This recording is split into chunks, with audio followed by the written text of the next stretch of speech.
What's going on, folks? It's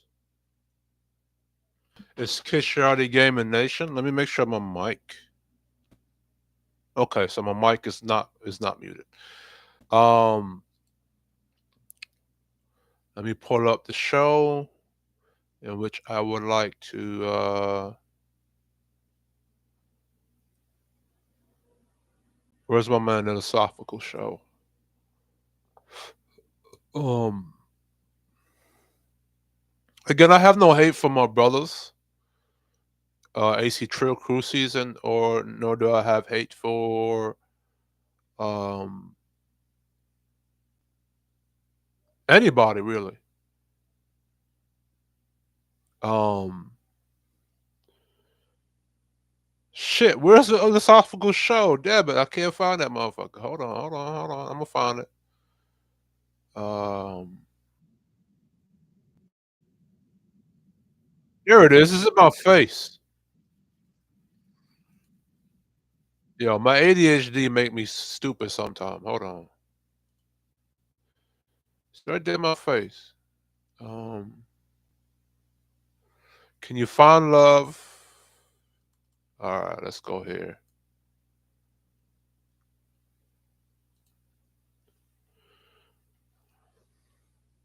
Um,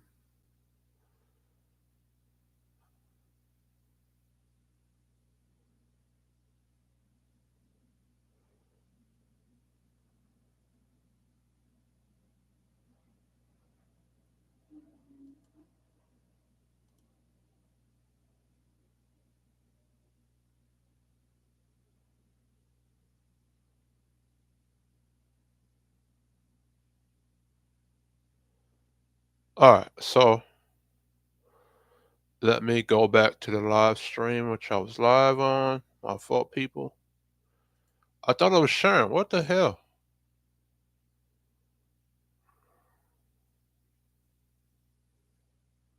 Oh, all right, share. Um, Brothers who on the block. I call homies that trash. Our kids was raised that way. That's an excellent point. People have been dealing with stigma since we've been in this country. So at some between your relationship if y'all not grounded. We're gonna have some more guests pull up as well. But how y'all doing? How's your week? so I'm gonna be reviewing or reacting to my man philosophical and my man AC Trail and this whole discussion and um what my agreements was with it and what my disagreements was it, and then we're gonna go into the discussion that Beans and AC Trail have. Now AC Trail he been catching flack, right? Since he's been on This Might Be Risky. Since he's been over there by at This Might Be Risky. And I think on This Might Be Risky, AC Trail was saying that, you know, once you make a choice to get a woman pregnant with no condoms, it's your fault because you made that decision to go over there to that chick and hit that raw. So it's your fault, and if you know that the system is against you, you have to pick or select better women, right? Now, I agree with that sentiment because now it makes men have to be more responsible and with the type of woman that he selects. But what that still does is it takes accountability away from women, right? Because even though you're telling black men to pick better and to choose better, um, black women are going to read that as okay, they're only speaking to the men, right? They're not going to pick on it and say, okay, cool. If I'm not where I'm at, he's not going to select me for to procreate with or have children with. As a matter of fact, black women are still complaining on why black men don't pick them or why they're not getting dates from black men. They're not saying this, the black women are not saying to themselves, well, if black men are having more dick discipline as far as the type of chick he's having sex with, wearing condoms, and being responsible with himself, and if black men are now switching up to being more family orientated and being the head of his household, where where he's in authority, where he finds a woman that could submit to his program or his structure or his authority. Now, if I don't fit that criteria, I'm not going to get that relationship from that man, right? Black women are not picking up on that. As a matter of fact, black women are doubling down on their BS, on their bullshit. And it's one thing to tell men how to be responsible, but when you're not telling women what they need to be doing to pick their game up, they're not going to take the hits, or they're going to use plausible deniability to avoid what they need to do to step their game up to get the man.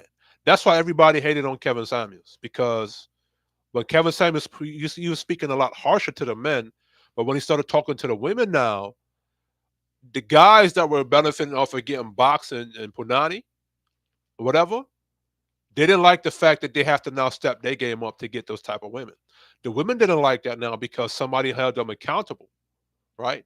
And it was a man showing black men of certain criteria, or certain status, power, influence, and certain power, influence in America or even across the globe, that this is what you need to do when you're in this position, and how you need to conduct yourself to get black women. Because what was been happening in black culture is that black women were able to go to Freaknik, were able to do the 3 or 4 phase, were able to be out of line, basically lawless, and still able to get them or capture them a high level brother. And how black men were shamed into dating low level sisters in the black culture, or low level hoes, 3 or 4s, black women who were 3 or 4s in black culture, was that black men are programmed to treat all black women equally.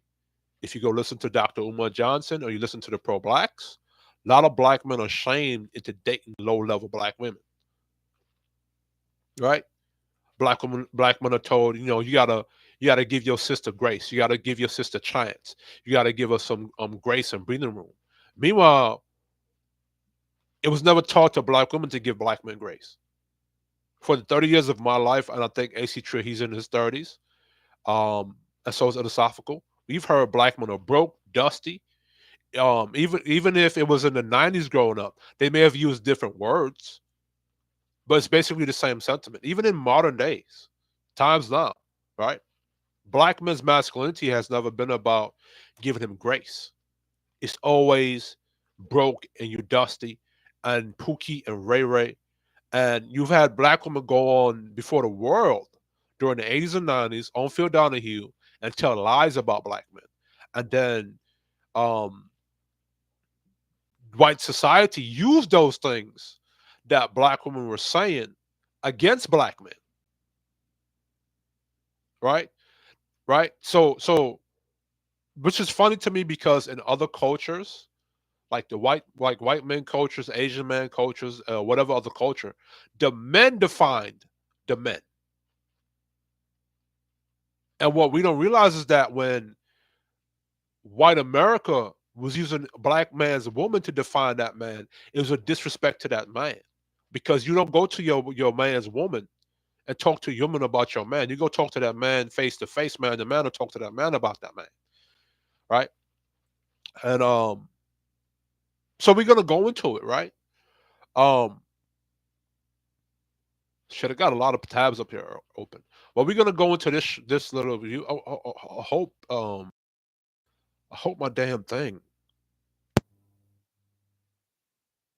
I hope my mic. Or y'all can hear me from my mic. Let me make sure I'm able to be heard on my mic. Give me a second.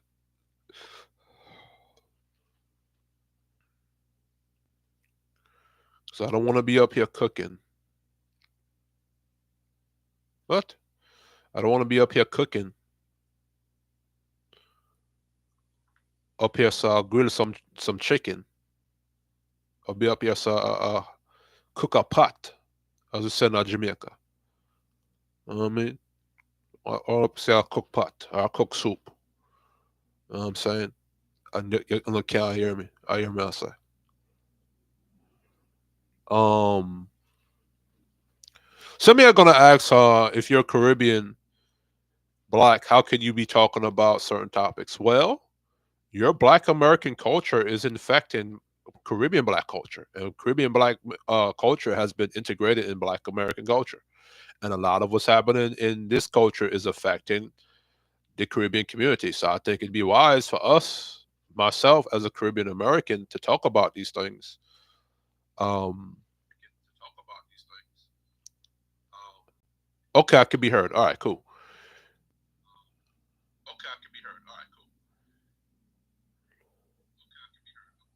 All right, so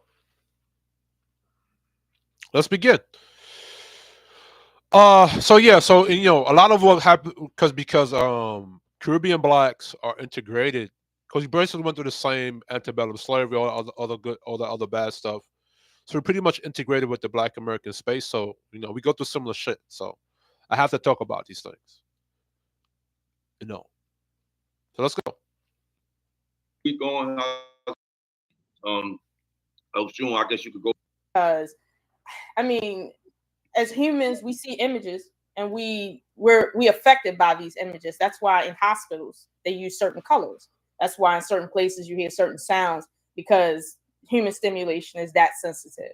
So when you have social media that a lot of study has went into to see what makes us tick, like they put literal documentaries together to understand how people move through social media, what makes them click, what makes them stay and look longer. Like it's just so deep that in my own experience, sometimes I have to put my phone down and say, wait a minute, I shouldn't be looking at this. Like, and sometimes I pull up my phone and I do have to shut it down because other people are standing around and they might think I actually am into some of this stuff.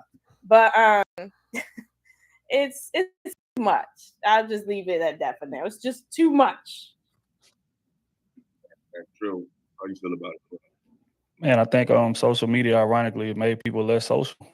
You know, in this era, man, people be feeling like if they could follow you on Twitter, if they could follow you on Instagram, and they can learn everything they need to learn about you that way. Compared to in the past, you had to actually approach people and have conversations, you know, and ask questions and all of these things. But you know, when you got all of that intel that's just right in front of you, don't get me wrong, I'm not saying everything you see on social media is accurate.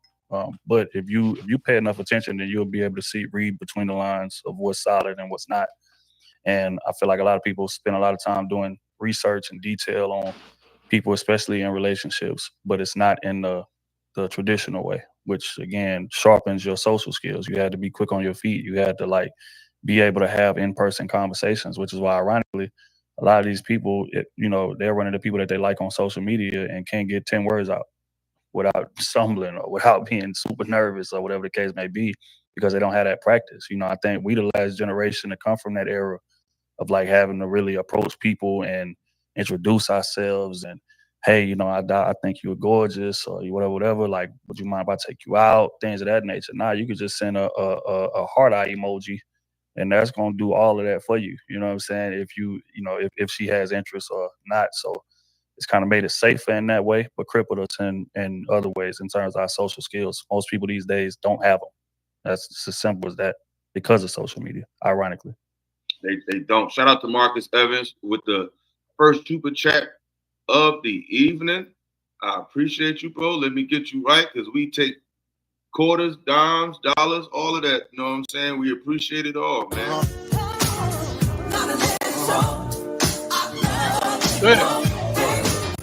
Shout out to Marcus Evans. He said, "What up to both of my favorite people in this?" And shout out to Marcus Evans, man. Let me talk about that social media thing. Whew. I think when did social media really get that big? I think I graduated high school in 2010. I had just turned 18.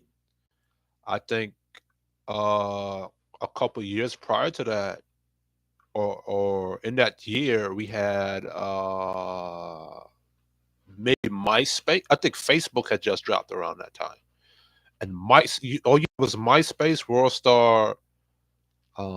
I don't think Twitter was out. I think it was mainly MySpace, WorldStar, and we were just moving from I think AOL, the AOL era, from 2006 to 2010, right? Um, when my aunties, or I'll say my mother and my sisters, and a lot of my female cousins, even when I was dating at that time, right? Um, folks had to go outside. Like, mind you, I'm a millennial. I'm 32, and you had to go outside and approach chicks. Even when I was going to college in 2012, 2013, 2020, 2010, 2011, 2012, 2013, right? You still had to talk to people on campus. I don't remember going on Facebook or Instagram or any of that to shoot shots at chicks in their DMs. I do remember the oh, what was that fucking phone call? Oh my goodness. It was that phone hustlers niggas used to use. The kick? Let me look up the kick phone. Let me look this phone up real quick. The kick. The kick phone. I remember Boost Mobile, Chirp, the sidekick. This shit right here. I remember this, my nigga. Dude, the sidekick, my dude. What year did this come out? Oh my god. The sidekick, bro. Came out in 2007, my nigga. Yeah, I remember the sidekick going on Jamaica Avenue, nigga. And at that time, I was a big nigga. I was like close to 400 pounds at that time. Big nigga, my homie Tank, Tyree. We used to walk that Jamaica Avenue all the time when after school and shit. And we was two big niggas. He was about two something. I was about like almost close to 400 pounds. I was like 365. We used to play football in high school.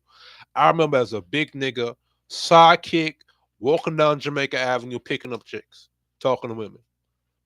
You know what I'm saying? I remember that. See, you can hear my New York shit coming in. Um, we didn't really have. Oh, then you had the Bluetooth. Let's go to the Bluetooth shit, right? You had Bluetooth and you had BlackBerry, right? Oh shit, look at the different sidekicks. You have BlackBerry, BlackBerry, nigga. I can't wait. I can't wait to be an old nigga and shit. I remember this, the fucking BlackBerry, bro, nigga. So you know, and the most you did on social media at that time was in the chat messenger and shit, MySpace messenger, or the private messenger on your BlackBerry. I don't know. A lot of niggas used to get box off that shit during that time. Um, that's how you going outside during that time, from high school up into college, right? BlackBerry, Sidekick. I think the Apple iPhone was out around that time too, right? I think Android. I think somewhat of an Android was out around that time, but it was mainly BlackBerry and Sidekick that dominated that time. And I remember you really had to go outside. Like if you wanted to see a bad chick, you had to search for that motherfucker, for that type of chick. You had to go to you had to go. And at the time, I wasn't old enough to go to a club. So the time I had to see a baddie is I had to go to Jamaica Avenue, right? Or if you went to like say you went to like a some kind of block party. My older brother, he would host block parties. Or if one of my relatives they have a block party where people would come out, right? The chicks dress fly, the dudes dress fly. See what I'm saying? So even though I'm a millennial, I still remember growing up and you having to go outside and talk to women. You didn't really have social media like Instagram, where big booty chicks is just floating everywhere on your Instagram and shit, or on Twitter, or on Twitter or whatever social media we have now. That time, if you wanted to see a big booty chick, if you wanted to talk to a big booty chick, or if you wanted to get a baddie or fine chick at that time, you had to go on Jamaica Avenue. You either had to go to Flatbush, Brooklyn. You either had to go to a family event, some kind of party, and them chicks had to dress fly, and the dudes had to dress fly too, right? So today you have to shoot shots in your DM and make sure your profile, your internet profile, your yeah, you're basically your internet profile or your dating profile is straight. Then you have to make your real life profile look good. you know, as a man, now on top of that, you trying to be the flyest nigga, your outside profile had to look good when you was approaching the chick. And because of that, they had to step their game up because if they wanted a man, right? If a woman wanted to be validated for her looks, her body, her looking good, she had to go outside or go to the gym or go to Jamaica Avenue where niggas was gonna see her.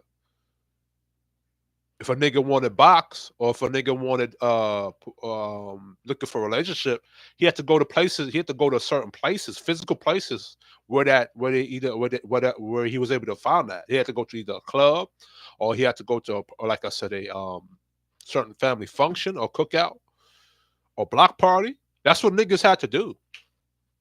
Um, so yeah, I can agree to that social media thing. Social media kind of warped everybody, and then we had and then I think the COVID-19 event that took place a couple years now that we're still recovering from.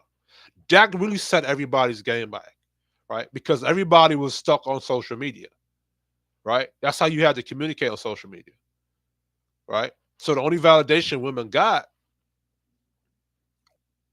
was on social media, right? Um, how men had to get boxed was to shoot shot on social media. Because at the time everybody was quarantined during that period, during the COVID time, right? I'm making that shit sound like it was 10 years ago, but it was just a couple years ago. But um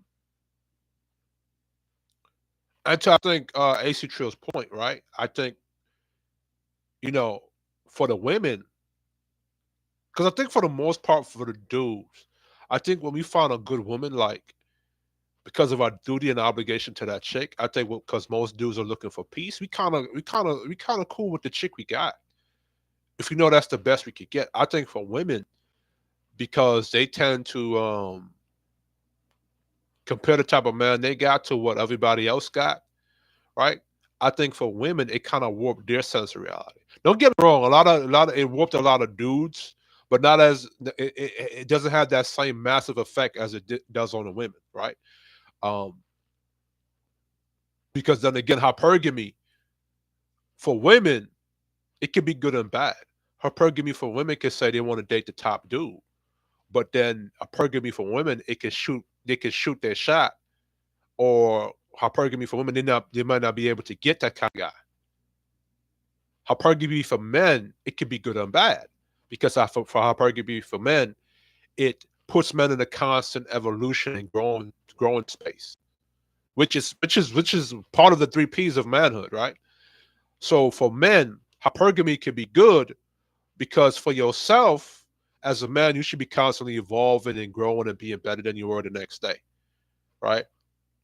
Because as a man, you have to evolve in your environment.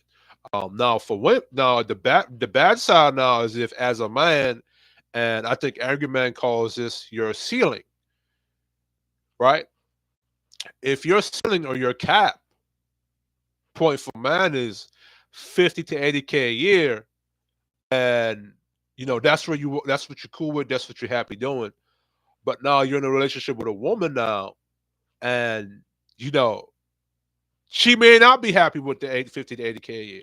She might see a nigga that's making six figures to six figures to $1 million a year. You know what I'm saying? She might leave you for that.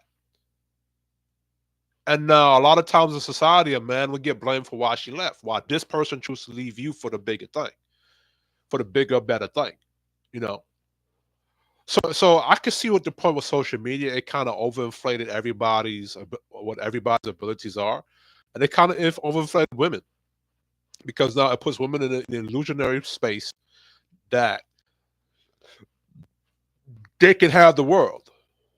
Men, we get reality checks every day. No matter what social media is telling us, when we hit reality, reality is going to tell us the truth. Hey, social media, this chick who's a baddie, but in reality, your money can't get that type of chick. Or if you are a guy with money, reality is if you date this type of chick, she can make you go broke or fuck your program up. With women, I don't think that's the case. Like Women see a guy that's 6 figure, six that, but she don't understand that what type of woman she has to be, that what type of woman that she has to be to get that type of dude. If that dude says he's looking, if that high value guy is looking for monogamy and this, that, and the forward, right? He's gonna have an option of women that she's gonna have to compete with to get that kind of guy, right? And if that type of guy is looking for a chick that's loyal, that's respectful, that's submissive, that could cook, clean, do a lot of stuff because a high value man or a high maintenance man, right? If he's high maintenance, you have to be a woman that can maintain that type of man, right? Just like if you want him to maintain you, you have to maintain each other in that relationship, right? So women don't tend to learn that reality until it hits them several 15 times. That dude, to get even in a 50-50 relationship, or even to get the guy that's making 50K, you still gonna have to compete heavy for that, right? If you want a guy that's monogamy, there are 10 other women that want a guy that's monogamous, right? If you want a guy that's making 50K to 60K, there's 10 other women that want that, right? Men, we understand we got to compete for any type of woman we get, right? But social media now, it kind of makes women feel like they could get any type of dude they want, you know. So as far as men, it might social media might tell us you could get the baddie, but in reality, it's gonna tell us something different. It's gonna say, "Hey, nah, you might not be able to get that kind of chick." All right. So let's continue.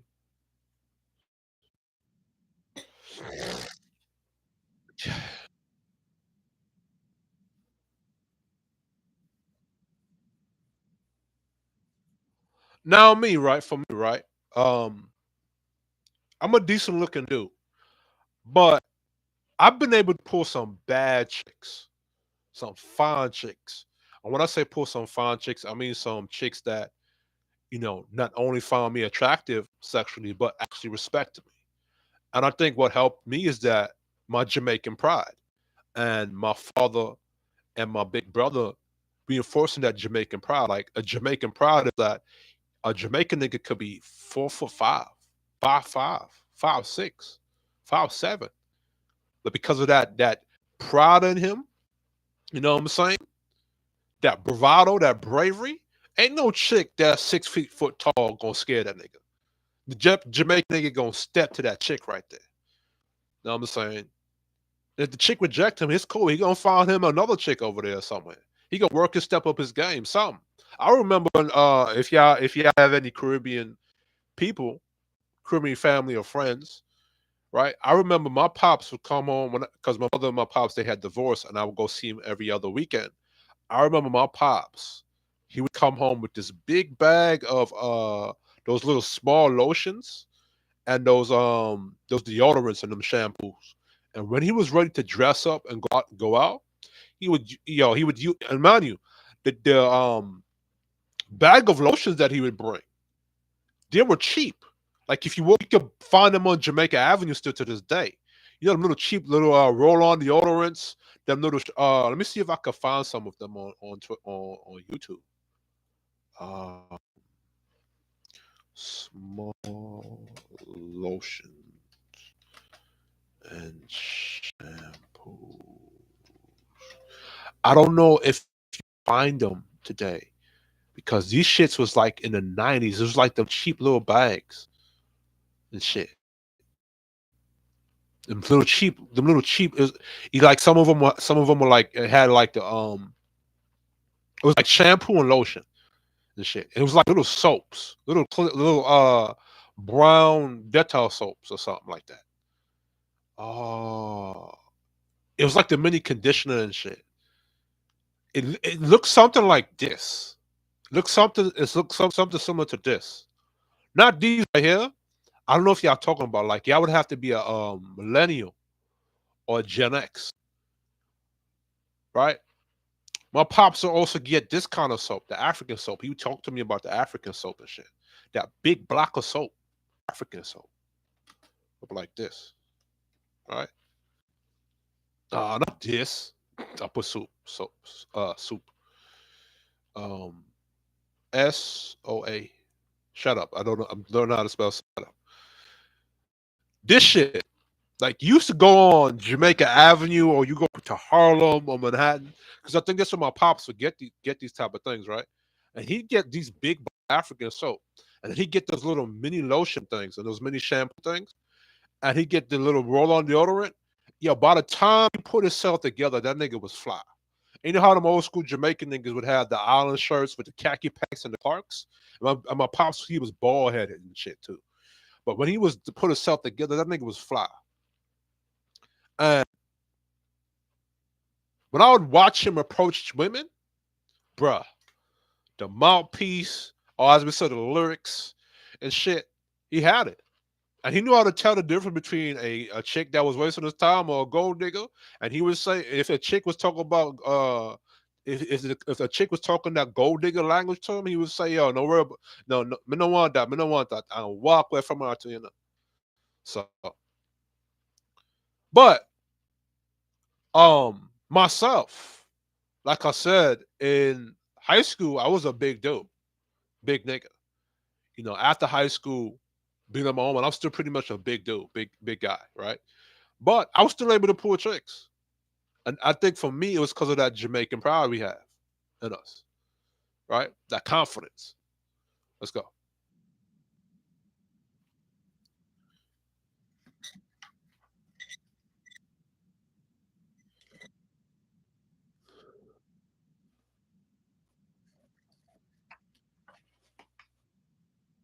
The Ronin, he be saying, yeah, it did.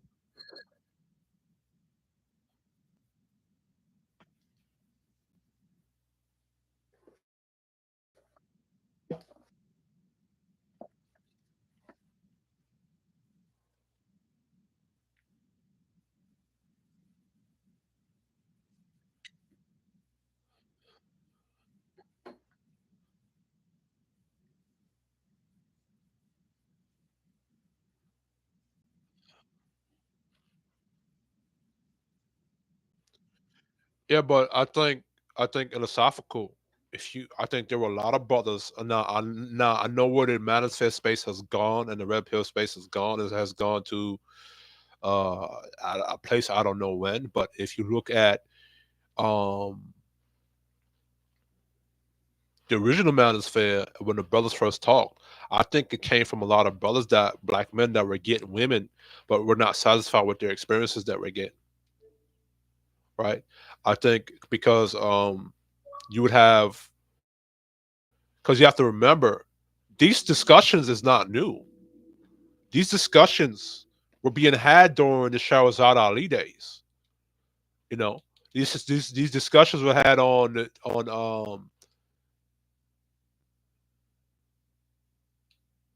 were being discussed on Phil Donahue, Ricky Lake, right?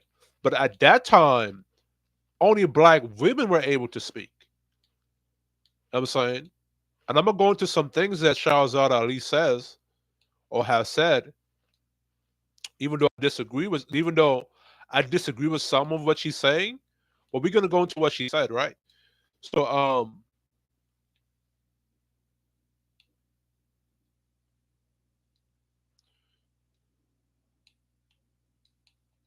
sorry. But black men never had the ability to get up on this YouTube on any space and really speak their mind. And I think when the actual black men start to speak their mind, I think what happened was you had a lot of other people that came on the internet, and I think what happened was that the black man's voice when he was speaking things about profound, like the angry man, like a Tommy Sotomayor.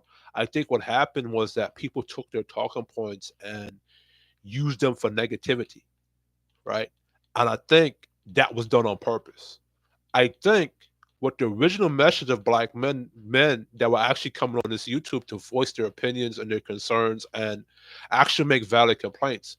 I think there was an effort that it was a way for people to muddy what black men's message was from the original manosphere or from the black men that were in the red pill space. I think that's what happened. So now it's looked up as, oh, gender war, or black men or hate black women, or ABC. But the thing is that it wasn't looked at as black women hating black men all throughout the 80s and 90s, when you had black women's sole voice speaking hate against black men, basically. And we're gonna go into it. So we're gonna go into some clips to validate what I'm saying, right?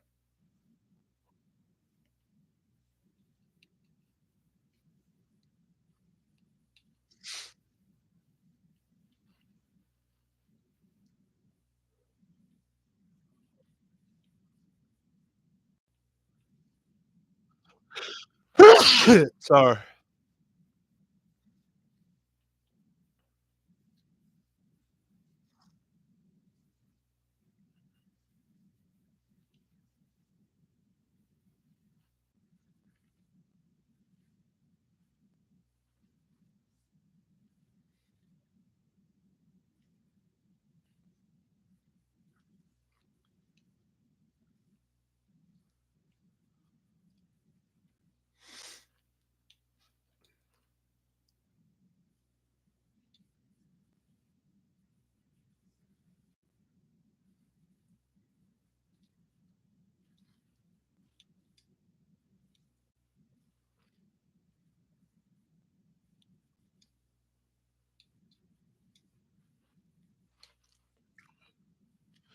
That is patriarchy.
Mm.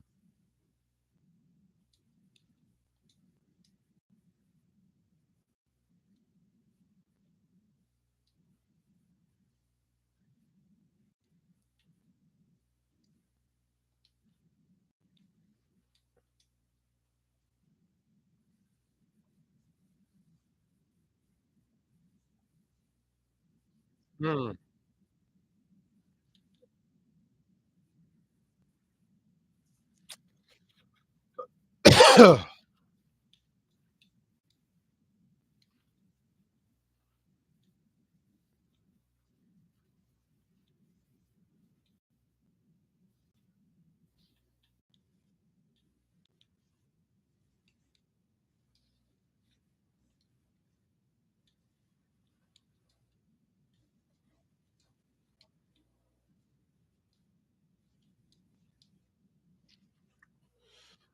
I think I spoke on that a little bit, right? And I agree with AC Trill on that. I think you know, a woman could have a good dude at home, solid, but you know, what you have to ask is that you had the Michael B. Jordans of the 80s and the 90s.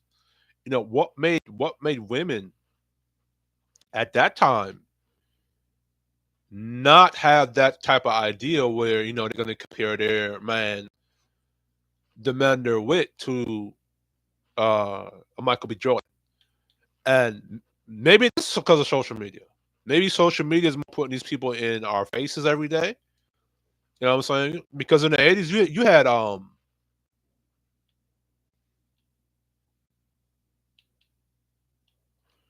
because in the 80s you had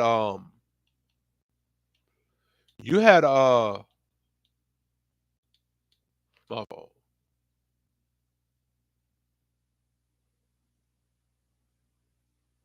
Right. You had celebrities like Eddie Murphy, like or black celebrities around that during that time that people heard all the time, or men of great of yeah, powerful black men in the black community. Well, I don't want to say powerful. I want to say like famous. There you go.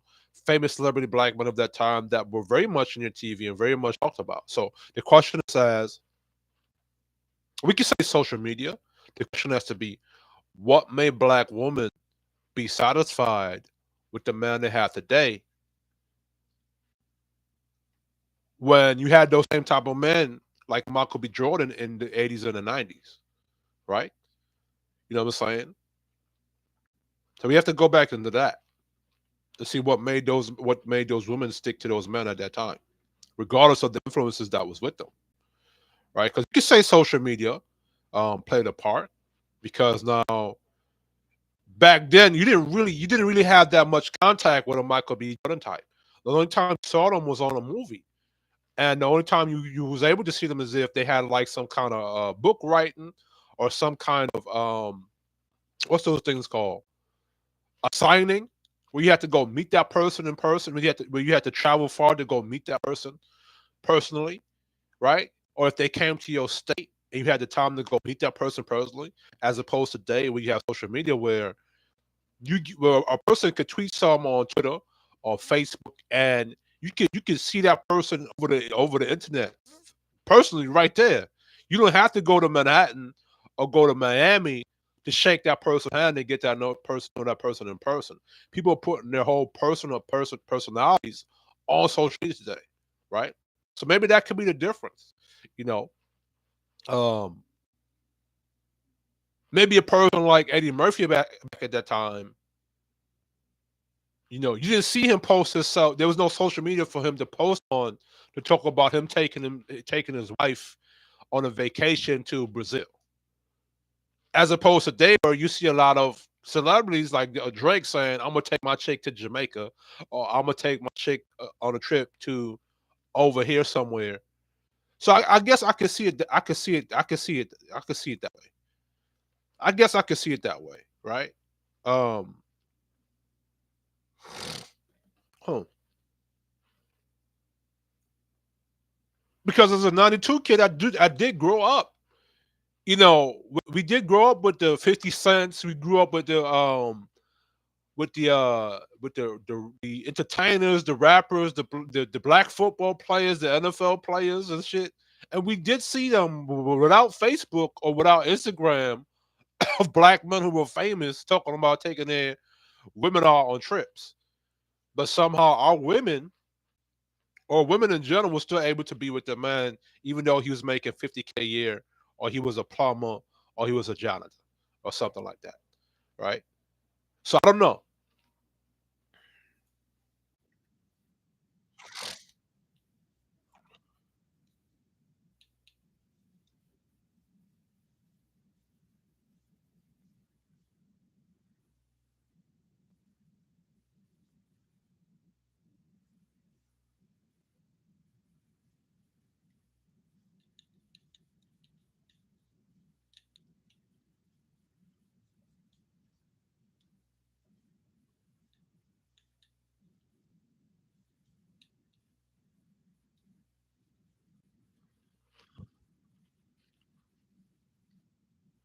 Mm, mm, true. Maybe that was what it was. Maybe women and men were more grounded in their relationship. So if they saw a Eddie Murphy, or they saw a 50 Cent, or they saw whatever famous black um whatever famous black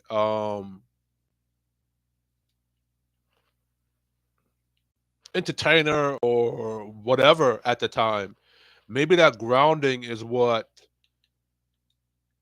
kept those relationships, kept that woman from, or kept the man for whatever reason from straying or looking to some outside of their relationship.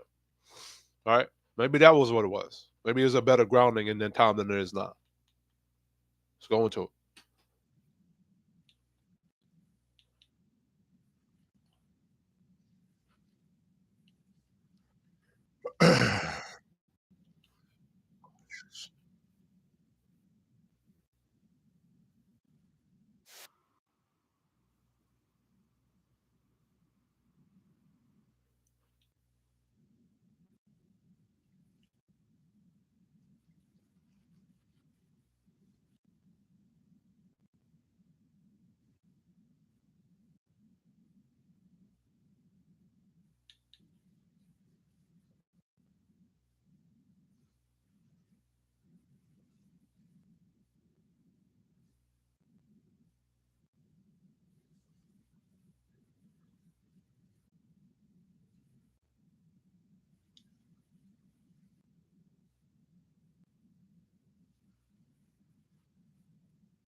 Mhm.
So was not the gender war started in when black women were getting up on Phil Donahue and different, you know, media platforms at those times, talking about how black men were endangered species, how black men are ain't this, how black men ain't that, how black men are gay, how black men are broke and dusty. How come the gender war didn't start then? You know what I'm saying?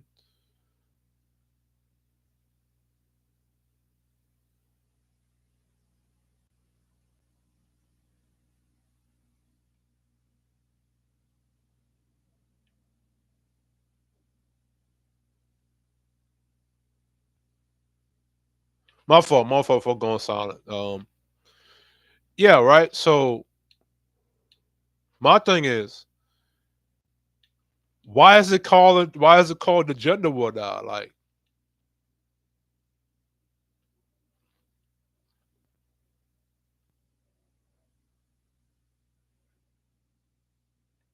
right? Um, now it's a gender war, but the gender war actually started during the feminism, and now that black men have taken themselves to social media and can defend themselves, it's considered a gender war. You know what I'm saying? And it's funny how instead of you saying is what black men or instead of them coming to black men, and I think what this is what happened right to the black men, right, when black men were coming on YouTube like a Tommy Sotomayor, like an Angry Man, like an O'Shea Duke, and allowed the forerunners to the spaces, right? I think what happened was is that because I heard that they had actually had hit pieces, like they had put hits out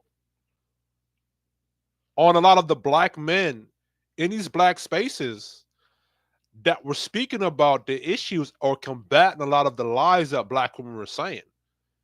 I would love to interview Angry Man, or if I would love to talk to Angry Man, or maybe I could get him to say something about it, or maybe Tommy Sotomayor. But there were actually hits put out, money puts out on a lot of the brothers that were in these spaces, pushing back on a lot of the lies and the rhetoric that when they get that were being told by black women on these spaces, right?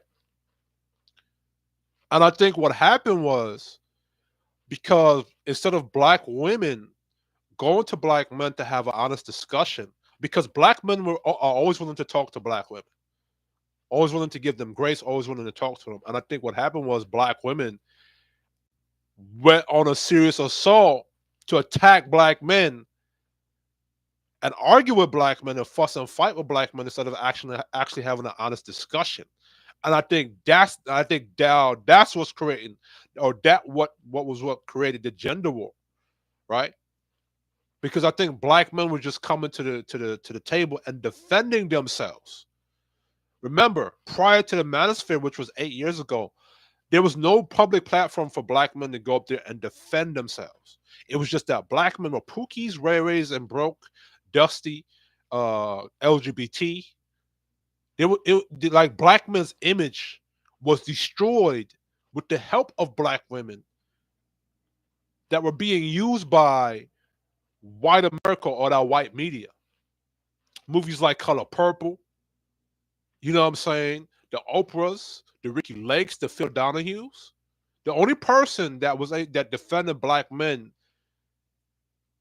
was Shahrazad Ali, and she was a woman, right? So now it's a gender war, or it's classified as a gender war because black men are defending themselves. It wasn't a gender war when black women were attacking black men's image and America, or they allowed themselves to be used by white America to attack black men or to tell lies on black men. Let's go.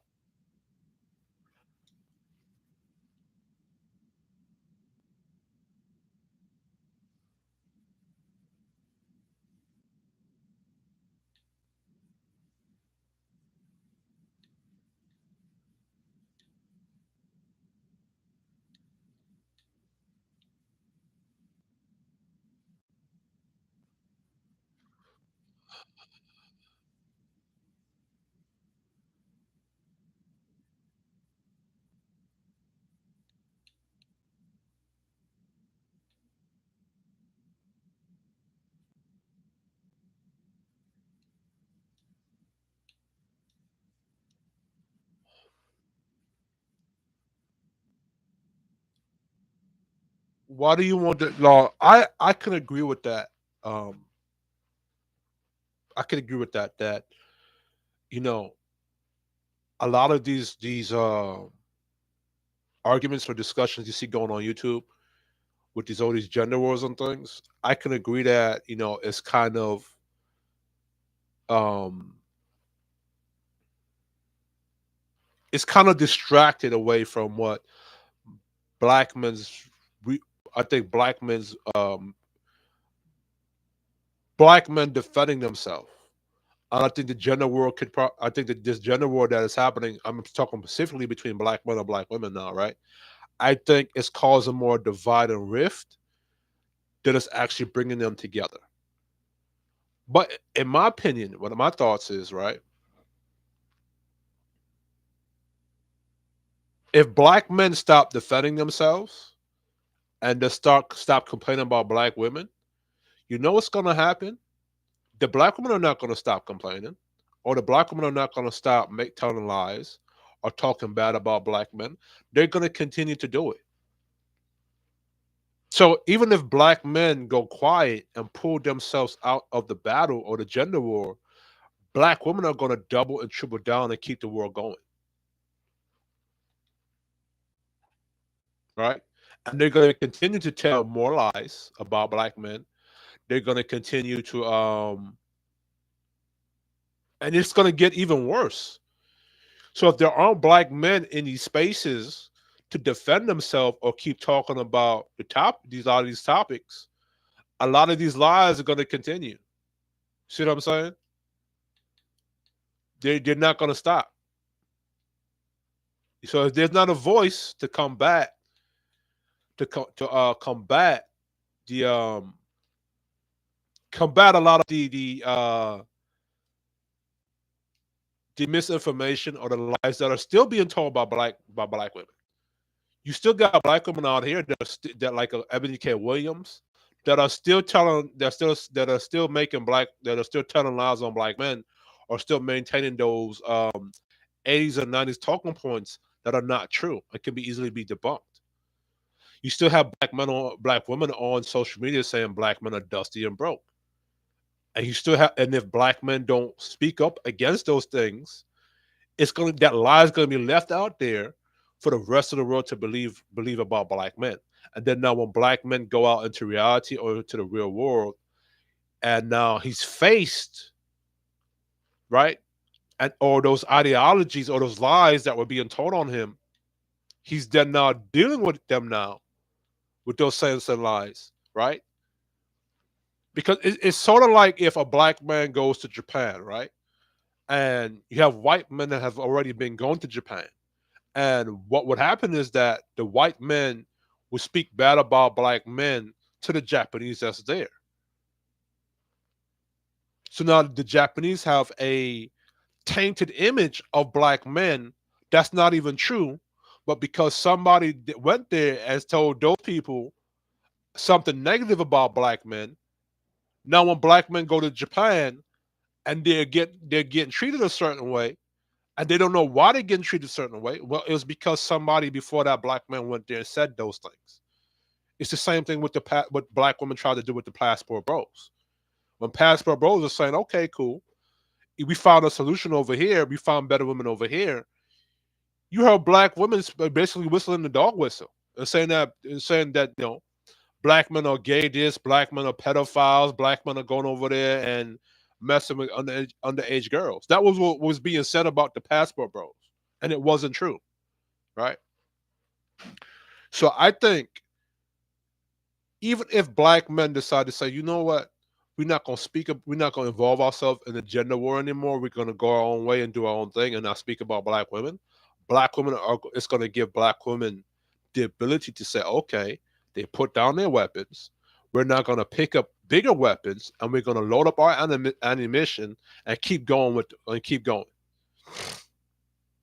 And I think that's the issue in these spaces. I think the issue in these spaces is that as long as you, what's going on, Team Fatty? As long as you cannot defend yourself, or a black man cannot defend his name, I don't know. This is my position.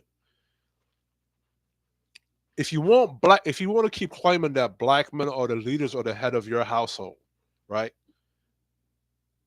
You cannot disrespect that man in his house and expect him not to address you or check your disrespect. You cannot lie on that man in his house and expect him to not say anything about the lie. You're lying on this man's name. He has every right, no matter if you're his wife, his children, his mother, his father, whatever you are. Once you become a threat to that black man's household, he has every right to do what's necessary to get you out of his household or stand on his house on his name. That's my position. So if black women are going to keep coming on the YouTube and lying on black man's name, he has every right to defend himself against that black woman. So I'm not saying that's balanced, disciplined intentions. I'm just saying she's not the only person that's made that talking point that you want to see that she would like to see that like she would want to see the gender war stop. And like I said yesterday, you can have a premise, you can have you can have a talking point like you want to see the gender war stop, and your premise could be exactly what balanced discipline is, right? And somebody else like balanced discipline can have that same premise, but the intentions is different. Balanced discipline can have a good intention behind the premise of the gender war should stop, but somebody else's intention can be different, right? So let's go to it.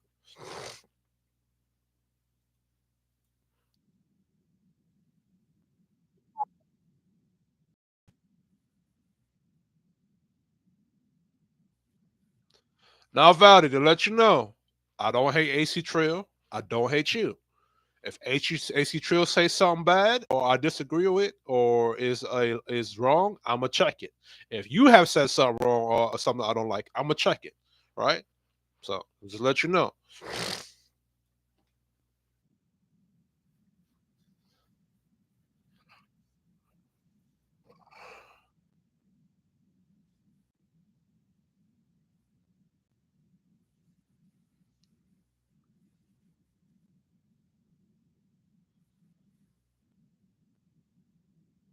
I do it philosophical what he said.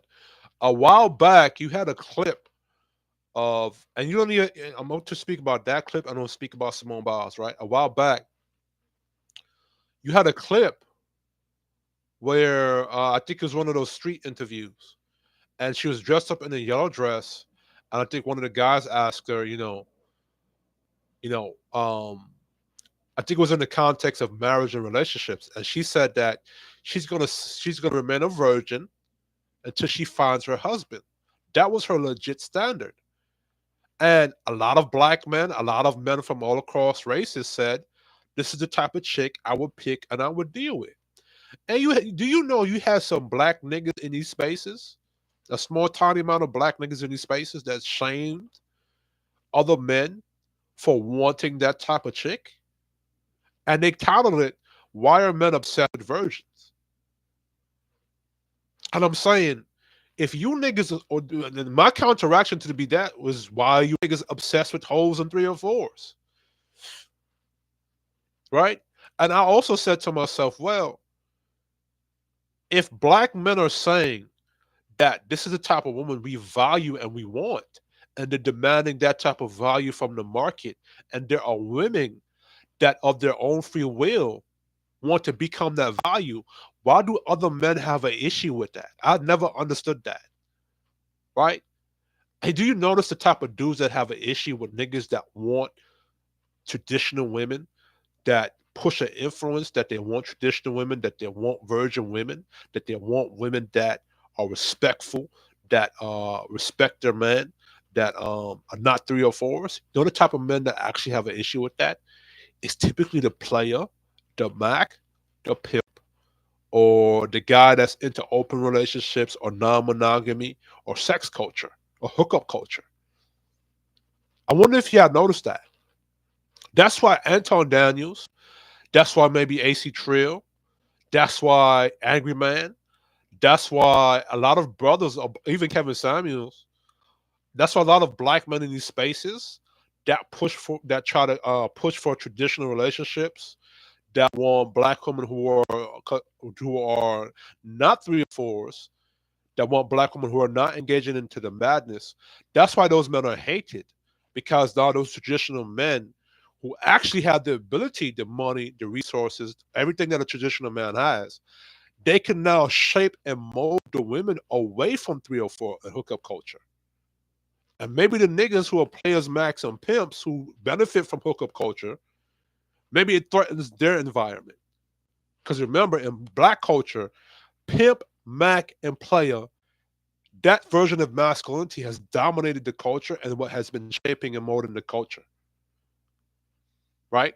Now, in this era that black men can get to money, power, and traditionalism now without the fear of racism or the threat of racism, and they can actually mold the environment and the culture to being more traditional, it threatens the environment as it is now for the Mac, the player, and the pimp, or the niggas that like sluts and 304s. Maybe that's why they hate Kevin Samuels. Because every time there's a traditional chick that say, yo, I'm gonna remain a virgin until I find a husband. The players on the max hate on that chick, and the women who are three or fours hate that chick. And you have to ask the question, why is that? Let's go.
And I think that's very important for black men.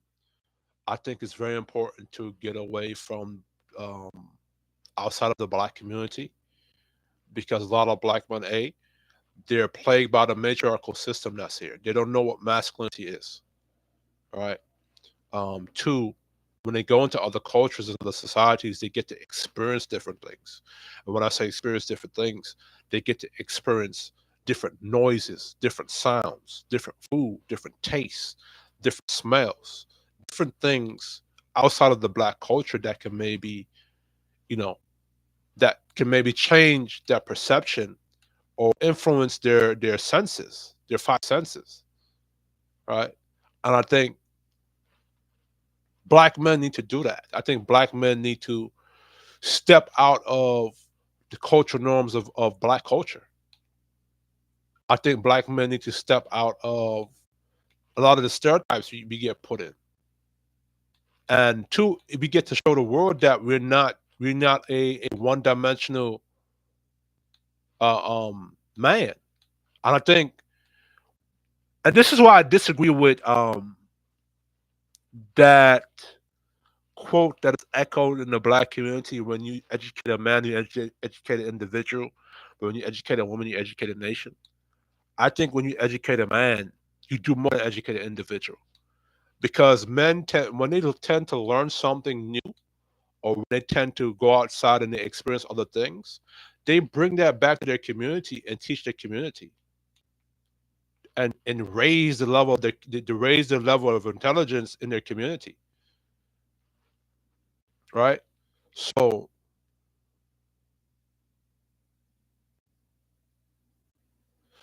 I also think for black men, I think that should be a one of the rites of passage that um black men need to step outside of their culture at the age of 18. Like, there should be something where they get a passport, where they get some finances, when they get some money, and you know they're told it's kind of like the Amish. That's what the Amish do. The Amish, they when their children reach a certain age, they can leave their community and go learn other things from the other outside of their community, right? So let's continue. So AC Triller's right on that point.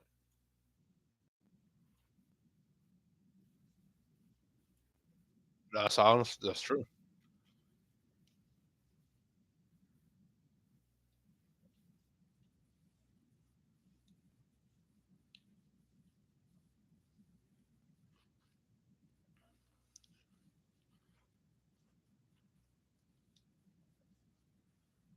Hmm.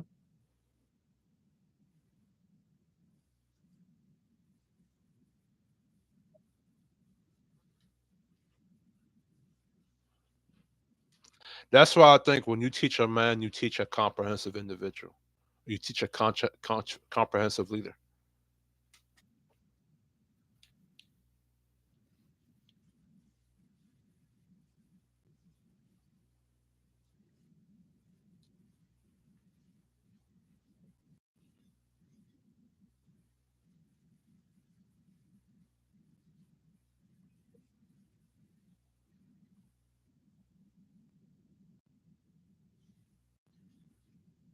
I agree.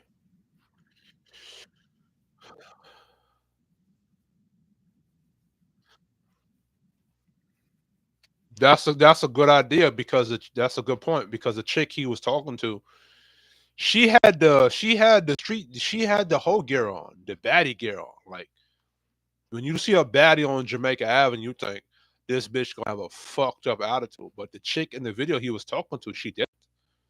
And I think Ilosophical is gonna go into it is that um a lot of women out there and black women have been told this, the way how you dress and purport yourself, like if you dress like a hoe, niggas is gonna approach you as if you're a hoe or three or four, or you in that life. And then you have women that are dressed like they're working in corporate America. I come to find out their whole sexy red or Sukihana in mindset. And they do a whole bunch of three or four behavior behind closed doors. You know what I'm saying? You have a lot of women that when they're in a corporate America, they're very professional, but go on a whole 3 or 4 phase to Jamaica or Hot Girl Summer and do God knows whatever over there. You see what I'm saying? In private. So Ella has a point, and you really don't know a chick until you actually go approach her. And when I was getting into religion, right, one of my standards was I don't approach women that are dressed up like a 3 or 4. And what I learned is even though I approached women that wasn't dressed up like a 3 or 4, come to find out they had 3 or 4 behavior. And then there was a chick that even though she had, the pom pom shorts on and she was dressed a certain way, when I had a conversation with her, when I was in a conversation with her or whatever, I gave her a chance. I had a conversation with her. She didn't have that behavior. So I asked her, why do you dress like that? And she said, well, I feel like that this is what gets me the most attention from the dudes. And then I had to school her. I said, I had to give her the game and say, well, just because certain dudes give you a certain amount of attention, that doesn't mean you should dress like that to dress like that. Because you might attract a certain dude you don't like. Maybe you should dress this way, and you might attract a better result. You know what I'm saying? A better type of guy that would take you more seriously. See what I'm saying? So, Ella has a point. You really don't know a chick until you have a conversation with her, and you really can't judge a book by its cover. But it's like, in my personal experience, me, when I've dated or talked to women that I approached. Remember, I said I had a standard in the type of women I approach, even though they didn't have that whole 3 or 4 outfit on or whatever, they still had that mindset. You know what I'm saying? When I dated them a little bit longer, or got into was about to get ready to or was leading up to a relationship to get to something more serious. Come to find out, they had the 3 or 4 behavior, and they worked corporate American jobs, or either they worked corporate American jobs and they had that feminist mindset with them. Even when you go to church, you know what I'm saying? A lot of 3 or 4s are in church. So a lot of times it could be, you know what I'm saying? So a lot of times a chick can be dressed modestly and then be the best secret hoe or best kept secret 3 or 4. You know what I'm saying? Or you can have a chick that's dressed like a 3 or 4 and not living that. She's just doing that because she think that that's the best way for her to go. She see the 3 or 4s been with certain dudes, so she dressing like that. You know what I'm saying? My thing is, and as I was further on talking to the chick I'm talking about, I said there are plenty of guys out here that wouldn't date a 3 or 4. What about them? And she said that she don't find them attractive or she don't want them. And that's the main thing with black women is that the guys that you don't have to dress like a 3 or 4 to attract, you don't want them because they're not sexually attractive to you, or you don't like them or you don't want them. You know what I'm saying?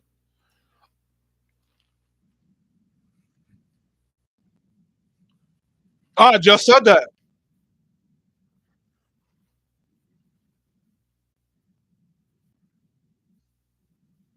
Yep. Why you laughing, Miss Oshun? Oshun, son?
I think Marcus White, from my assessment of him from the previous panels, Marcus White is a big old simp.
Because when a lot of black men gave their love to black women, even from his very early ages when he was approaching a chick.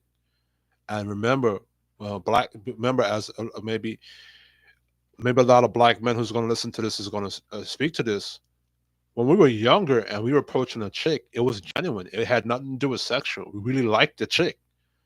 And what a lot of black women did is take that love and crushed it. And we learned at an early age not to do that. Right? Even to this day, if you show that love to a black chick, she's gonna take your love and use that against you. Take your vulnerability and take that love you showed that chick. And you cannot tell me it's with the wrong or right woman because multiple black men are saying this. Multiple black men in the black community are presenting that same love thing to that chick in the beginning, and they getting that fucked up experience. All right. And we're gonna get into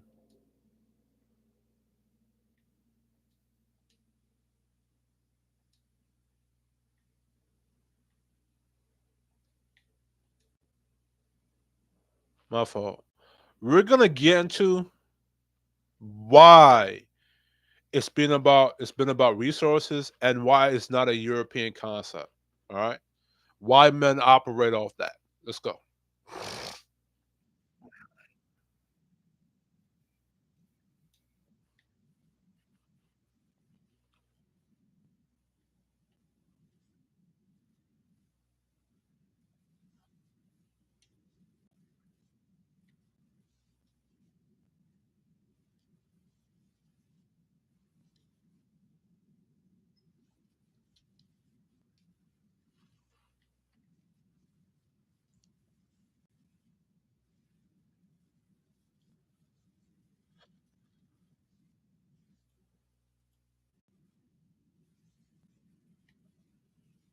I have to stop you right there. See, to me, there's nothing wrong with that, and I'm gonna tell you why there's nothing wrong with that. AC Trail, let me help you out, brother. This is why. See, you made a mistake right there. See, it's not. This is how cultures have been operating all across the board. Let's go. Um, core masculinity, provide. All right. AC Trail, let me bring your attention to here. Provide. The three P's of the three P's of manhood. Provide. Manhood as a call to action can be interrupted as a kind of moral injunction, provision, kit, and kin. Right. Let's go into it. Uh, I think I did this yesterday, but I have no problem going into it today. Let's go into to here.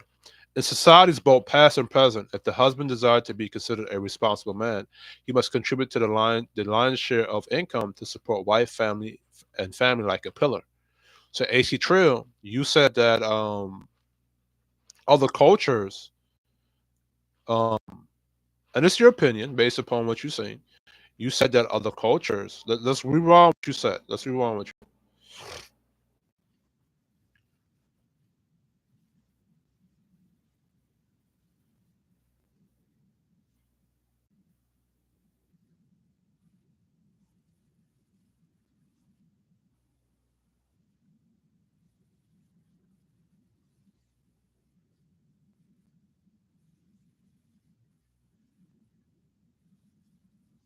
Yeah, but what's wrong with that ideology? I hear nothing wrong with that ideology.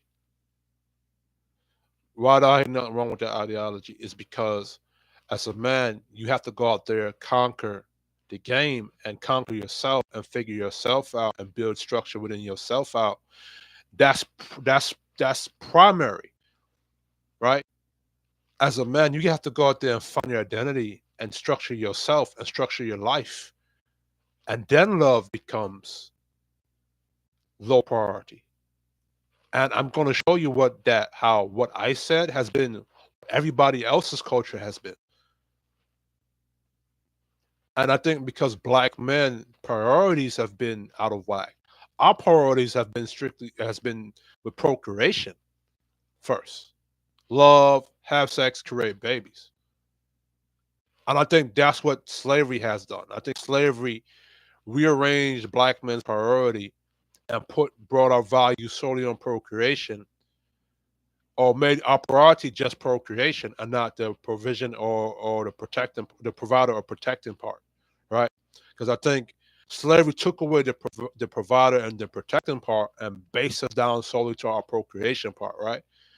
So I don't find nothing wrong with that, because as a man, your priority is to yourself and your identity and your ability to go out there and do things and conquer and overcome as a grown ass man.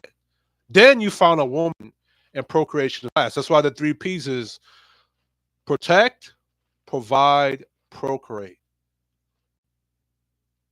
Right? Protect, or it's provide, it was protect, provide, procreate. That's why it's like that. Procreation is last. Right? Because if you procreate with a chick and you get her pregnant and you just sit there on love and you can't pay the bills, you can't support that family, you can't protect them when something wrong, what's the sense? So damn, discipline your face, your mug look crazy up there. If your face can kill a nigga, all right. Let's go back to what I was into. Right, three P's of manhood. Provision, provision. That's it. The core, the piece of manhood. Which one was it? Provision. Here we go. Three P's of three P's of manhood. Right, man as provider. In societies both past and present, if a husband desires to be considered a responsible man, he must contribute the lion's shares of the income to support wife and family, like a pillar. The model for lion's share is important despite our mythical idea of family, with wife staying home with the children and husband going out each day to earn a living. This was really never the norm in any culture at any time, even in the 1950s. United States, 1 out of 3 women worked in any culture at home. So, to debunk a lot of you manosphere niggas and red pill niggas, those women worked in the year 1950. Your mama, your big mama, whether it was a Becky big mama or Maria big mama or Keisha big mama, they worked. Right? It says 1 in 3 women worked outside the home. Right? Up until even the last decade, the ratio of male-female contribution to provision was about the same across cultures and time. When Manhood in the Making was published in 1991, it had been culturated that worldwide women contributed about 30-40% to the substance in all kinds of societies, from the most primitive to the modern civilizations. Right? In pre-modern societies, That 30-40% contribution took the form of gathering, while men supplied the rest of the tribe's sustenance through hunting. Women were responsible for the lion's share of the child rearing, although hunter-gatherer men were relatively involved fathers, more so than any dads up until the modern day. Well, a lot of those societies back then, and it's going to go into a chart. You know what I'm saying? It even says it right here, egalitarian or equal, right?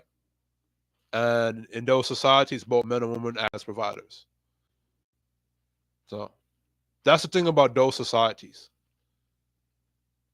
They were more equal or 50-50 in those societies.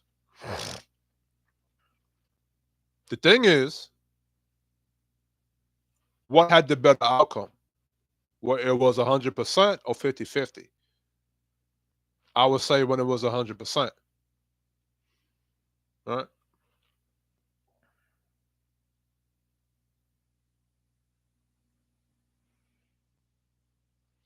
It's easy for Western educated scholars to fall into the trap of viewing hunter-gatherer social and sexual arrangement in the light of Western values. One common arrangement is the sexual division of labor, with men doing most of the gathering, with women doing most of the gathering while men concentrate on big game hunting. It might be imagined that this arrangement oppresses women, keeping them in the domestic fare. However, according to some observers, hunter-gatherer women would not understand this interpretation.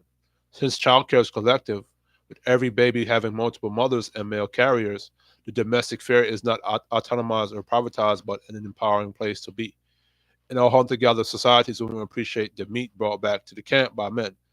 An illustrative account is Megan Beasley's study of Southern African Jew-owned women like, oh, the quote is, women like meat. That's funny. All right. Now, mind you, this is hunter-gatherer societies. And I think in those hunter-gatherer societies, they're more matriarchal.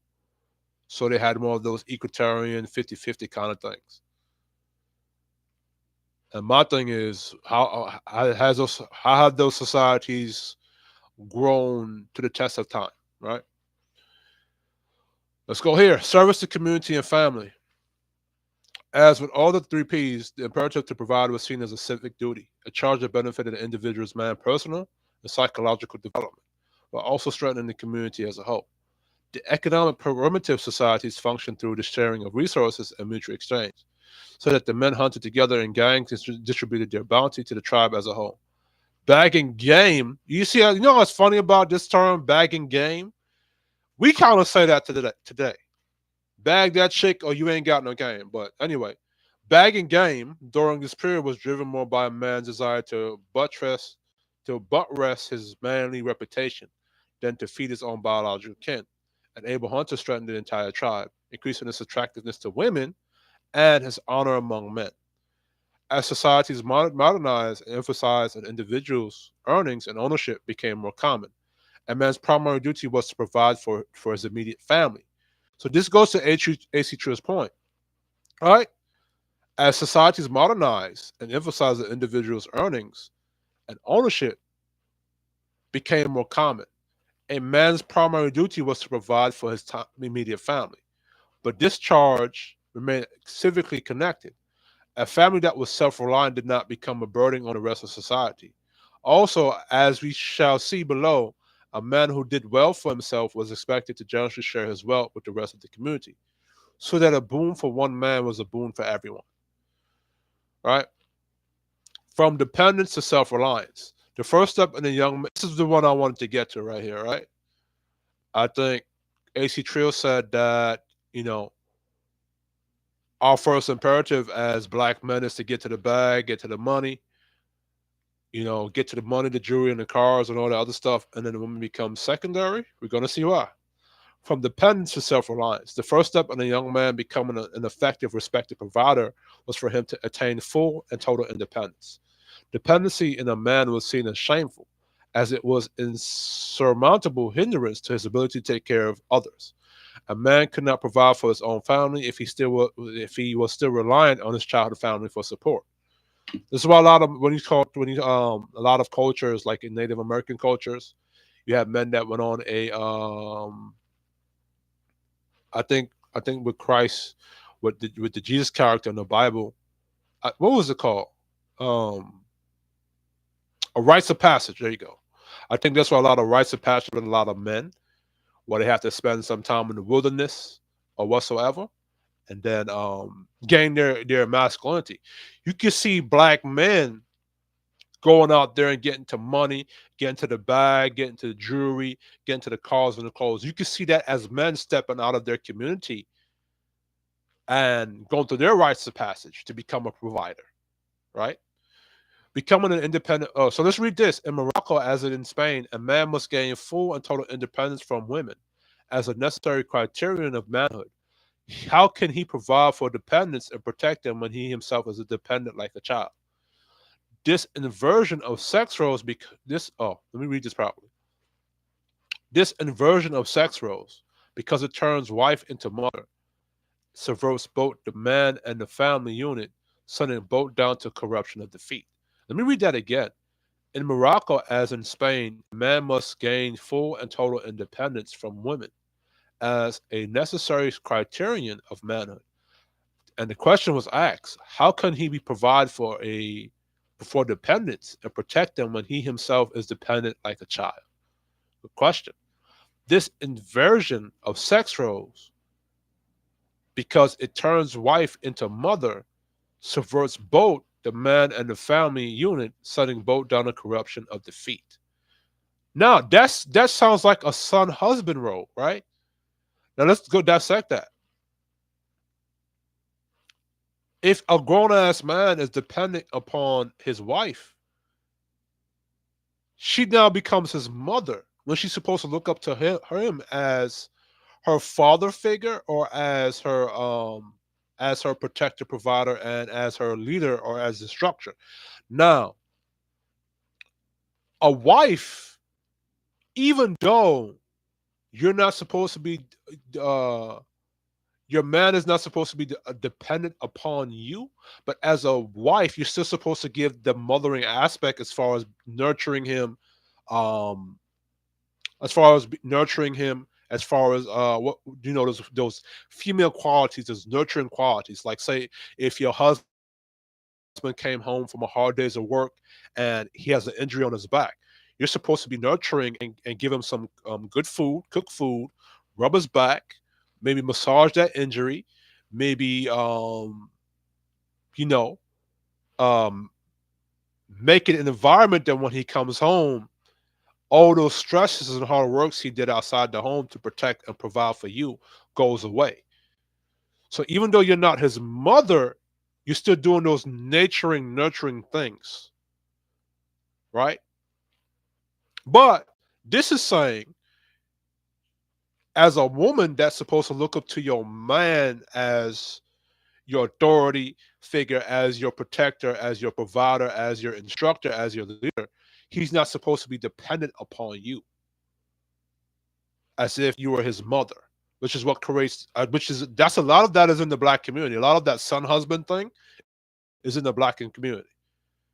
You know what I'm saying? A lot of that Pookie staying on the couch, not doing nothing, while the woman goes out there and work, that's in the black community right there, right? I think that's why a lot of boys, especially a lot of black men, we tend to leave our mother's house and go search masculinity in gangs, searching for this right here, what we're talking about, right? To be independent and self-reliant away from a woman. I struggled with that, trying to get away from my mother. You know what I'm saying? And a lot of people like to say that my mother coddled me. No. You know what I'm saying? My mother, I'm not gonna get into that, but um I'll say this, my mother was never coddling to me. You know what I'm saying? So but anyway, and as it says, that boy has to leave that mother's house because if he doesn't, he's gonna destroy that family unit. Now I wonder if the reason why the black community cannot raise up out of its state is because black men are dependent upon, well, not, I don't want to say black men in general. That's not black men in general. Um what I want to say is maybe it's because black men are stuck under this matriarchal role where the woman is in charge of him And because for the most part, a lot of black men come from single mother households. Let's just put that out there, right? So maybe because of that, and maybe because the people that knows this thing. Remember, somebody wrote this. Somebody wrote this because they studied different cultures. So maybe because the people or white society or the black man's former enemies and slave masters know this. So maybe they position black men and black women to be over black men, so that black men, so that the black man or the black community be could go down a spiral of destruction or corrupted, like as it says right here. Because again, a lot of black men come from single mother households, even though they left their single mother household and they became grown ass men that can um handle their own business. That's the black community. A lot of the men still come from a matriarchal household for the most part in general. You know what I'm saying? There's still a lot of men that came from that son husband. A lot of black men in the black community that come from that son husband situation where he's dependent upon his mother. You know, a lot of black men seek validation from their mother. You know, and a lot of black men never got that motherly love from their mother like that.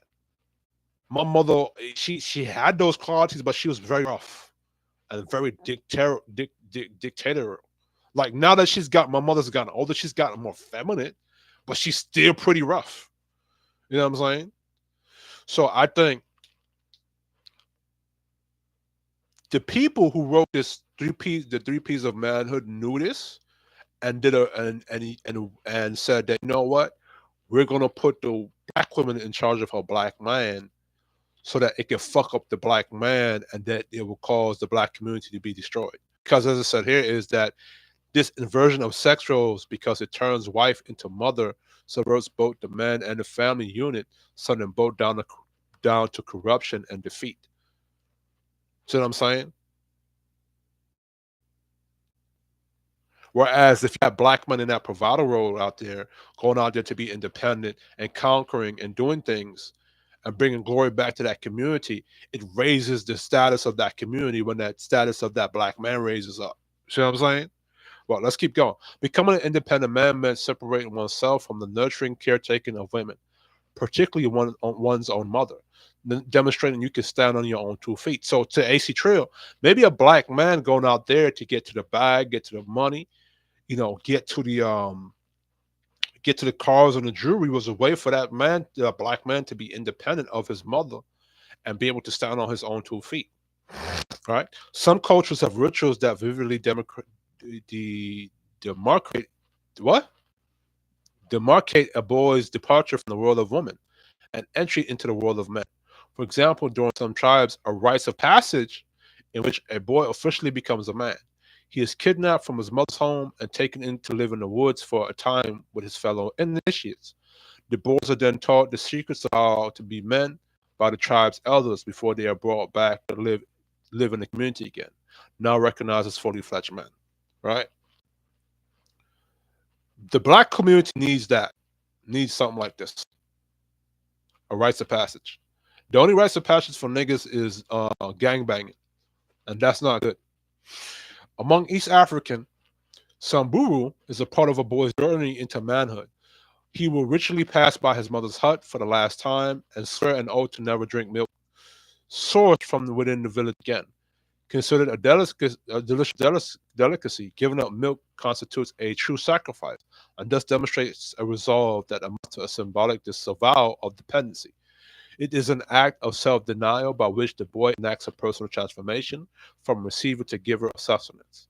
Gilmore argues that the act is designed to demonstrate that the boy will no longer need mothering, and that it reenacts ritually and psychodynamically the trauma of weaning, for it conveys a public confirmation that he is renounced the breast voluntarily in favor of the delayed gratification of work culture.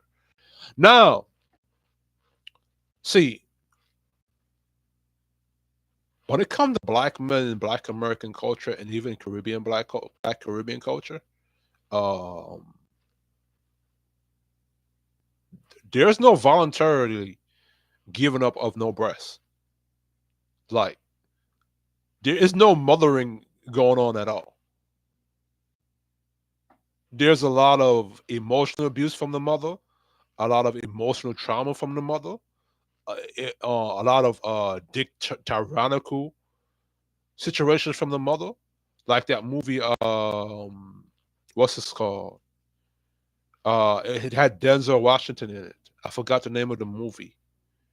Um, something Fisher, right? In that movie, how that woman, how that. Let me look up the movie real quick. Denzel Washington. Denzel Washington. Fisher. Look it up. Anton Fisher. There you go. Right. So in the movie Anton Fisher, a lot of y'all don't know is that that's how a lot of black men was raised in these black communities. This right here, Anton Fisher right here, right,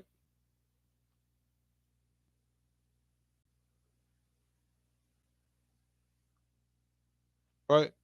So that's how that movie is how a lot of black men grew up in the black community in an abusive home, right, by abusive mother. So this right here, it like I think if a lot of black men had this kind of thing right here, a lot of black men would be decent. They wouldn't have issues with their mother.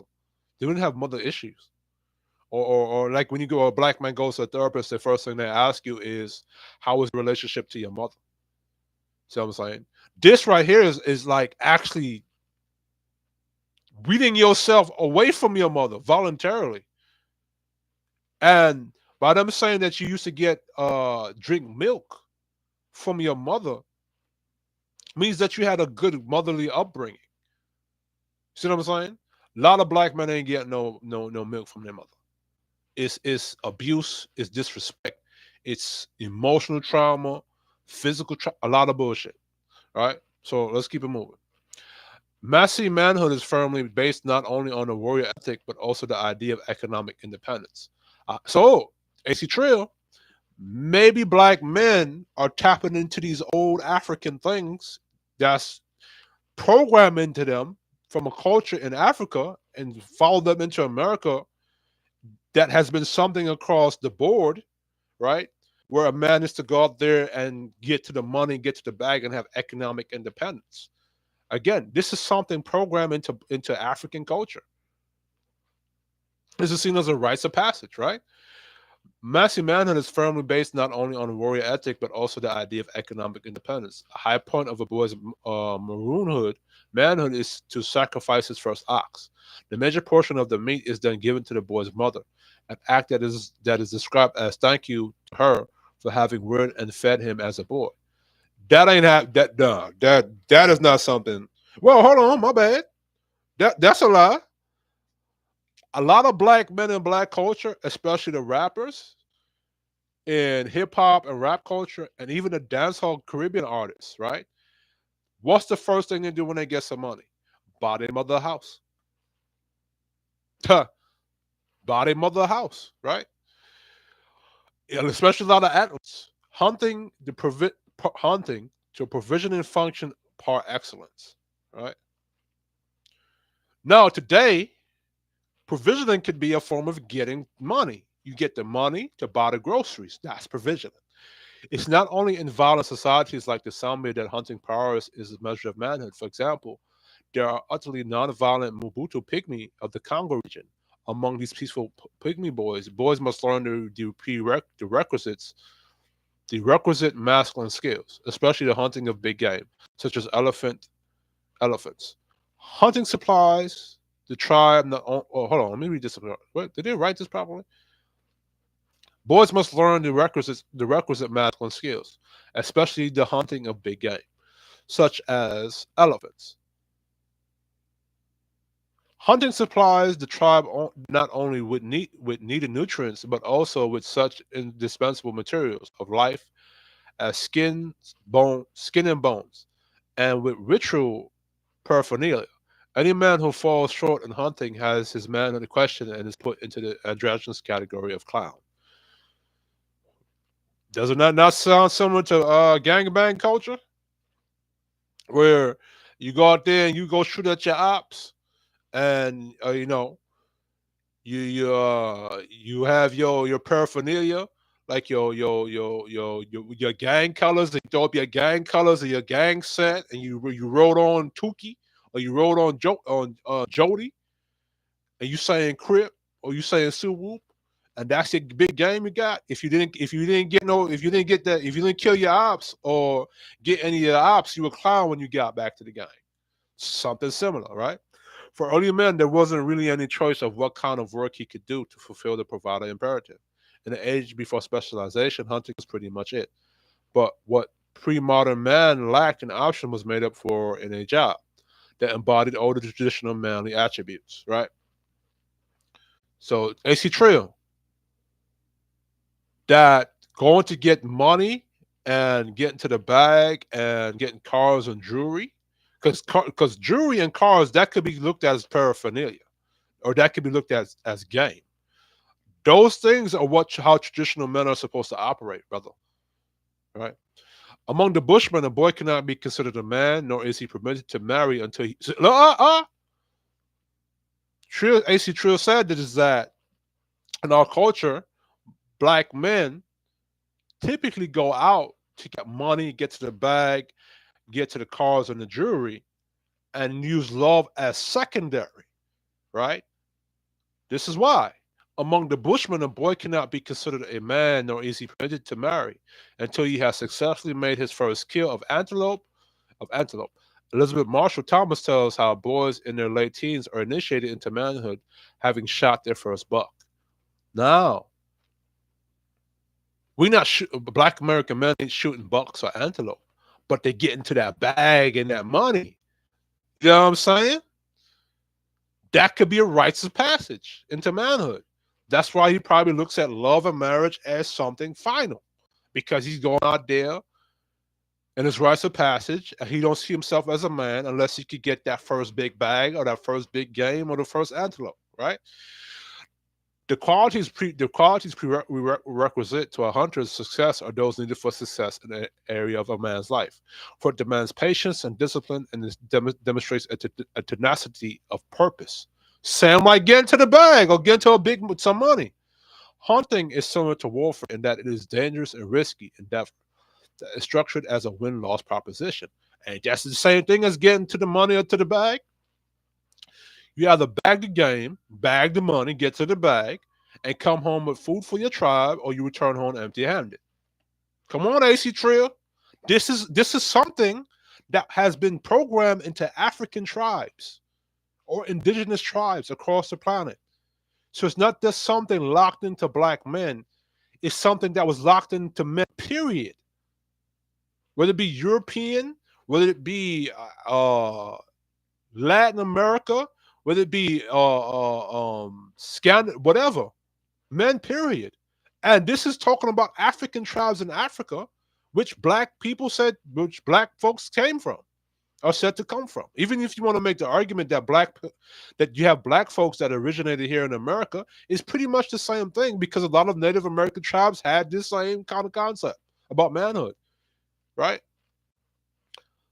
You're either it contains an element of sport, as it involves not only pitting one's skill and determination against the beast, but against one's fellow man. As with an athletic team, a hunting gang is bound together by the intense camaraderie, born of striving in a common risky purpose. The men are both cooperative and competitive.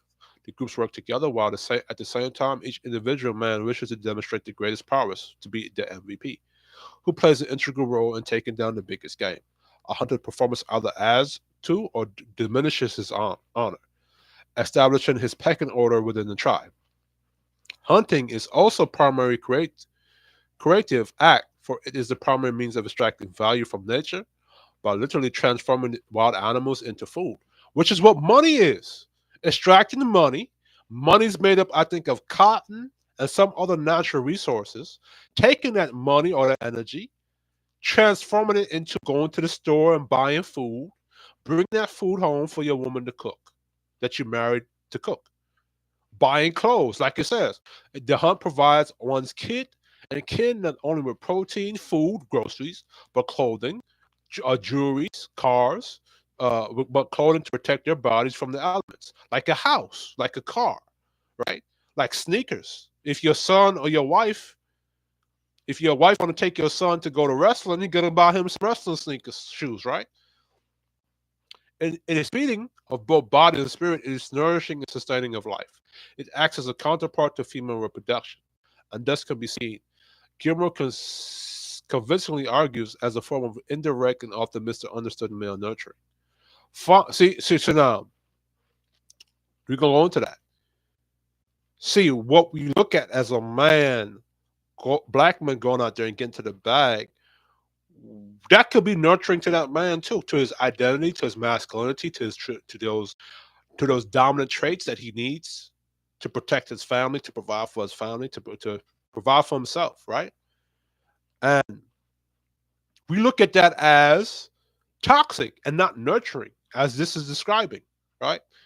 Finally, just as procreator role acts as a pursuer of a prize. Thus, hunting is a creative act that parallels battle, sport, and sex.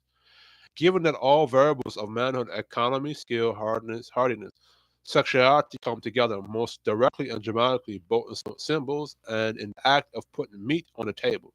Hunting may truly be called the provision and function part excellence. I want to read this again. The hunting is a creative act that parallels battle, sport, and sex. Given that all variables of manhood, economy, skill, hardiness, sexuality come together. So, just that saying, right? A man going out there, black man going out there to get the bag, hunting for the bag, and then finding a wife to marry, all of that is together. But what's the priority? Economy, which is provision, skill, which is protection, or hardiness is protection, and then marriage, which are all one. It's all connected, right? The vital importance of autonomy. I want to get into this right here.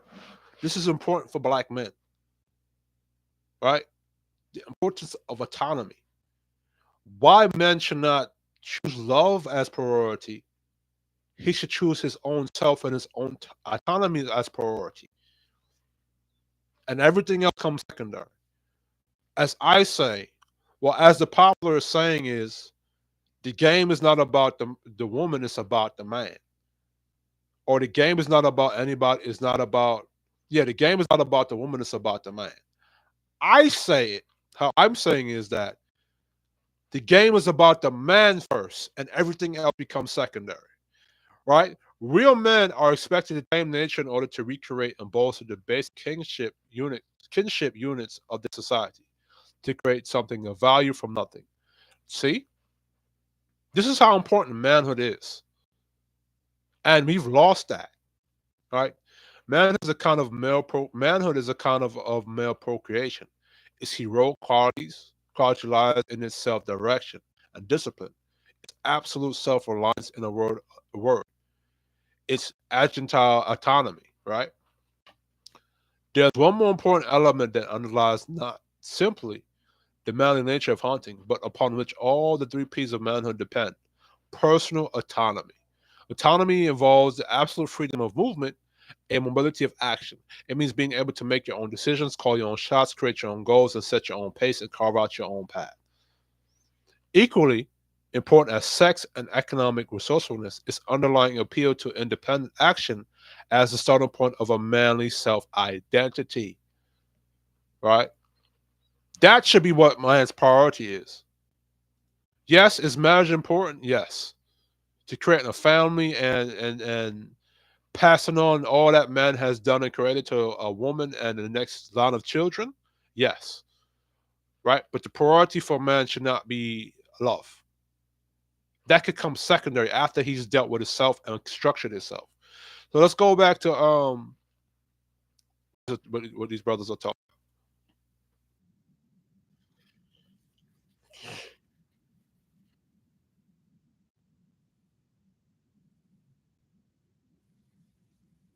That's not, as I just said, AC Trio, that's wrong. Other cultures, right? What was their priority? Provision. Go out there, be a provider, get to the bag the game, hunt the antelope, right?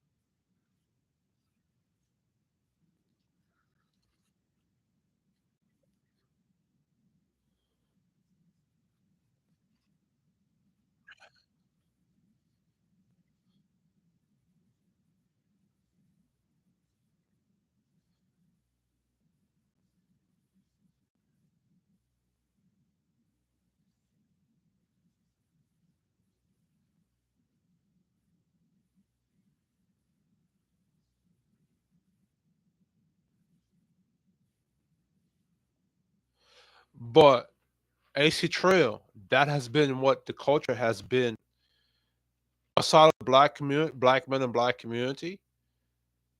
That's what has been the standard for every man of every other culture, right? It was to go get the bag and then start a family last, right? And the reason why it was to go get a bag is because if you cannot provide for yourself and get it on your own, you cannot provide for your family or your woman, right? And I think, as I said earlier, for black men, because of slavery, we were only based to our procreation value and not the protector and provider value. And I think I explained why that was done. I think why black men were prevented from being that provider or protector value because it was going to make us stronger and equal and even rival or surpass our former enemies or former slave master. And that's why we were just based on our procreation value, right?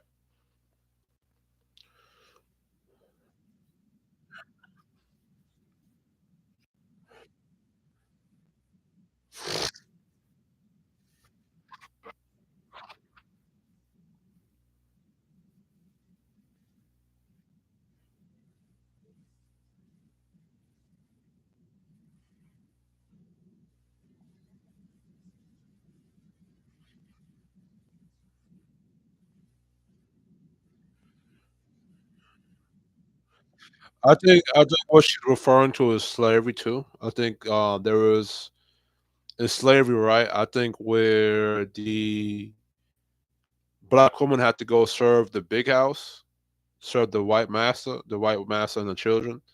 So she couldn't really, be of service to a black man. And if some goofiness went on in slavery, I don't remember the material, but there was a lot of things in slavery that black men and women went through, especially black men. Black, I just want to talk about the lion's share. Black men dealt with the lion's share of the trauma, of the victimization, of the bullshit that was casted upon the black community. And when I say the lion's share, I'm talking about 95% of it. And in the last 100 years, black men had to fight that lion's share just to have the little bit of what we have now. So,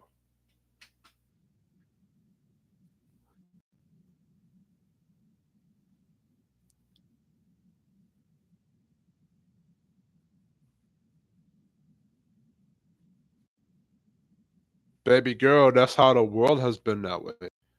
African culture has been that way. I just read that to you, right?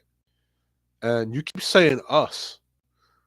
No, you're black. You see, until black women acknowledge that your black man went through the flame,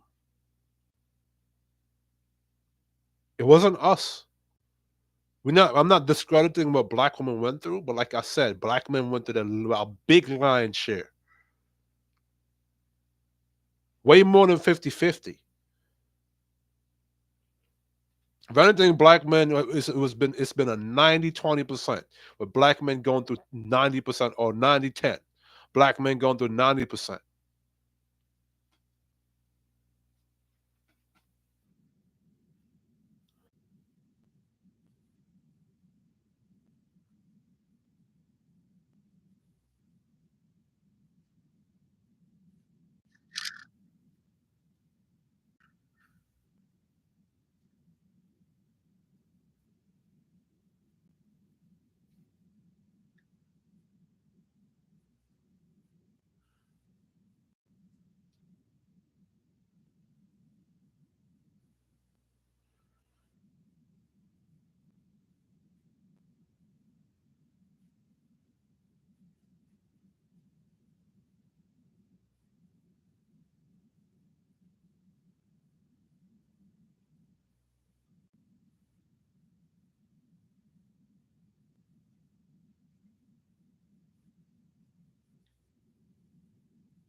Um, you might be figuring out from a genuine place, but that's not what I see in real life. That's not what I see on these YouTube spaces. I think black men have attempted to try to be general or come from a genuine space. My bad, but every time when black men try to come from that space, try to be more compassionate, try to be more compromising. And AC Trill has experienced this on the panels. He sells it. The black women attacked them, attacked the brothers. So, but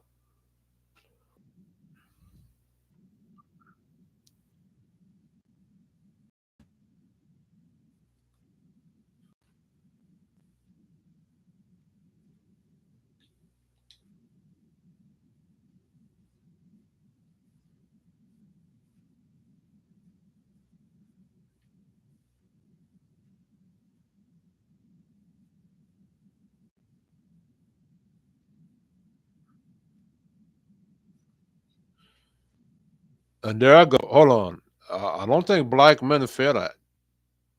I mean, a lot of black men are finding solutions outside of black culture and outside of black women. I hate to say that to y'all, but that's what it is, right?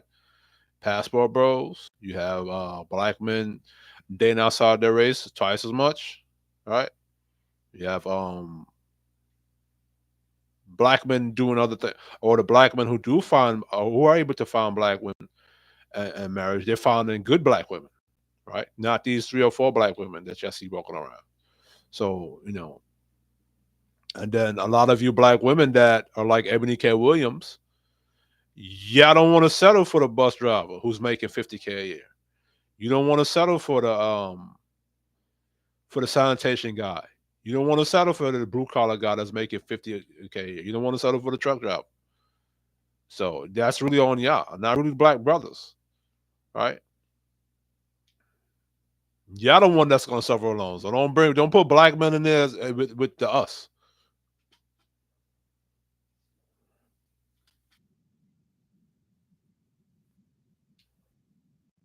No, black women, you have to come to the table correct. And see now, a nigga like me now, they're gonna say that me, I'm continuing the gender war. No, I'm being honest. I'm saying black women have to come to the table. Why does black women have to come to the table? Because black men have stepped up their game. And let me put up some stats right quick, right? Black men have stepped up the game. Have stepped their game up. Right. Let's look at population, income. Belgium. All races, median weekly earnings by age 16 to 24. Black men make around 600. Oh, this is black together. Let me see black men right quick. Um, let's go to black men. Nation, African American. Let's go to black men. Uh, this is not strictly to black men.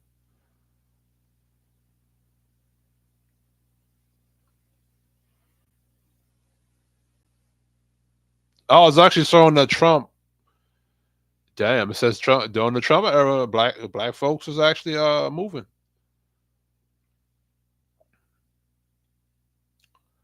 Oh, this is for women, right? Oh, okay, so it does do men. Okay, so for black men, 16 to 24, black men make $648. Black women make $657.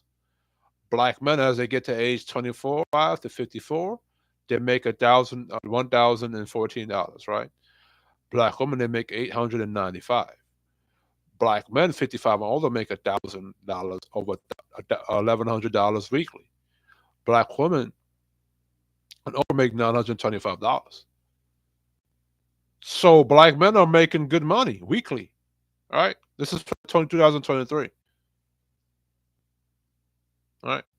Full-time wage and salary workers. All right. The only part time where black women make more than black men is from 16 to 24. From boys to men and from girls to women, right? Let's go down here. Black household median incomes, 51K a year. Married couple family incomes, it's 94K. Single mother family, 41K. Single father family, 55K. This is black, right? So black men are doing good on average, more than black women.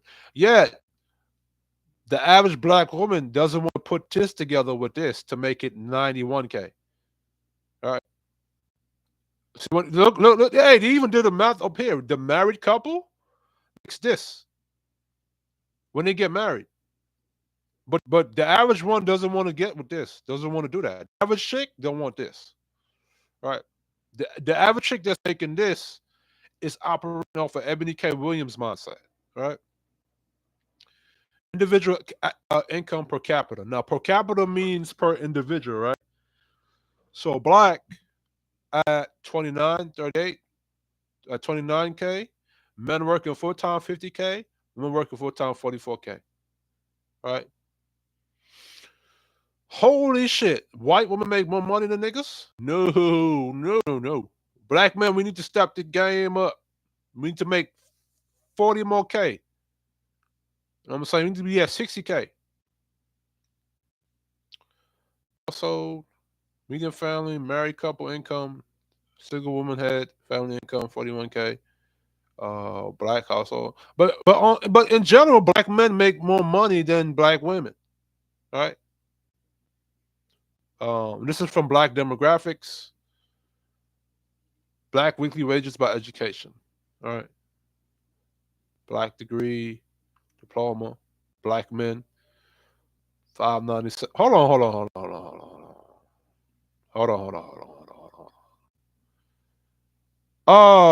Isn't one of black women's things that they can't find suitable black men with college degrees that make more money than them? Isn't that one of Ebony K. Williams things? And what year is this from? It really doesn't matter. This is from. I would like to see what year this is from. Mind you, this is from the source, U.S. Bureau of Labor Statistics, Division of Labor Force Statistics. So they're not pulling these statistics out their ass. They're actually getting it from somewhere, right? Black men less than a high school diploma, $597. Black high school graduates, no college, 754. Some college, no degree, 814. Associate degree, 899. Bachelor's degree, 1,167. Advanced degree, 1,561. Let's look down here. Black men with degrees from some college to an advanced degree make more money than black women with that degree. But the main narrative is that black women cannot find suitable black men with college degrees. They're making good money.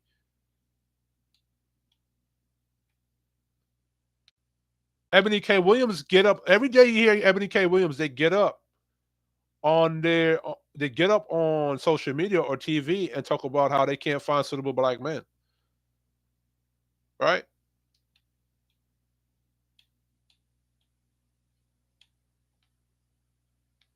But we're showing statistics that there are a lot of black men out here with college degrees and making more money than black women.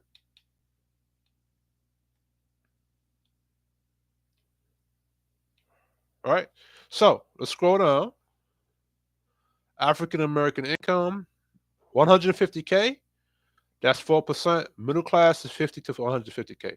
Working class is 25K to 50K. I think most folks are. Yeah, it's some big numbers. Oh, poverty and working. Ooh, a lot of them is here. This is up to 2018, right? Damn, working class is mine, and then you have the middle. This is working class, and then middle class, right? So both these is big, and then you have black men making most of the 50K to the 150K, right? So let's go down here. All right, let's go here. We would like to go into that food stamp thing though, right? Now this is saying the amount of men in the labor force. Total men, women 16 and older, black women, black men. Black women are a million more in the workforce than black men, yet black men make more money than black women. And I think that's because black women are in general a million more than black men. 1 million, their population is more than black men, right? But even though black women's population they outnumber us by a million, black men, as you see, earn more, right? Part time less than year round. Okay, so right here it says no earnings all year. Okay, I wonder what that means. All right. Look at right here. Black women outnumber black men, but black men make more money than black women, right? Number of workers, full-time earnings. Black men make there, right there, right there. Oh, so this is 42th decade. I wonder what force that is right there. 30 to 9K, 20K. Yo, so as the wealth goes up, black men make more money than black women. As soon as black men touch the 50K, they make more than women. As long as black men are in the broke category, the poverty category, I guess going up from poverty right here to working class, as they go up past 40K, they begin to make more money than women. Ha! All right. So we gonna get into this right here too. All right, so let's go back to my man philosophical. All right. Let's go.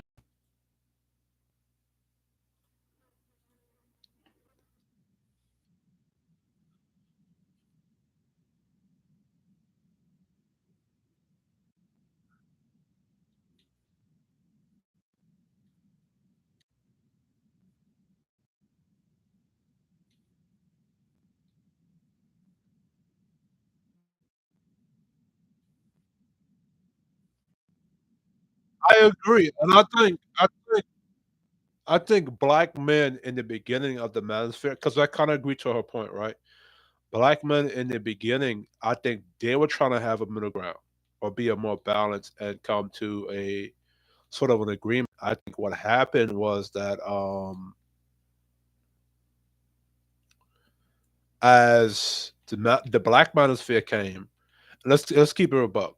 When the black manosphere came, it pushed the space, right? And I think in the combination of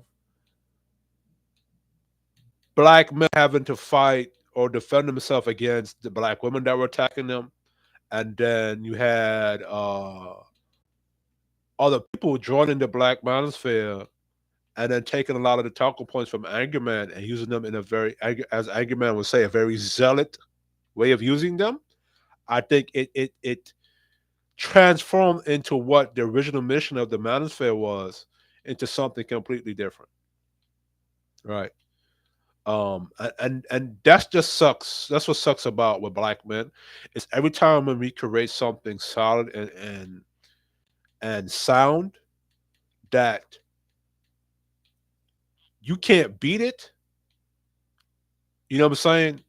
It's always some efforts to destroy that movement, you know. And then the original people like Angry Man, nobody wants to interview him, right? Because Angry Man can actually set the space, the space straight, right? At least with Tommy, they interview Tommy.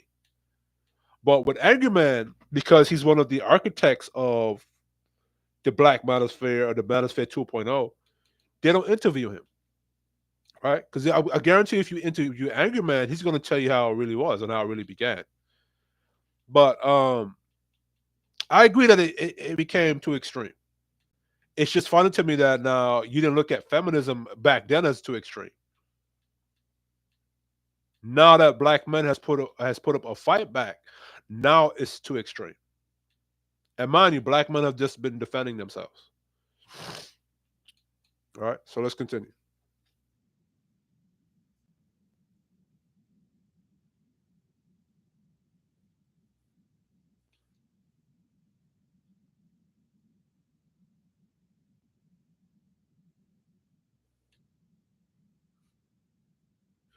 No, you know why? You know why that is? Is because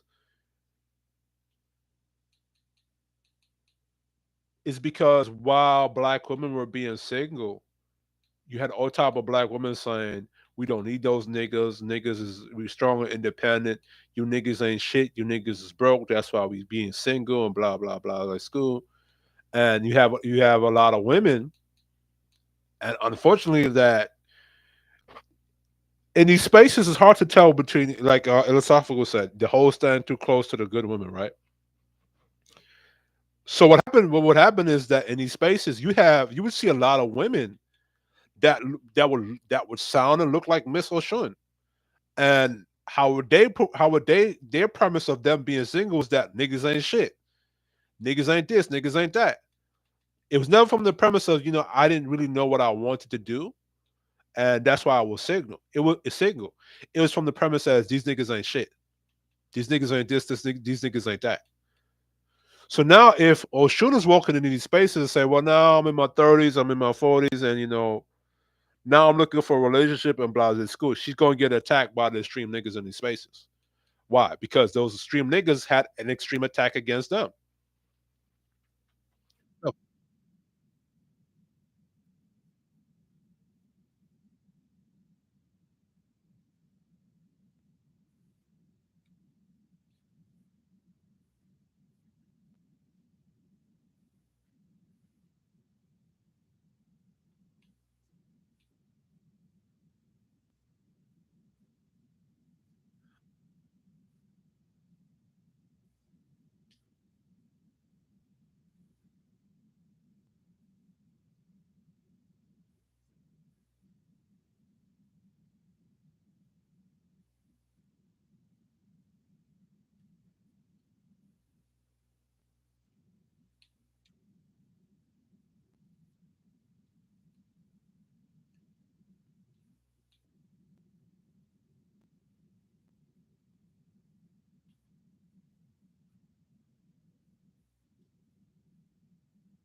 I fuck with that. I can fuck with that. I can fuck with understand. I can fuck with that. I actually, I actually do believe in shit like that. I do believe like if right now I get a chick pregnant, well, I'm dating intentionally, so if I get a chick pregnant, it's gonna be because it was with a chick that was actually being a good person to me, right? So I'm gonna go ahead and say fuck it and just be in a long term relationship with that person, right? Or either get married or just stick with that one person until we raise a child or we fall off. I do believe in that.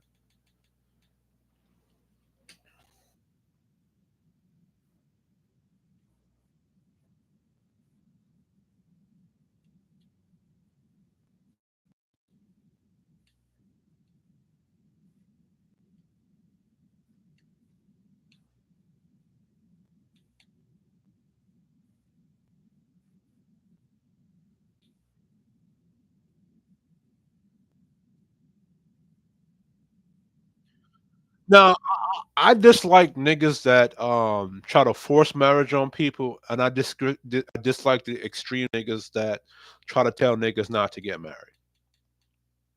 Right? If you don't want to get married, don't get married. But if the dudes who do want to obtain, those marriage things, that traditional white picket fence and get married and two family household, let them do it. You know what I'm saying? If that's what they want to do, like if you don't want to do that, that's cool. That's fine. I understand. But if a next man want to do that, let him do it. He shouldn't. If a woman and a man want to come together, and that man want to submit to that man's household, and they want to be in a nuclear family, they should be allowed to do that without people fucking with them, man. Or some red extremists now saying, "Oh, you a sucker because you want to get married," or some feminists saying, "Oh, you a pick me because you want," like how they attack Simone Biles. No, if that's what they want to do, let them do that. You feel what I'm saying? Let them do that, dude.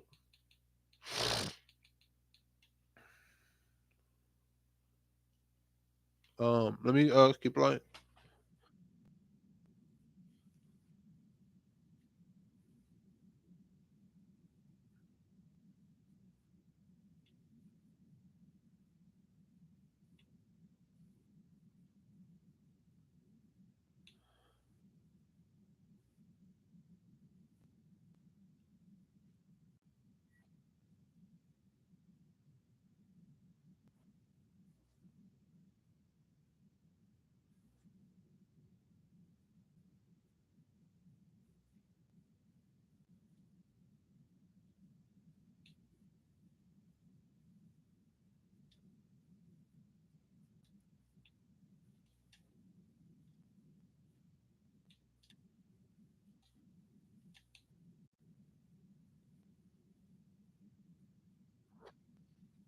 A lot of Jamaican men or Caribbean men do that, right? Like a lot of Caribbean men, they have a wife back in Bacayada, as we say, and they will come to America, migrate, work really hard, work about 4 jobs, and work on trying to bring those try to bring his family up to America.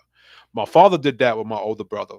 Um, So yeah, no, I agree with that. I agree with that. If you're a man and you got family, and you're able to find work and help your folks migrate or help them live a better life or help them into a better opportunity, I believe in that.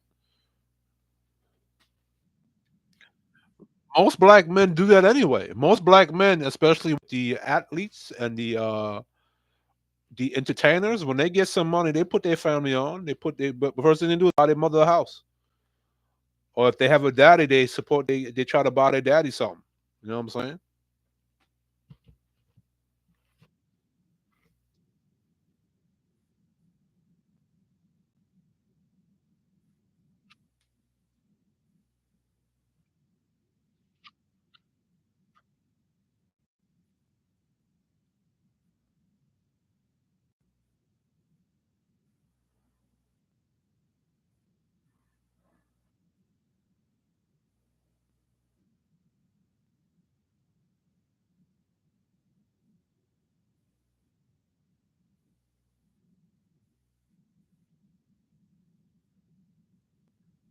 Marcus White, you do know that the nuclear family was headed by a patriarchal.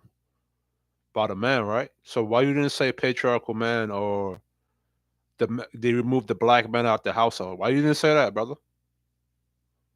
You spoke about how your grandfather was a patriarch and he moved his family from somewhere to somewhere else. So when they removed the black man from the household, how did they remove the black man from the household? They used his women against him. That's why we're in the spaces we're in today, right? And I don't give a damn what nobody say until black women collectively come to the table and say, "Black men, we apologize for allowing ourselves to become weaponized against you, and we apologize for allowing your enemy to use us against you."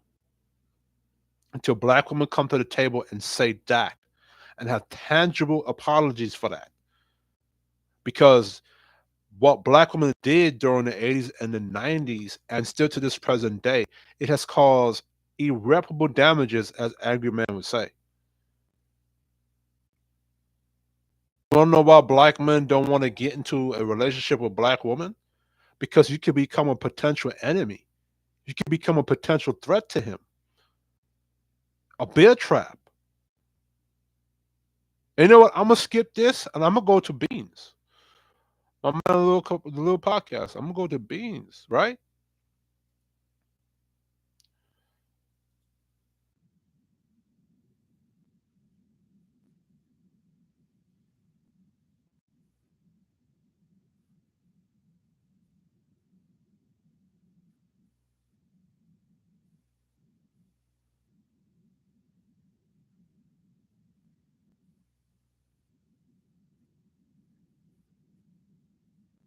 We go into what he's saying to hear the context properly.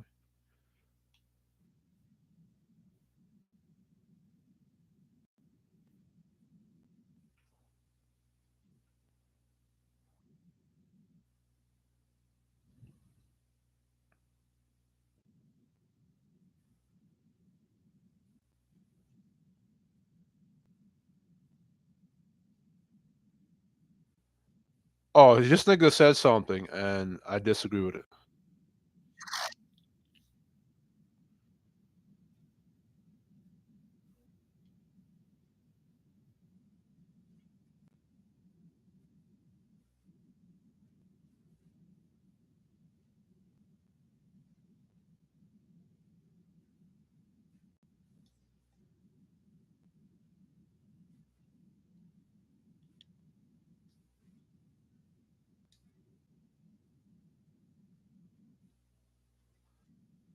Hold on, because Marcus White is a simp.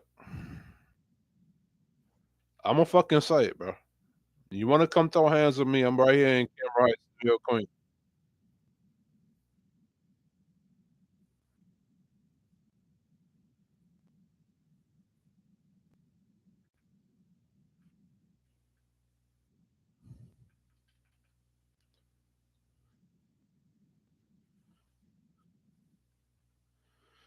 Oh, I'm gonna have to review this.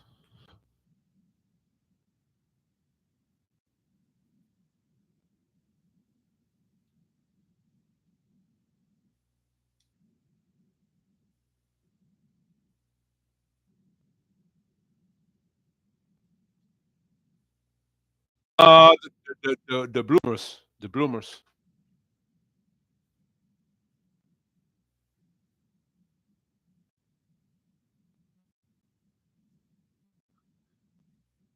I agree with Ace Trick. You don't know how like annoying it is to me to sit up there and see old Crip and blood niggas in their 50s, 40s, 60s, and 70s talking about Sue Whoop and blood and crippin'. Motherfucker, you old, my dude, and you still out here gangbanging. Whack 100 still out here gangbanging, bro. You niggas is old. You niggas is grown, and y'all still up here talking about Sue Whoop and blood and crip. So I agree with that. Big grown ass niggas talking about I'm this and that crip and I'm from that block. You're supposed to be teaching young niggas not to keep doing that. How to get to some actual paper. A lot of these old niggas be broke. Still living in the same parking neighborhood, still talking about super crip. They gotta deal with an old chick now. A lot of times trying to take you mess with your chick. Bruh, I agree with AC Trill on that. Like that shit annoys the fuck out of me, bro. Even when I look at a lot of old Caribbean niggas, they used to be street niggas in they time and day. I look at them and be like, damn, you sitting on this corner doing nothing the whole time? So I agree with AC Trill on that one.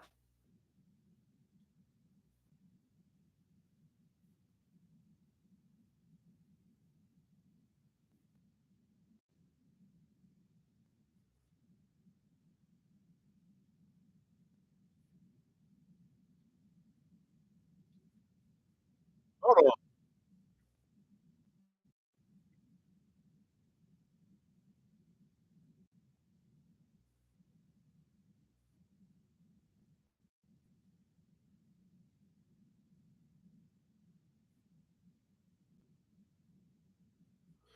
Hold on, AC Trail. But if the man did not want to have the baby with the child, with that woman, and she decided to have that baby without his permission or his acts, she took advantage of his position, right?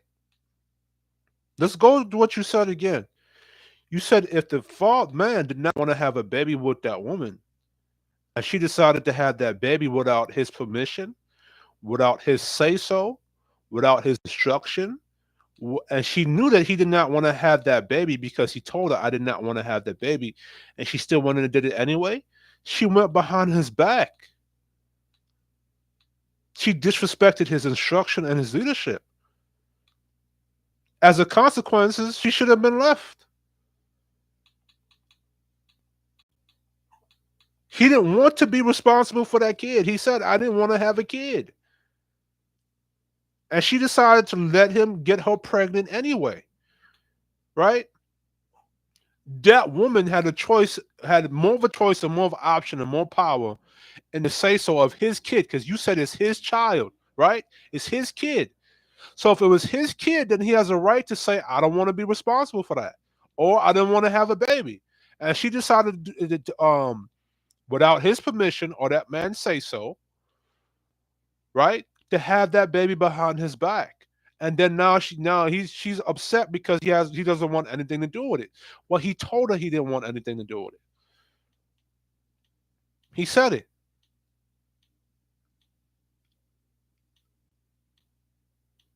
Right? Now I'm not saying it's wrong or right. I'm not saying I myself is gonna do that. And I'm not saying other men should do that. But I'm saying if you're going to be pro-choice about women, because woman has a choice that if a man does want that baby, she has a choice to go abort that baby, even though it's his baby. But if he doesn't want to have, if he she decides to have that baby and he doesn't want to be responsible for that kid, he no longer has no choice to walk. He doesn't have a choice to walk away. That doesn't make any logical sense, brother, my man. It doesn't. She has a choice to delete that baby if I want the baby. And I cannot tell her, no, you can't delete that baby because it's my baby. But if he doesn't want to be responsible for that baby, he has to be forced to take it care. He doesn't have the choice to walk away from that baby. But you're saying it's his child. If it's his baby, he should have a say so if he wants to keep that baby or not keep that baby. Again, this is how black men lose power. And this is how black men give power away. Take power away from themselves and give power away. If I'm the head of my household, that means I'm the authority if I'm the leader. And what I say goes. And if I tell this woman, hey, I don't want to have children, I don't want to have a baby, and she decides to have that baby without my permission, or go behind my back and have my permission, and I decide to walk away from the child, I have that right. Because I told her I didn't want to have a baby. I didn't want to be responsible. And she did that anyway. On her own. But y'all gonna get upset with me about that for saying that. Y'all gonna say that I'm red pill extremist and A, B, C, and D. How come you didn't call the feminist extreme for saying, if I give birth or get pregnant and it's a male child, I'm gonna delete that baby? How come you didn't call them extreme? Right? If you say that the men are the head of the household and the leadership, right, he should have a right as a say so if he wants to keep that child that you're saying is his, or he can walk away from that child. Or if you're going to tell that child he should be responsible for the child he had, then you have to tell women, well, you can't be aborting a child's a man's child, or a man who said he wants that child. Let's look at that logic, right? Let's say I agree, because I do agree, because me personally, I do agree that if you get a woman pregnant, you should be responsible for that kid. I personally, I agree with that. That's what I agree. But objectively speaking, right? If you want a man to be responsible for that kid, then you have to tell the woman, well, if that man wanted you to have that baby, you can't abort that baby, right? Just like if that man gets her pregnant and he has to now be responsible for that baby, and he has no choice if he wants to walk away from it or not. When a man does want to have a child with that woman, she cannot abort that baby. How about that, AC Trill? If a man gets a woman pregnant and he wants the baby, she cannot abort that baby or give up that baby for adoption. Just like if you want a man to be responsible for that kid, whether he want that baby or not, but he wanted, just like if a man got a woman pregnant, right? Even though he didn't want the kid, you want him to be responsible for that child. At the same breath, if a man did want the child, that woman cannot abort that baby. That's the balance right there. If I can't have choice whether or not to walk away from a situation that I did not want, and I told that person I didn't want that situation, she cannot have that choice either. Period.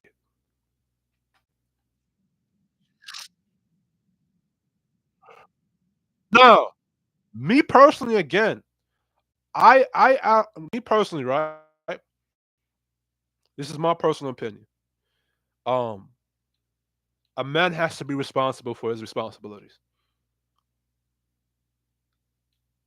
So if you're a man out there and you got this chick pregnant and she now has a child, you have to be responsible for that. Whether it was an accident or you didn't want the baby or you told her you didn't want it, you have to be responsible for that kid or for that responsibility. That's me personally speaking. Objectively speaking, if objectively speaking, a man should have a choice or say if he wants to be responsible for that baby or not. Objectively speaking, this is me speaking. When you're speaking objectively, this is absent of my personal opinion and what I personally think, my personal feelings towards the situation.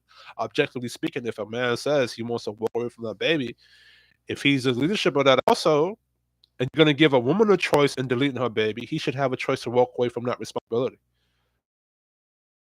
Right? I personally don't. I personally say something different subjectively to me, but objectively speaking, that's how it should be. Right? But guess what that's going to be doing objectively? If a man told a woman he did not want to be responsible or to have a baby, right? And she got pregnant by that baby, and now he's forced to take care of that child. That's rewarding that woman for bad behavior, and that's going to keep making women do future mistakes like that, right? This is why a chick can attempt to poke holes into Drake's condoms or Chris Brown condom, right? Because she knows, even though Chris Brown didn't want to get her pregnant, she could force him to take care of the baby, of her child, and pay child support. because she knows he's going to be forced to take care of that responsibility. Whereas if Chris Brown or Drake said, "Nah, you poke holes in my condom, and you knew I didn't want to have a kid. Now I'm going to walk away from you completely." You know what women are going to stop doing?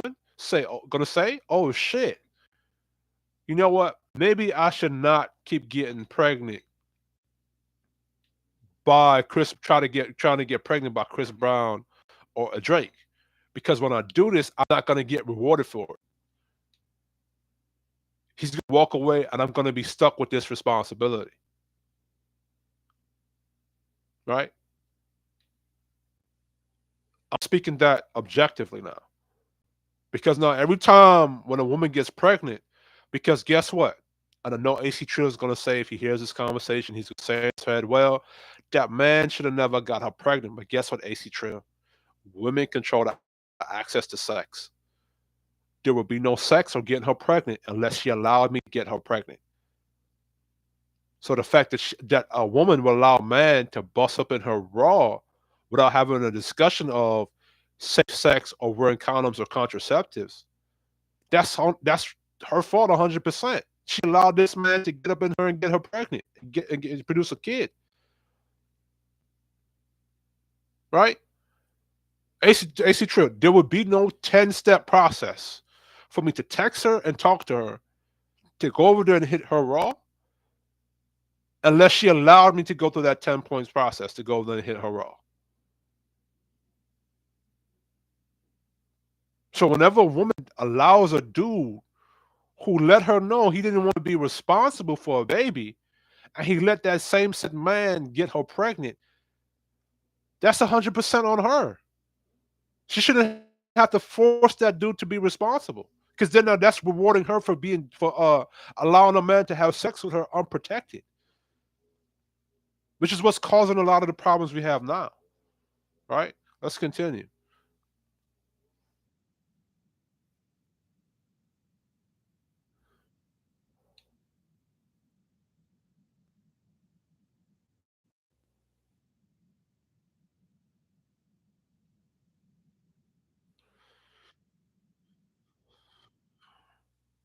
No, no, black men. This is the black men. I'm not giving you a fucking excuse. I'm not giving myself an excuse to get women pregnant or to go smash women raw. No, I'm not taking away. I'm not saying that. I'm not. This is. Listen to me and hear me correctly. I am not saying that men should just go out here and smash chicks raw with no condom. You a stupid motherfucker if you do that, right? You a dumb motherfucker, and if you do that, you you deserve every right for her to put your ass on child support and hold you responsible for that kid. Because at the end of the day, I do agree with something that AC Trio says. If you're the head of the household and you're the leadership, you should know better, right?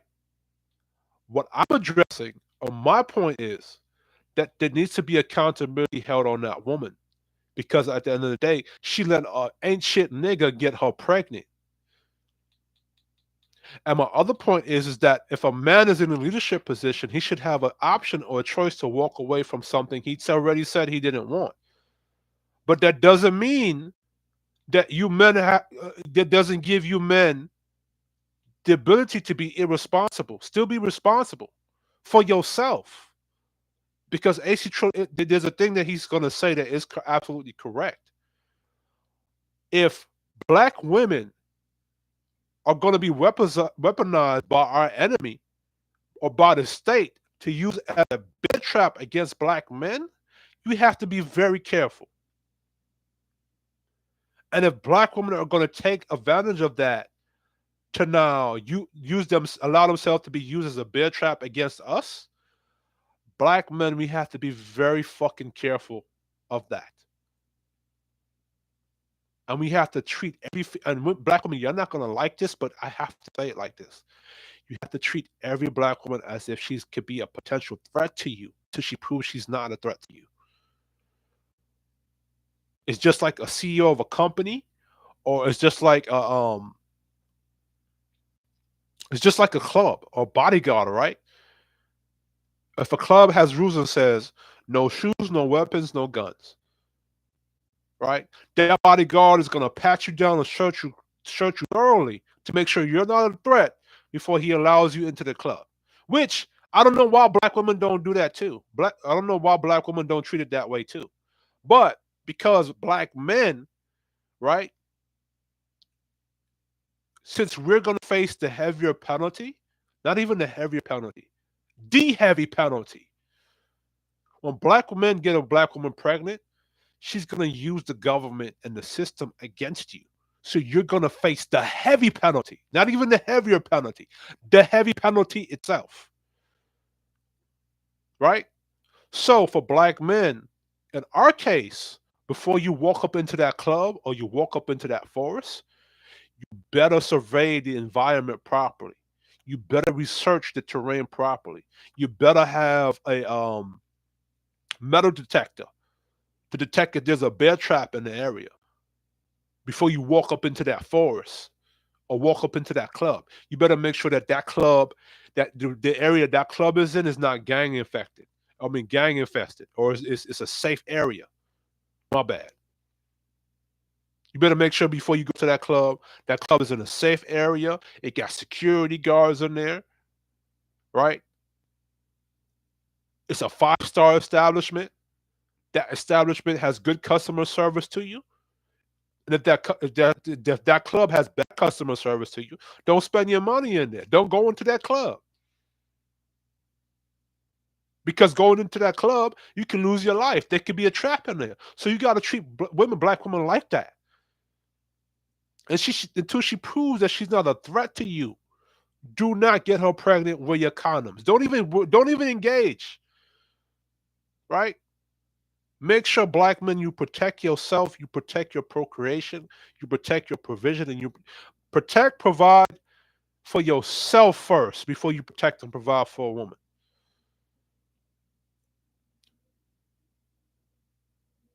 So I want to make sure I'm responsible and I tell black men that. Yes, objectively, black men should have a choice on whether or not he can walk away from that situation or not. Just like she has a choice whether she can abort that baby or not. I agree with that objectively.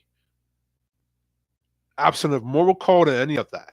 But at the same time, black men, you have to be responsible with yourself to protect yourself from the environment that you're in right now. Black women are using your enemy system against you. The same black woman that is saying we're willing to ride and die for you and march with you in these streets, and they love you and they respect you, they will turn around and use that same system against you, like in the Matrix. Like how Agent Smith can become anybody in the Matrix. Your black woman can literally become the enemy to you in this system. So I agree with AC Trill. You have to protect yourself. You have to value your sperm and your seed, and not get the wrong chick pregnant. Which is a lot of, I hate that talking about too. You picked the wrong. How come there's so many fucking wrong women in the damn environment? And the reason why there's so many wrong women to pick from, a buffet of bad bitches or wrong bitches to pick from, because ain't nobody holding their fucking ass accountable for anything. They're allowed to misbehave and go buck wild and nobody say nothing to them. But anyway.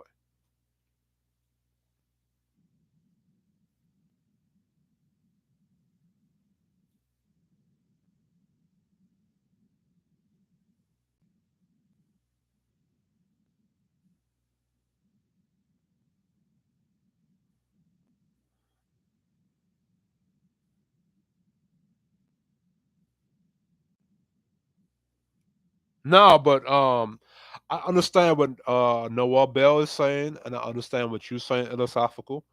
But you have Dr. Umar Johnson telling black men in general that they should be, even though that black man has his own children to take care of, that he should take care of other people's kids. That's something that Black Dr. Umar Johnson is telling black community. And the reason why I bring up Dr. Umar Johnson is because he's actually influencing the board. You see what I'm saying? So I get it that because I agree with that too. My father, right? He's a stepfather. He was a stepfather to my older siblings, older brother and my sister, and he He had me by my mother. So before he had me, and he got my mother, she already had two children. But this was in like the 1950s Jamaica. So this was in a time before now, right? So I don't knock a man if he wants to become a stepfather to a woman, so long as that's the right woman for him. That's the right chick. It's not a 3 or 4. It's not a gold digger. It's not some chick trying to play the nigga. So long as like it's an honest situation, I don't knock that man for being a stepfather, right? Um, and so long as that woman is realistic to him and saying, well, if he's a good dude and he's a good authoritative figure, he's a good leader, he has a good program, and you submit to him, and he wants to have kids too, and you don't take that away from. Now, this is the thing. You have mother with kids out here, right? 2 or 3 kids out here. That's saying she want a stepfather, a man to be a man to her, and be a stepfather to her children, but she don't want to have any kids for him, right? And then you have a lot of single mothers out here that want that stepfather to be a simp, because that's what's been going on in the black community, right? Which is probably why Noah Bell said that correctly, right?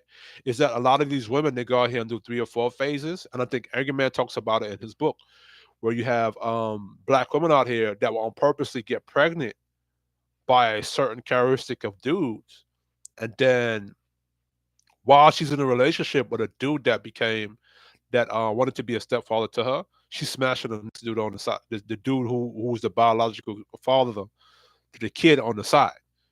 And this has been going on a lot in the black community, right? Too many stories of where the man comes in to be a father to that child that's not his, and that woman doesn't respect him or treat him correctly. She's still cheating. See what I'm saying? So, and I think a lot of men like Noah Bell, um, because he's responsible with his kids. From his point of view, he's like, why do I have to take care of your kids? You know what I'm saying? I'm responsible with my kids and my situation, right? Relative to him. Why could and a woman was able to find me and get into a relationship with me, and where I'm responsible for my kids? Why couldn't that another woman find that same situation? So from the Well Bell's perspective, relative to him, that's what he's thinking.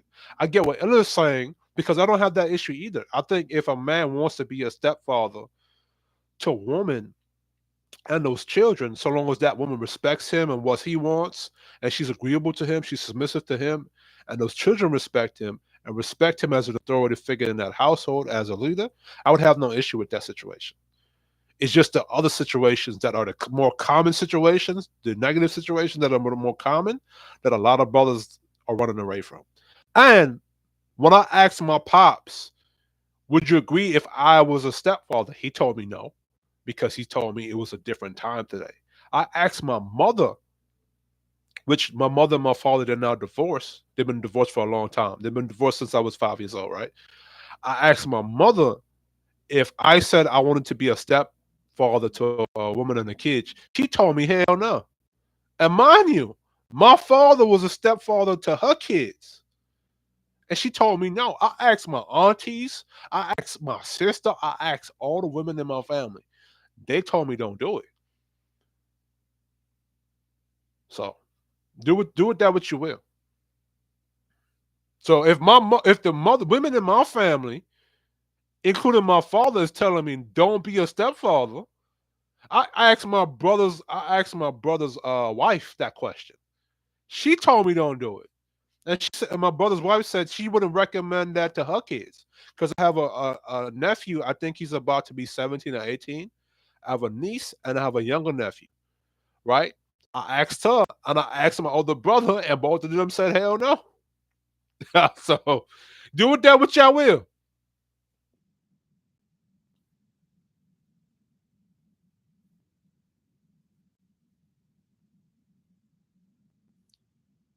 But you know why that was being shamed though, Illa?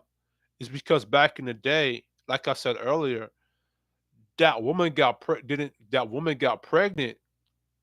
outside of marriage, right? And a lot of these women out here in the black community, they getting pregnant from EBT situations, project hood situations, or they was out there 3 or 4 phase situations when they should have been out there getting a husband. So while a lot of the cats in the olden days used to do that, it was to shame that woman or to prevent that woman from being rewarded for bad behavior, which is leadership too, right? When the person under your watch misbehaves, you don't reward them for misbehaving. They got to sit there and deal with that, be accountable for that punishment, and it shows other people not to make that mistake again, right? So that's why that's being done that way. But I do agree in situations if that woman was married or she was in a relationship with somebody, or that person that she was in a relationship died. And when I say relationship with somebody, like they was in that situation for long term. In my personal opinion, those are the only exceptions that I agree that you could be a stepfather for that kid. But anyway, let's go.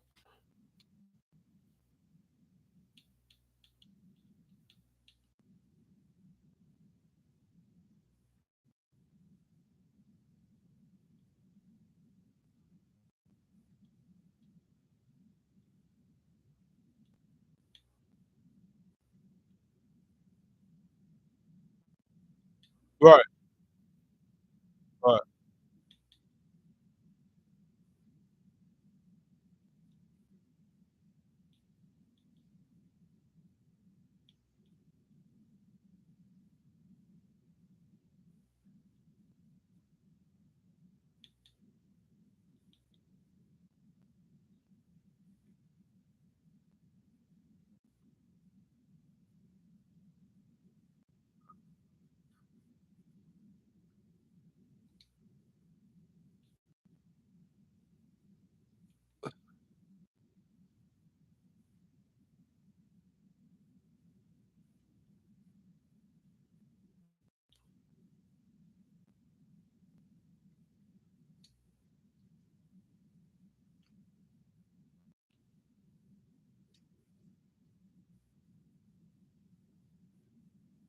You know what? And I agree with that, but guess what? Because Marcus Wright, I think he a pro-black, so he should know this. Out here in New York City and out here in Harlem, Brooklyn, and the tri-state area, you had a lot of black men that were into what you call that were doing martial arts, that were doing what you call they'd be part of the community where they had a lot of where they help a lot of young brothers. Um, help create a lot of programs that help a lot of young brothers, whether it be football, martial arts, boxing. You have black men out here that would help young brothers get work or find jobs. A lot of that in the pro-black community out here in Harlem, a lot of that went down.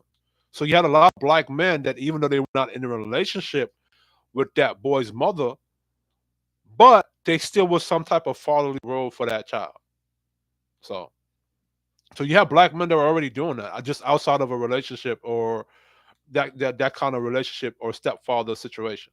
You know what I'm saying?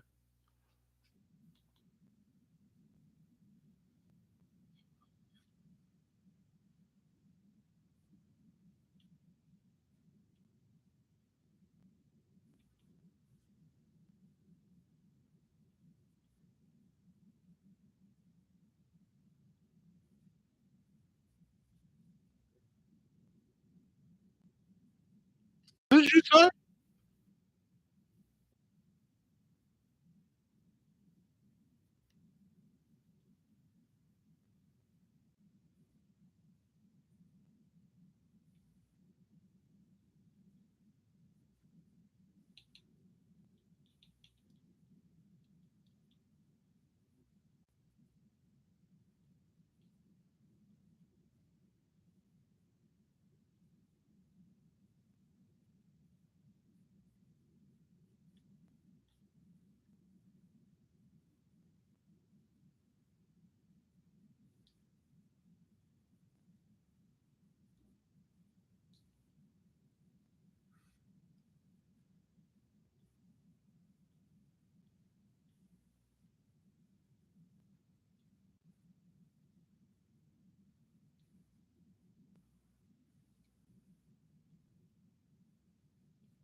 Uh, uh, uh, uh. uh. No, no, no, no, no, no, no, no. You don't tell black men to keep doing something, to go do something that he doesn't have to do, and then tell him, charity comes from the heart because he doesn't have to take care of a woman and her children, where him and that other dude who were both being irresponsible. You don't tell a man to go do something, or you want a man to go do a thing, and be charitable and talk about there's no reward from that, right? That's a waste of a man's time and energy that he could have been doing something with some. He could have been in a relationship with a woman who didn't have any kids. Again, like I titled this show, how black men take away power from themselves, disrespect themselves, and how they do it to each other, and how black men don't give a shit about each other. What Marcus White just said, you want black men to do something without reward and look at it as charity? Being a stepfather to a woman and a child that's not a woman that he doesn't have to be in her life, and to children that he doesn't have to be, that's not more than just charity, brother. That's a lot of responsibility right there. A lot of responsibility. That's going to take a lot of energy away from that man that he's not going to get back. This is what I mean when we don't respect black masculinity. We don't value black masculinity in the black community. You want black men to be comfortable being stepfather, but no rewards from that. That's not how men are. That's not how cultures. Um. That's not how cultures used to operate, right? If a man stepped up to do something like that, he got validation from it. His community respected him from it. They didn't say some shit like, "Yo, let's do this for charity. Do this for charity, and don't seek any rewards for that." All right. This is why I think men would rather go out there and get money, because at least if he gets money, he'll be validated for the money. He'll be validated for getting money, right?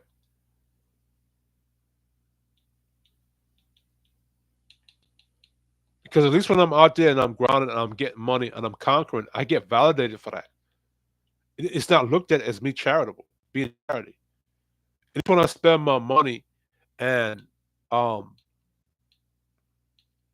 I donate some money, like some charity, I donate to some money to a certain cause. I get respect for that. You know what I'm saying? But now you're talking about when a man is being charitable to a woman, and he's volunteering to be a stepfather to that child and to be in her man when he doesn't have to. You telling him not to expect anything back in return. That's crazy. We would never tell a woman that. We would never tell a woman, hey, you know, let's be a stepmother. Choose to be a stepmother, or be in a relationship with a man and be those kids' stepmother. And if that situation goes wrong, just look at it as charitable. You shouldn't get anything back. We would never tell a woman that. As a matter of fact, we don't shame women into being stepmothers. If a woman get on this panel right now and says she didn't want to be a stepmother, all of you, including AC Trill, will respect her for that.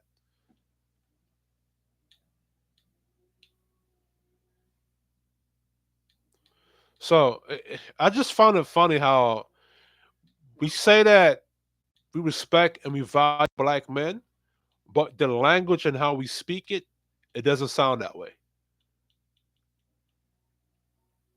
But anyway,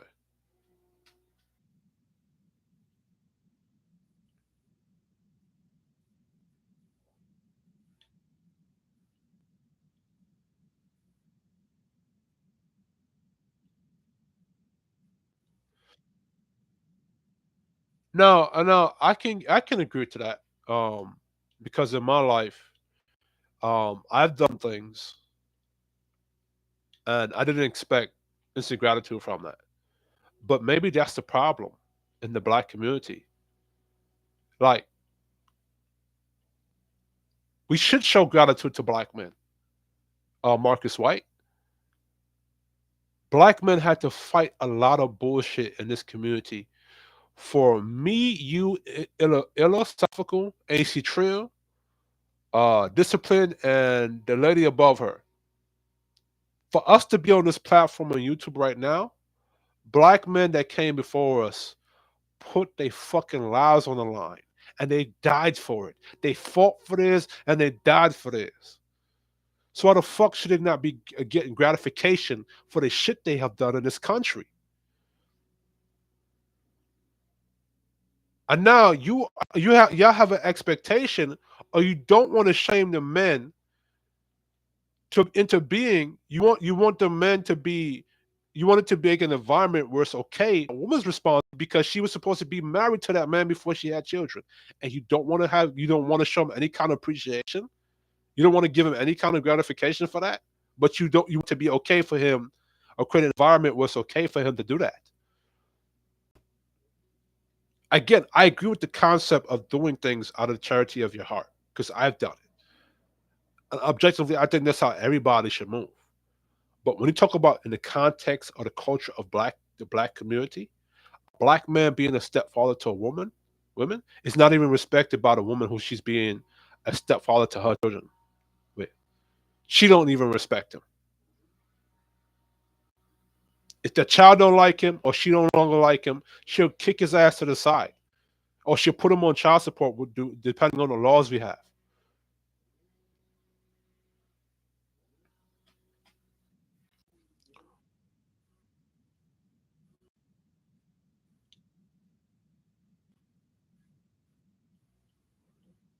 But yes, but that is how women look at the stepfather situation. That's how they look at men. Why shouldn't it be a transaction if that's how they look at us already?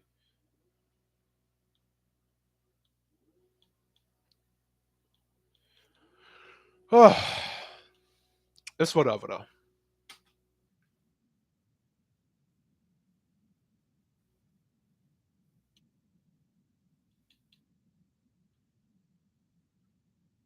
What is the right thing? What is the right thing? The right thing? No, the right thing would be for that woman to have not gotten pregnant outside of the relationship. Hence, you would not need a stepfather. That would be the right thing. Why we don't talk about the right thing for the woman? Huh? We seem to always talk about what's the right thing for the man to do.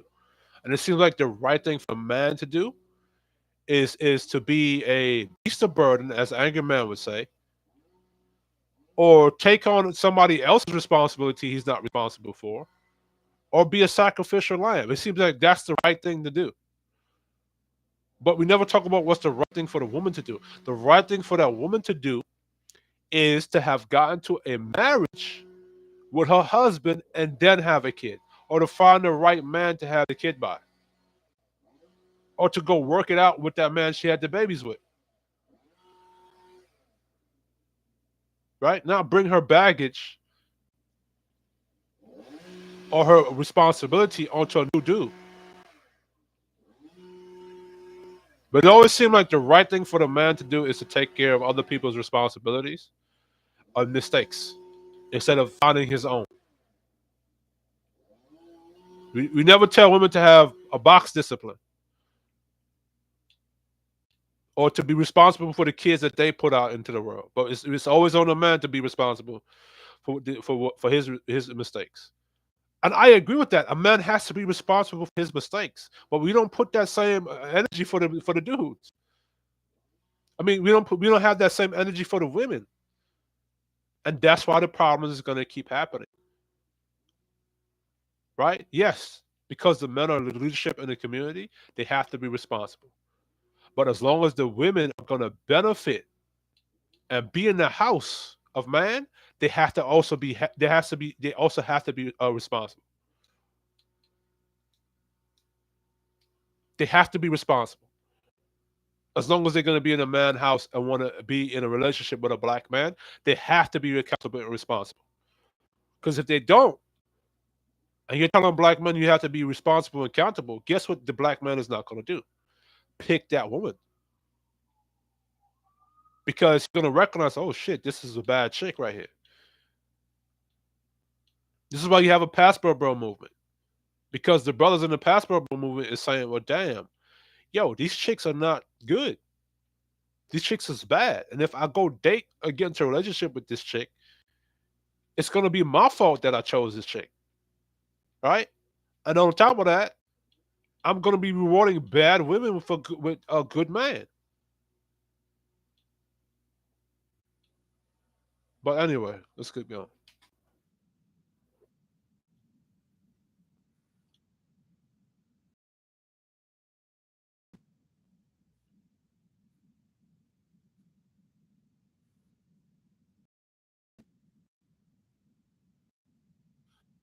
Yes, that's exactly what it is. Right? You want a good brother. Exactly what that's creating, Miss Osun. You want a good black man to get into a relationship with a single mother that she was misbehaving in her 20s. She got pregnant from a whole phase. She got pregnant from a hot girl summer. She got pregnant out here being a hoe. That man who she wants to come be her stepfather, he was a responsible, good dude, right? And then, so let me explain this, right? He is supposed to reward a good woman who was also being responsible with her box, who wasn't out there being a 304, who wasn't out being there doing hot girl summer. That's who's supposed to get that the woman who was being the pick me or being a good woman.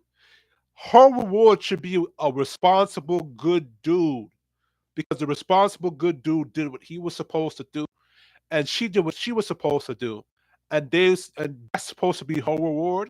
She's supposed to be his reward.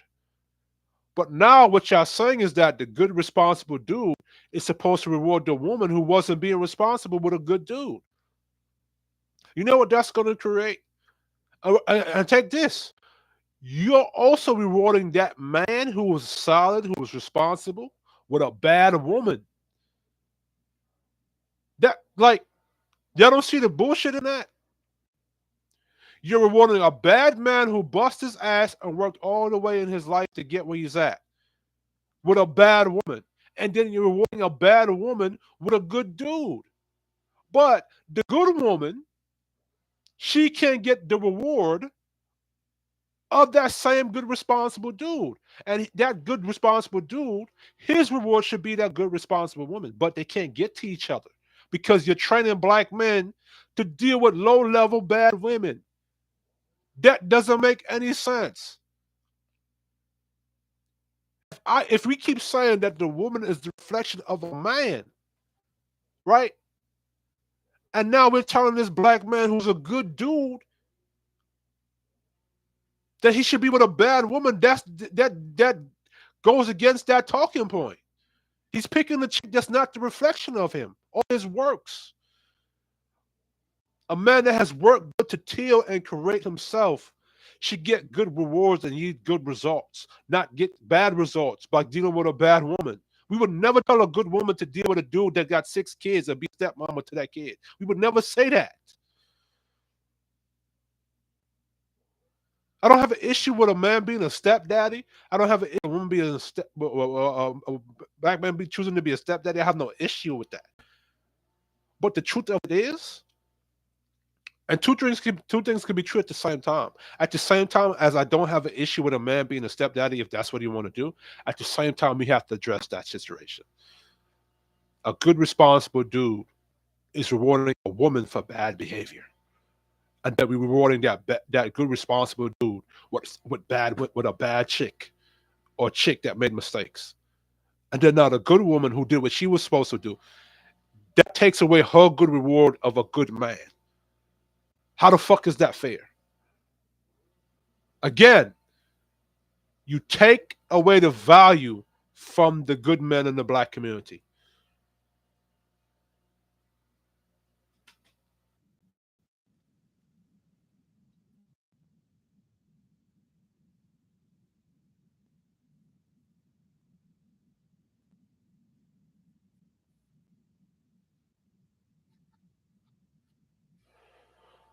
That has been the concept, Miss Hoshun. That what you're talking about is the Russell Wilson and Sierra situation. Sierra, while she was dating Russell Wilson is an alpha nigga that was in Sierra's friend zone. And while she was dating Russell Wilson, Sierra was out there having her fun and got pregnant by Future, became a baby mama, and Russell Wilson rescued the day. Now, mind you, Russell Wilson by everybody. Every black chick, I don't care if she was a cornball herself. Every black chick in black culture called Russell Wilson a cornball and a fucking lion. And it wasn't until Russell Wilson married Sierra and rescued Sierra from her stupid decisions that Russell Wilson became the standard of masculinity that every black man should follow, according to black women. After they called him a fucking cornball and a sucker and a lion.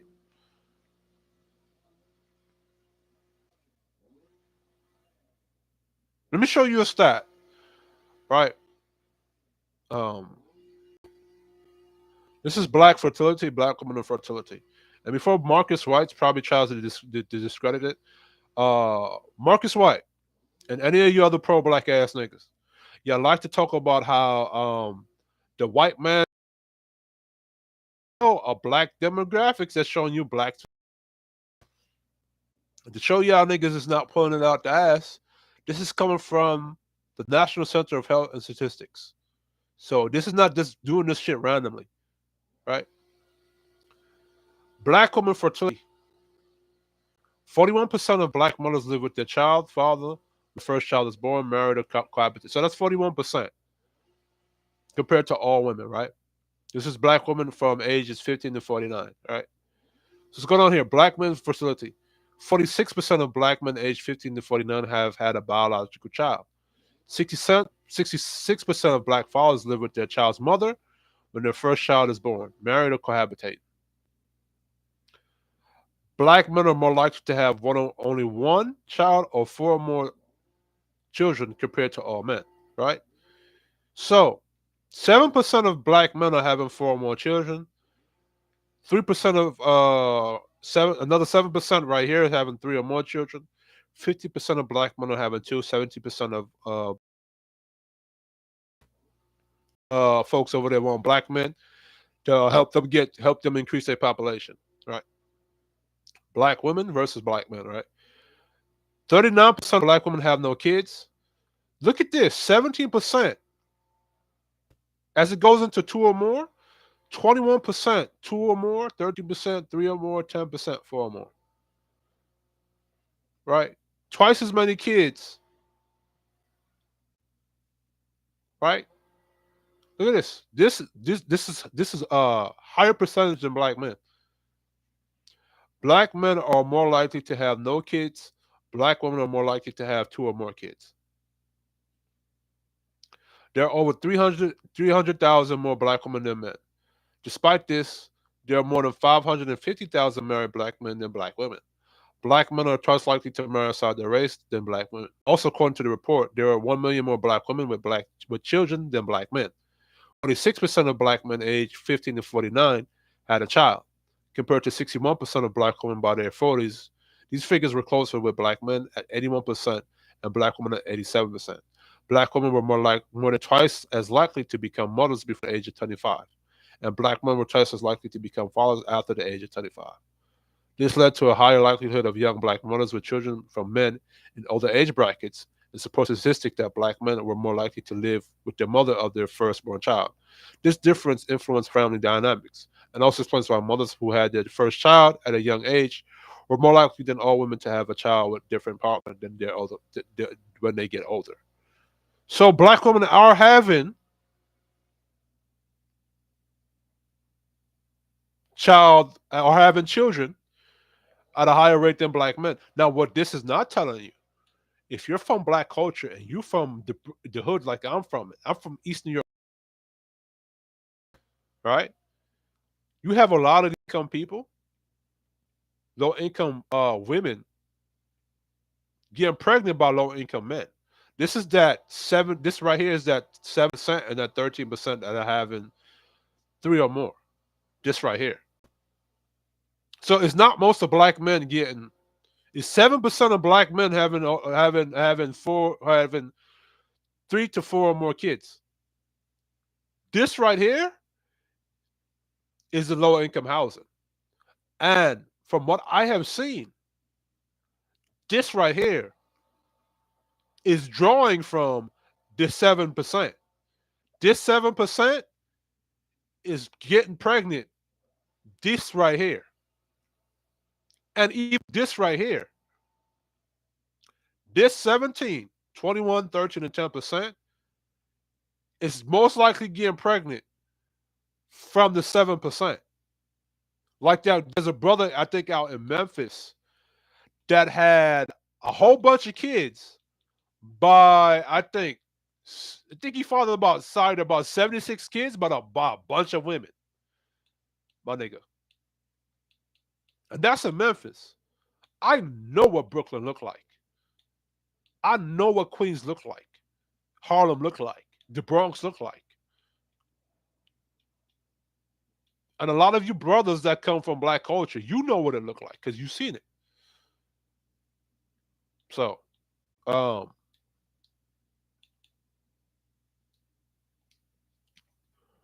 all right. So to her point, she said that it's not most of them doing it. It's a lot more black women getting pregnant, getting having children than black men. And again, the source of this is from the National Center for Health Statistics. Right? Fertility for men and women aged 15 to 49. Right? Black demographics. Right. So they're not pulling this stuff out their ass, they're actually getting it from actual sources.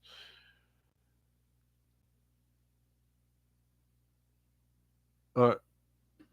Because what goes on is that you'll even have black women who are in corporate America making good money. They'll get pregnant by Pookie and Ray Ray, who she knows is irresponsible with himself. That's part of that 7%. So she can at the same time have that kid absentee of that father being there. Right? And at the same time she could get child support care.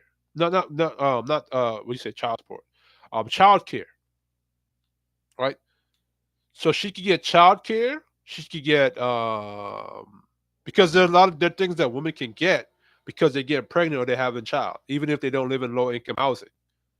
So you have a lot of black women that are living in corporate that are working in corporate America, right? That are getting pregnant by that 7% because they know that them niggas over there are irresponsible. You know what I'm saying?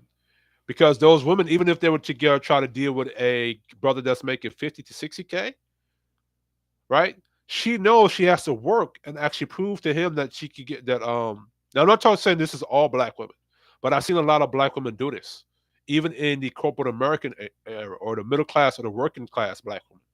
A lot of them go into doing this, right? They know that they have to when they pick a dealing with a responsible dude. They're not going to get certain things. They're not going to get a lot of things from him so easy. So they go to the Pookie and the Ray Ray or the nigga in your hood. That's irresponsible and get pregnant by him. Like I said, I know a lot of hoes that work in corporate. Well, I don't think I said it in this stream, but I've seen a lot of 304s that work in corporate America. Just to say it like that. That will get pregnant. A lot of times they'll go to Jamaica and get pregnant and come back to the States. So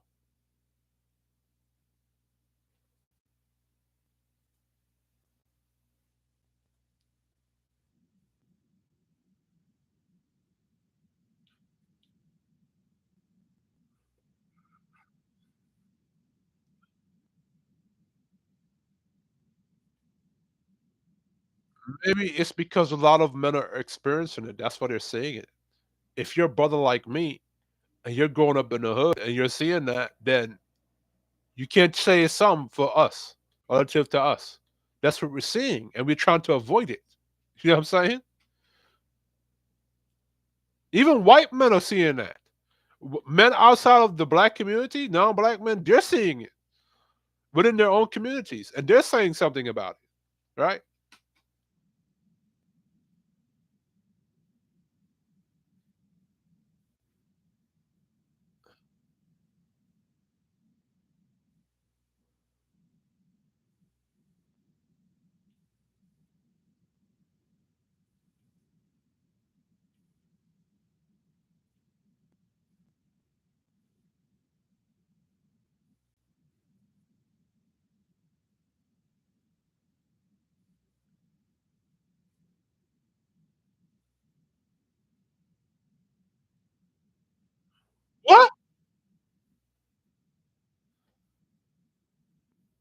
Hold on, hold on, hold on, hold on, hold on, hold on, hold on, hold on, hold on, hold on. Marcus White, you said the biggest, simplest bullshit you ever said.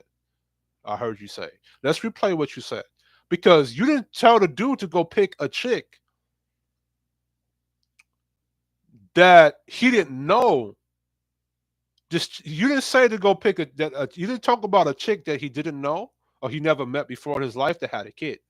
You talk about a chick that he already knew that had a kid. And you said that now he's dateable after that. You're talking about the guy or the chick, the guy, or according to what you said, this chick didn't want to date him before she had a kid outside of him. But now that she has a kid, now she's willing to date him and give him a chance. You didn't talk about a chick that he never met before that got pregnant that he didn't know that he could date. You're talking about a chick that he knew. I don't even know what a sexual marketplace is.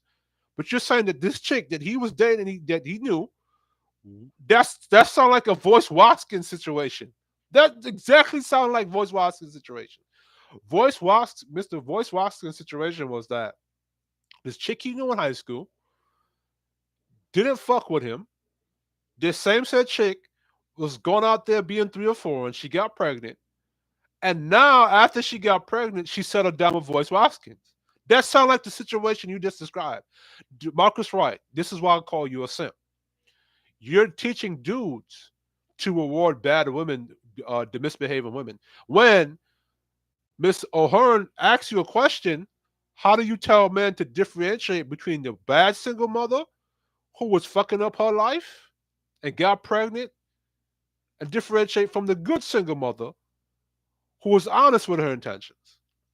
That's what you said. Let's go to what the question she asked. Hold on.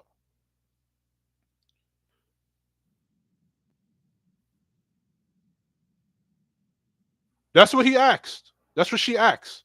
The difference between rewarding being a stepdad versus rewarding a 3 or 4. Let's listen to how Marcus White answers.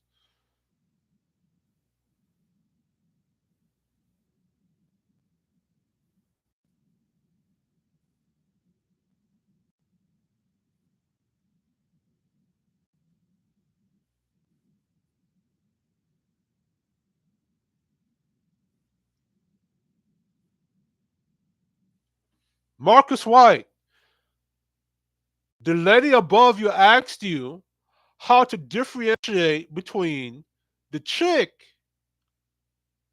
being a stepdad versus rewarding a 3 or 4. And you just told the men to go reward a 3 or 4. Right? Secondly, out of all the options of single women out there, why would you tell a man that he should be happy that this chick that he wanted? You know how many chicks out there that you want that's out there for a man to want? For every one chick that you want that rejects you, there's 7 more other chicks out there that want you. Let me say that again. For every one chick that a man wants and can't get, there are several other women that out there that he will want and he could get.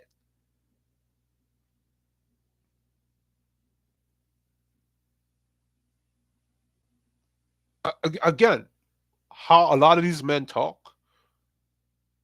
it doesn't respect black men and the value. It doesn't. He said the lady up above him asked, "Yo, how do you differentiate from being a stepfather from rewarding a 3 or 4?" And Marcus White said to the men that a 3 or 4 who you wanted um didn't want you before she got pregnant, and now she got pregnant. Now she gonna want you. Well, if you didn't get pregnant by that dude, if you didn't want that dude, and you got pregnant by a dude that you wanted, you shouldn't get that dude after that. You know, listen. If there was a guy that, let me say something, let me say it properly to the women, because Marcus Weiss just said some simple ass shit just now. He just told you men to go do something stupid. For you women, right? if there was a guy that you wanted but you didn't want, and you went around and fucked around and got pregnant by somebody else, you lost your opportunity with the guy that you didn't want it.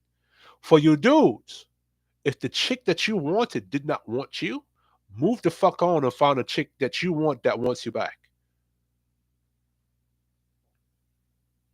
Right? Do not be a stepfather to a woman that did not want you in the beginning. I would have understood it if the chick that you wanted, you never knew her. You never knew about her. You never met her. You never interacted with her. And I don't know what the fuck is a sexual what sexual market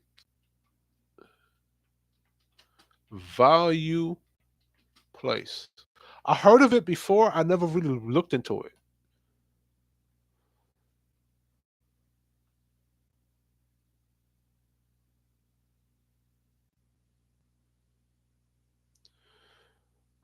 So apparently, the sexual market value (SMV) is an individual's measure of sexual attractiveness, sometimes referred to as male mate value. By researchers, high sexual market value men are the sexual marketplace equivalent to high value men in social exchanges. Let me look at this. Okay. Sexual market value is an individual's measure of sexual attractiveness, sometimes referred to as mate value by researchers. High sexual high sexual market value men are the sexual marketplace equivalent to high value men in social exchanges. A high sexual market value individuals have an easy time dating, have many partners to choose from, and generally date other higher value women or men. This article explains how sexual market value fact functions. Help you access your sexual market value, helps you boost your sexual market value. So, Marcus White, you just said that the woman that she that let me say that because this sounds subjective to me,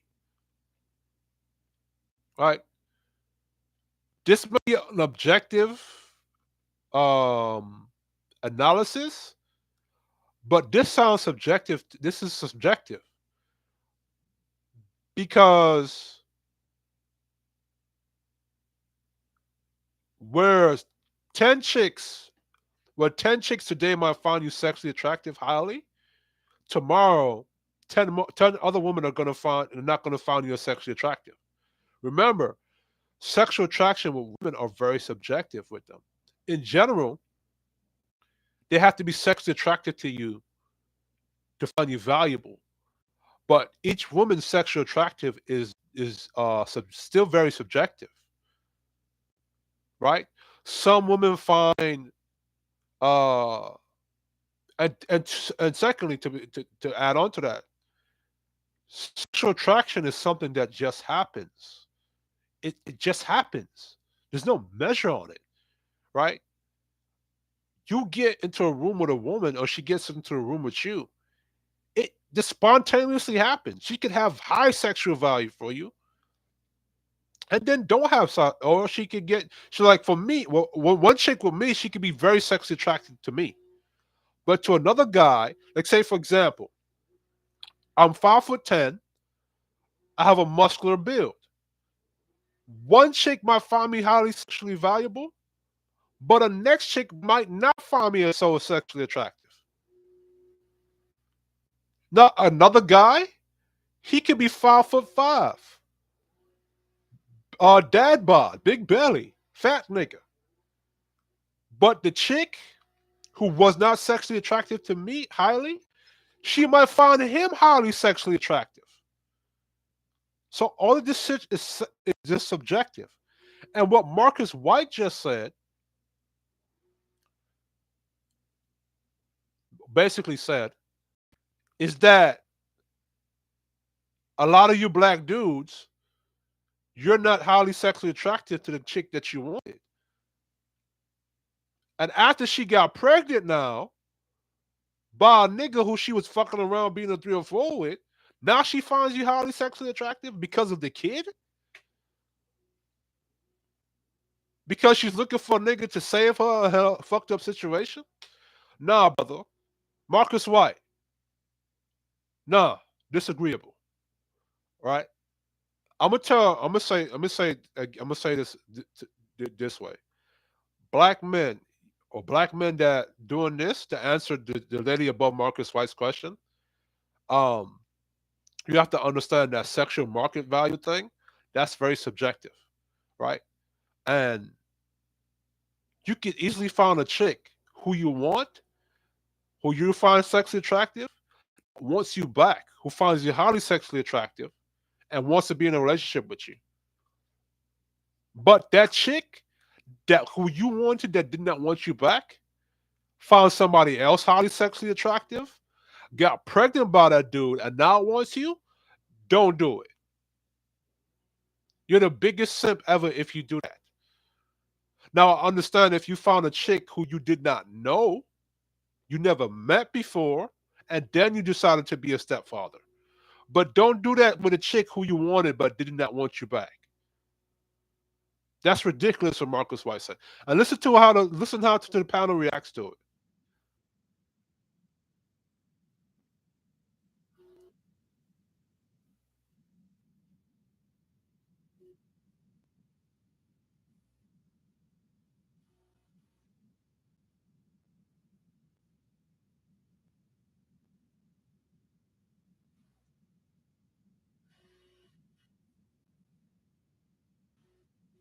So you're telling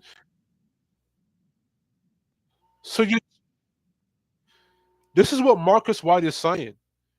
He's telling black men who don't have any children, responsible, good black men who don't have any children, who are highly valuable in the marketplace. He has no children. He's a responsible, solid dude. That because this woman whose sexual attraction to him is subjective to her, right? And he was not able to date her, which means she didn't give him a shot to date him, which again takes away value from the man. Because if I'm the head of the house, I'm giving a woman the opportunity to be up under my leadership and my covering and my authority, right? So, but this is what Marcus White is saying that if you're a good dude and you're a solid dude, right, and you choose to be a stepfather, you should be a stepfather like Voice Watkins, Mr. Voice Watkins, or Watkins, and settle for a chick that was out there being a 304, and as a result of her being a 304, right? You're now teaching men to reward that chick with bad behavior. That's what he's saying. Because of some sexual market value place. That is subjective according to the woman. Because where one woman might find you sexually unattractive, 10 other women are going to find you very highly sexually attractive. That's why it's objective. And then he said that the man should be lucky because that child allowed that man to be able to date her. Marcus White, this is what I'm saying.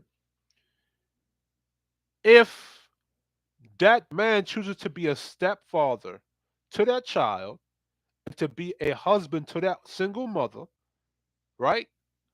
That is the best opportunity for her and that child. So that single mother and that child should be lucky that he even chooses to be in their life. The way how you black men talk, mama, dude, y'all take away power away from the black men that you want to encourage to be stepfathers to take responsibility for irresponsible people's actions. Let him say that again. Let's hear what he had to say again. All right. Let's hear what he had to say again.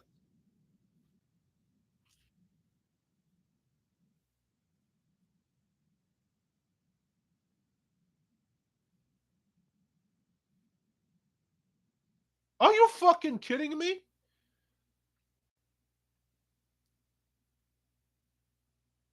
That's exactly how Russell Wilson and Moise Toxin got into their situation. The chick that the Sierra, who Russell Wilson wanted, she did not want Russell Wilson. And he was in her friend zone for 10 fucking years. And then she got pregnant by Future. And now all of a sudden she wanted the nigga to rescue her life. Sierra was being a 3 fucking 4. Dr. Moise Watkins, whatever you say his name, he did the same exact shit.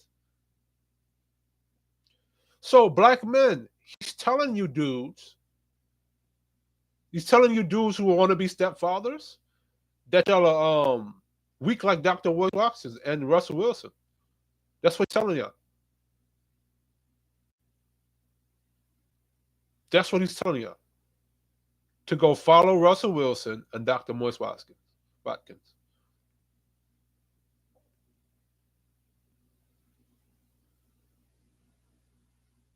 Then what you do now is, if you follow that advice, you're gonna miss the opportunities of good black women who do want you.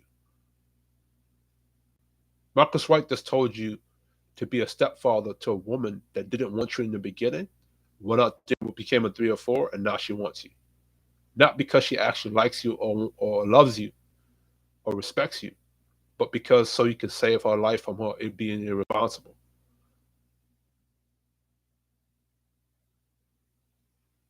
When you could have been dating, saving your time and dealing with other black women who didn't have any children, who did want you from the very beginning.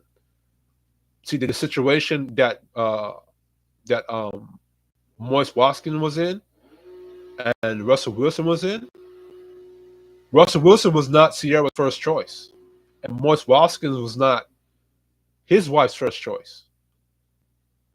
Russell Wilson wasn't even Sierra's second choice, third choice. Russell Wilson was her emergency plan.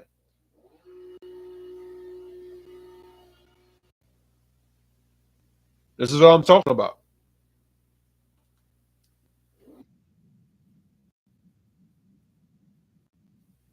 Crazy.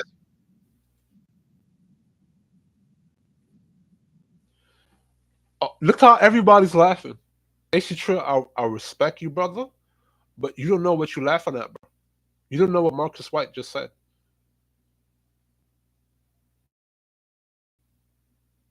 Again, this kind of me because black men are not respected. And you just told Marcus White just said, as I explained earlier, to go deal with a chick that did not like him or want him in the beginning, but now wants him after she went and fucked her life up and was irresponsible. And y'all are all up here sitting up here laughing and giggling.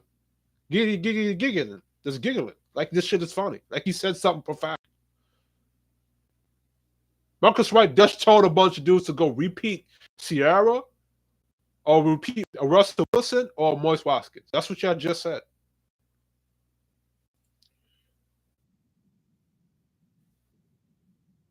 Marcus White, you're a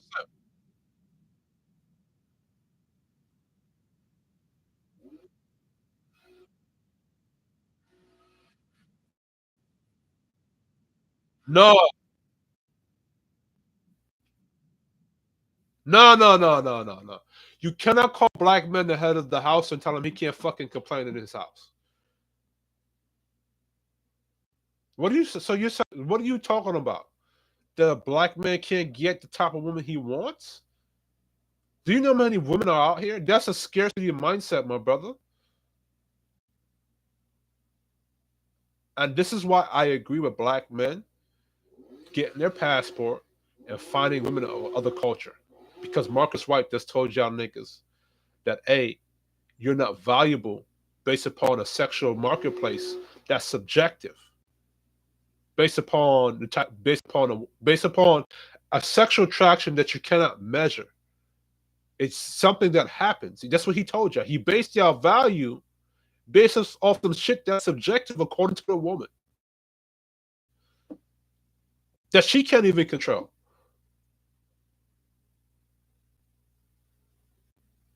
Like I said, if we don't want you, there are 10 women out there in the field that do want you. Why you keep wasting your time as a black man with the women that don't want you, missing your opportunities of other women that do want you, that don't have any children? I'm telling you, bro, the way y'all black men talk and y'all respond to certain shit, bro, y'all hate yourself.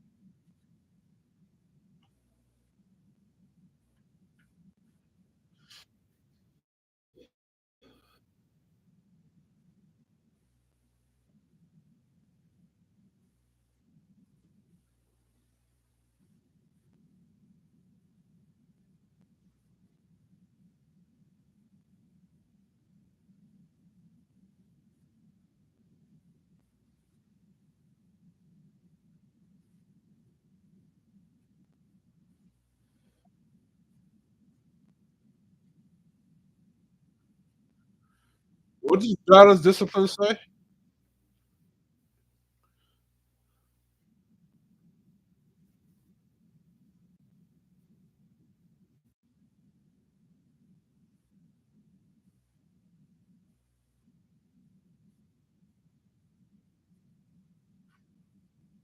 My message for black men in the diaspora is to be responsible for yourself, obligate to yourself, and treat yourself good. You know what I'm saying? Stop allowing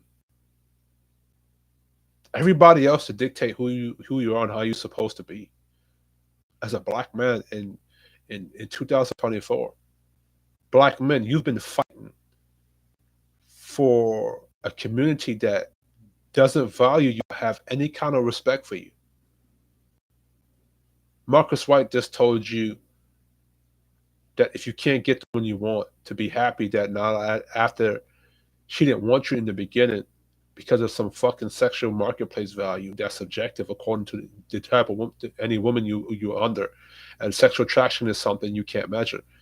That to just settle for that and be happy with the bullshit you're getting. But you black men in this country for 4 centuries have fought and died and bled for what we benefit today.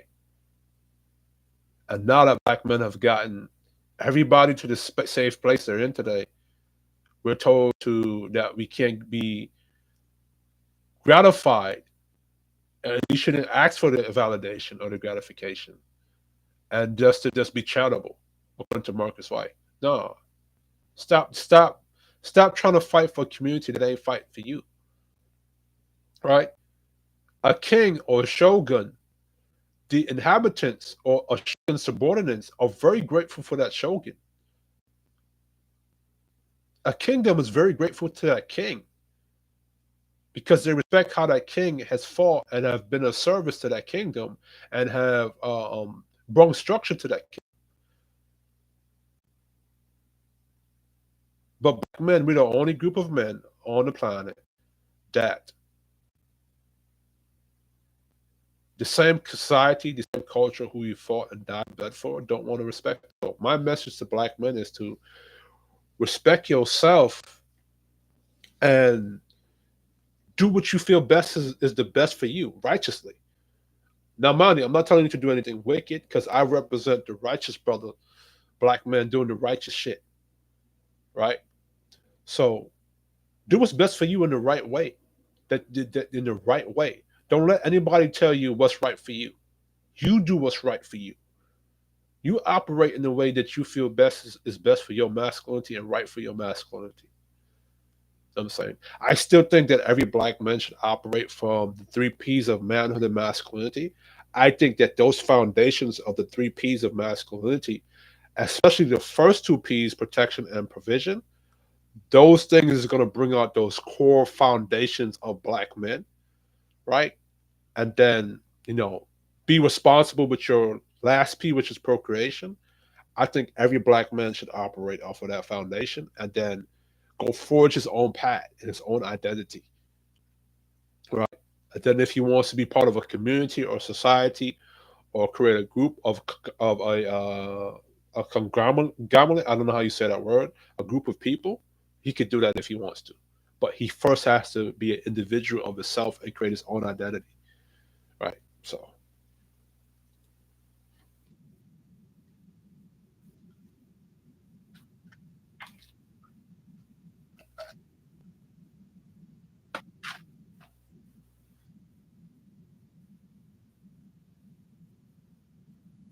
but then when black women was saying speaking like that for half a century, how come never nobody ever pulled the black woman to the side and said, "How could you think of your black man like that as an enemy?" See what I'm saying? And I get it. A black man, or like I'm not saying black men should look at. Well, I did say it earlier, right?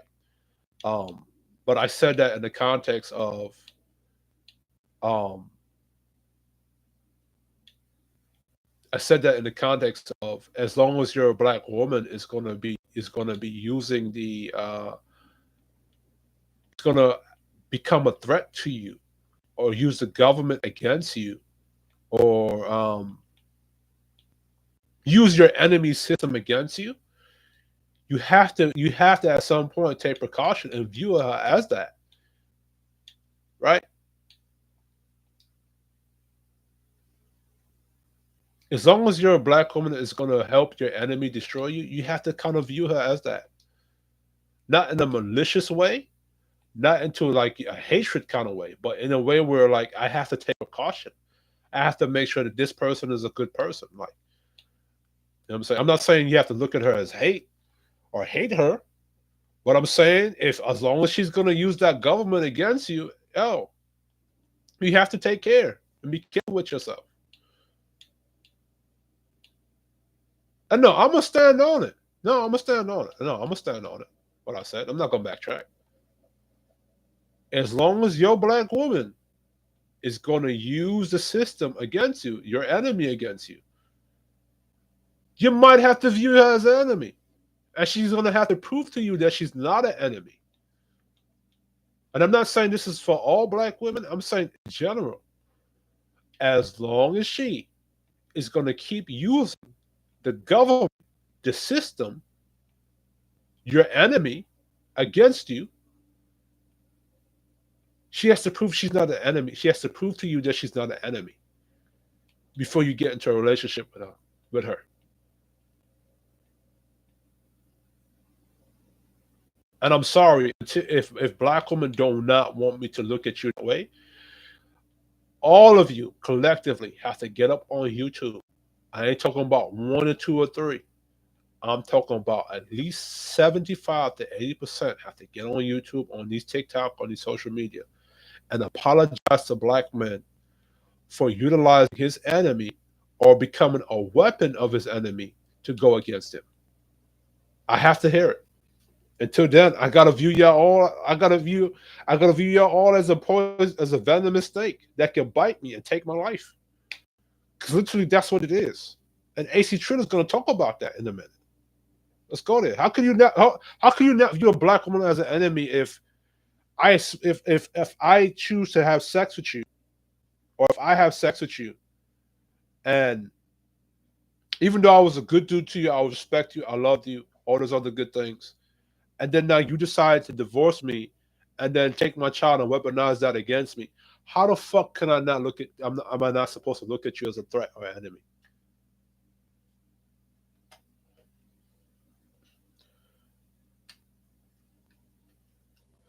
And you know what people are gonna say? It's the man's fault because he chose. The last time I checked, when you go back to a shogun or a damu or a king of a castle or a medieval lord or feudal lord or whatever, um, when you did something against that shogun, when you did something against that king in his kingdom, you couldn't sit around and say it's the king's fault or the lord's fault because he allowed it or he chose. No, no, no, no, no, no. Right? Because before you entered that castle or before you entered that shogun's land, you knew the rules, laws, and regulations. Right? And if you decided to go against that feudal lord or that shogun, or that king heavy consequences to pay. You couldn't say it was the king's fault because he chose or he allowed you there. No, you violated. He's going to now punish you, or there's going to be heavy consequences. But anyway,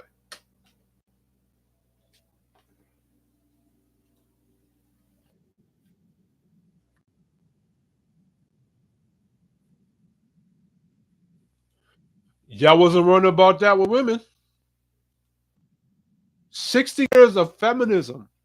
Now, let's all right. If you got 60 years of women spewing hatred against men ideologies for 60 years, and every time black men in the past, present, and even up to the time have tried to reason with black women, try to get black women, try to compromise, make concessions, make it accommodating. And every time black men do it, it turns into it. She spits it back in his face. It becomes a death trap to a black man. How am I supposed to view that woman now? Should I keep viewing that woman as an ally or as a foe? Every time I try to deal with this black woman, she becomes an enemy to me. At that point, how am I supposed to view her?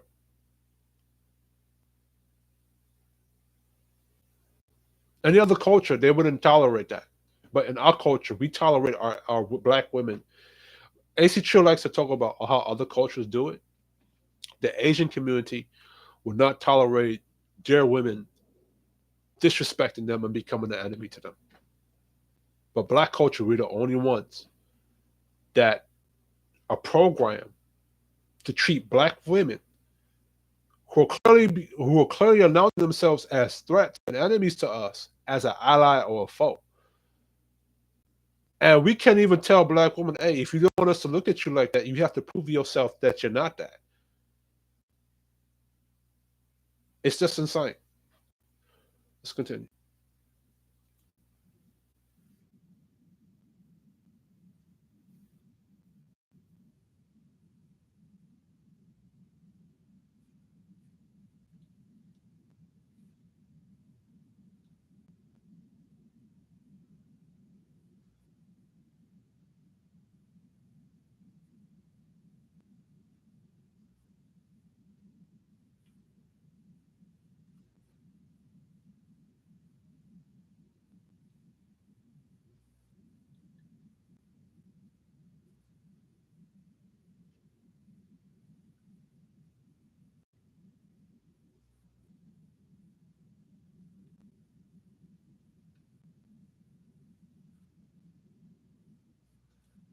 Balance, you know what happened? Black women accepted the ideologies of feminism from the black man's enemies. The black man's enemies program hate that she willingly accepted in her brain and took that ideology and rebelled against the black man until it's addressed. Until black women apologize for that, in my opinion, black men should look at y'all as a threat.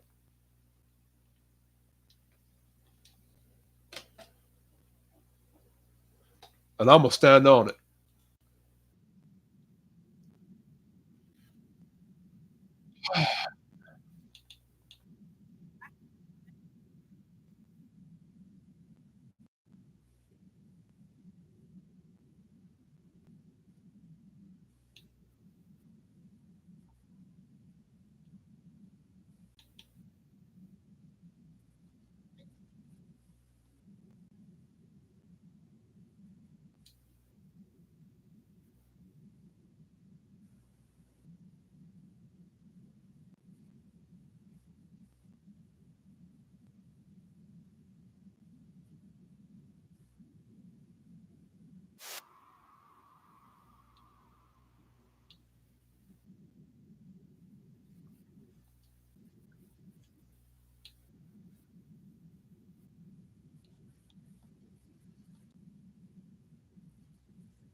Bean said something really important here that I want to.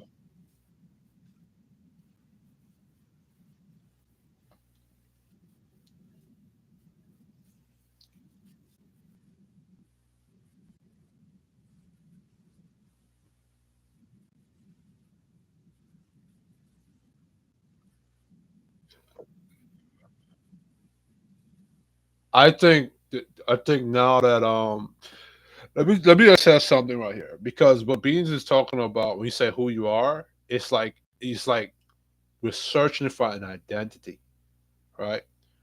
And I think with black men, because on top of all the battles and wars that black men have had to fight, from slavery to sharecropping to Jim Crow to the 1980s with each other and to now with this internet thing, I don't think black men has had the opportunity to sit down with himself and say, "Who am I? Where am I? And what am I to do?" And this is why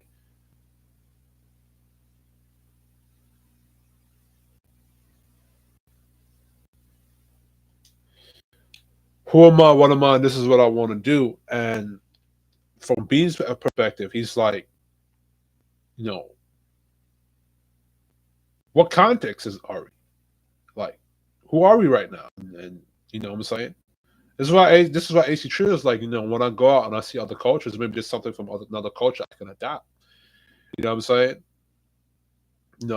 It's like we're searching for an identity.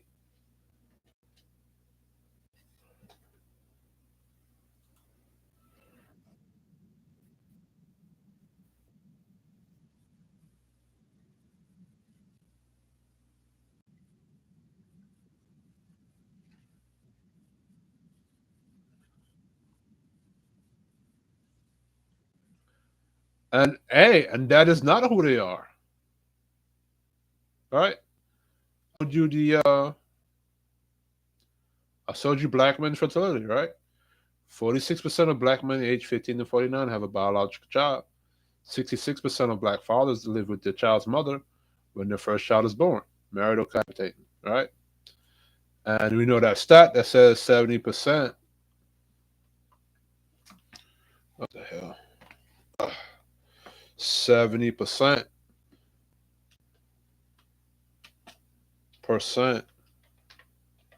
of black fathers in their household.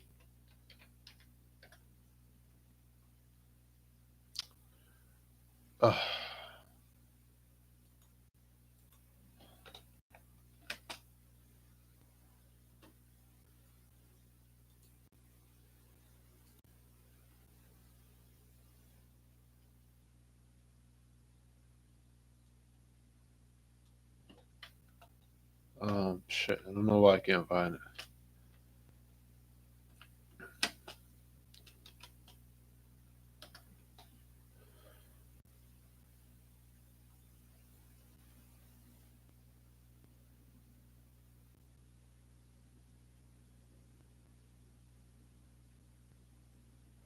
All right.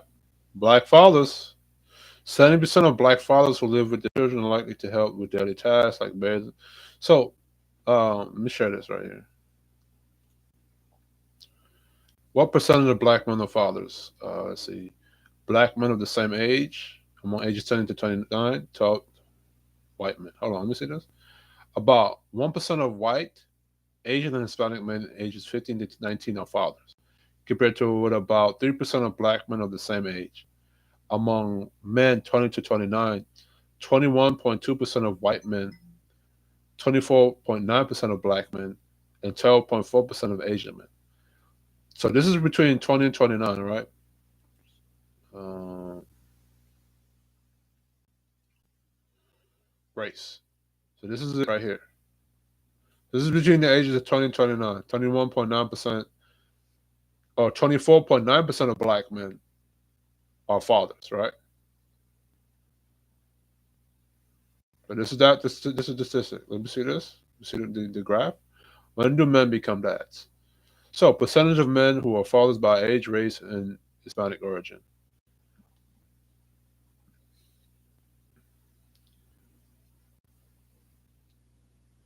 right?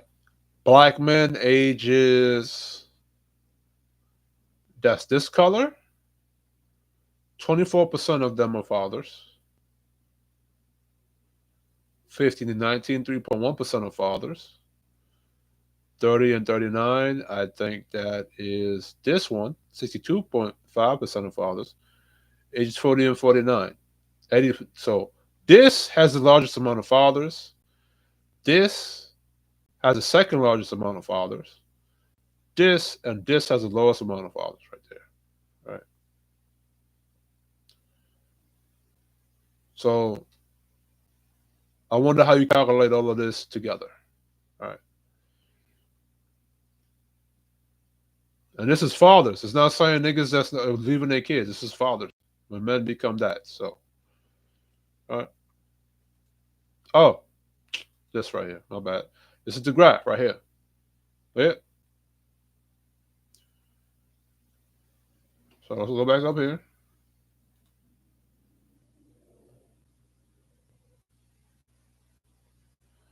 All right. The experience of being a father isn't just limited to the number of children men have. It includes the active father in the children. Monty said research has found that parents eating dinner with their children is associated with a range of benefits for children. Roughly three-quarters of men. I'm not going to read all that, right?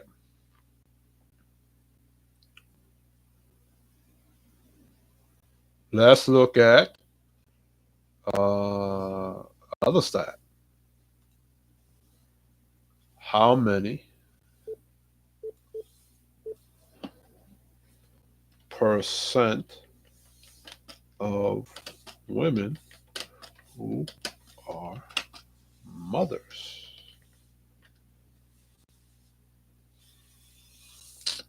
Uh,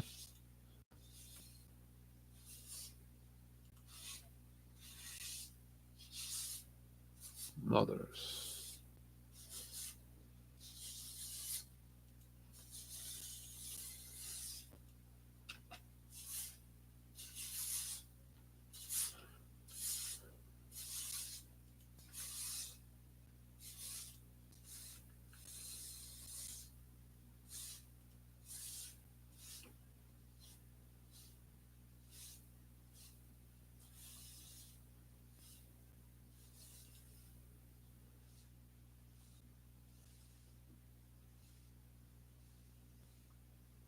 Mothers by race.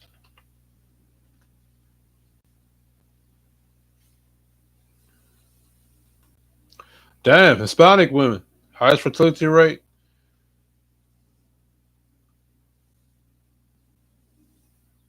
55%. Races, homicides. Right. Oh, let me look at this. But so I read the father part. So Bees is correct. That thing that AC Trill is doing, I don't know if he's doing it consciously or subconsciously. I don't know if he's aware of it. But when you speak like just men are not, or just leaving that child's life like that, you're doing what black women used to do during the 80s and the 90s on Phil Donahue. You're making it sound as like it's a large majority of black men that are just getting women pregnant and leaving. I just show you the statistics for that. So it's true. If you ever watch that, this is when the men become dads, right? And I think you did the stat on your show, one of your shows. 70% of black men, black.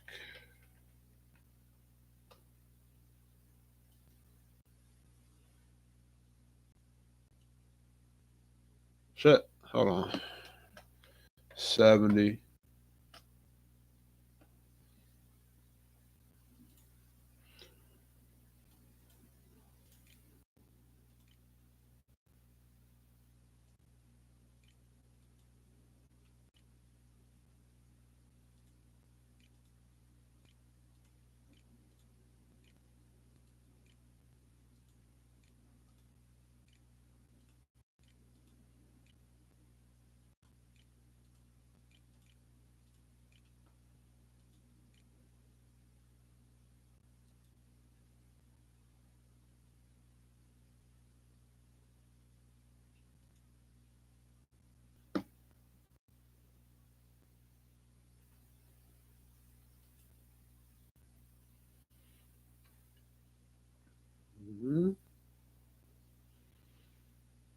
Uh,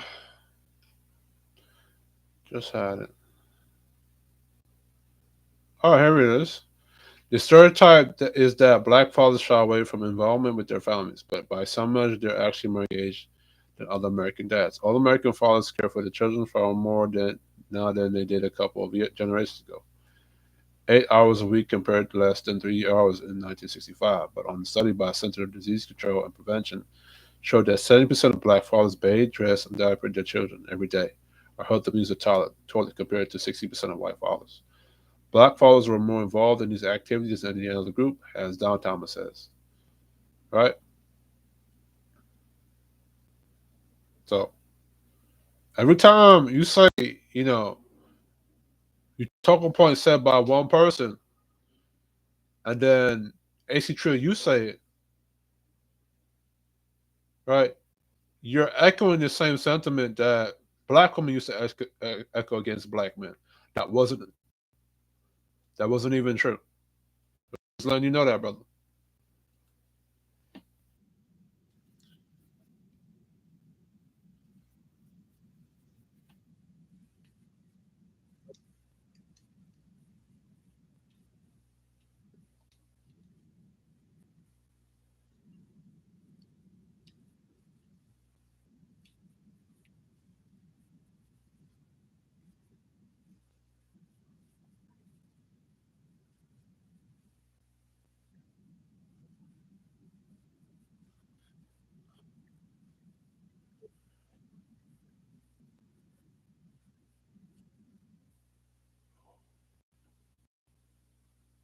What is Ines talking about? What context is she talking about?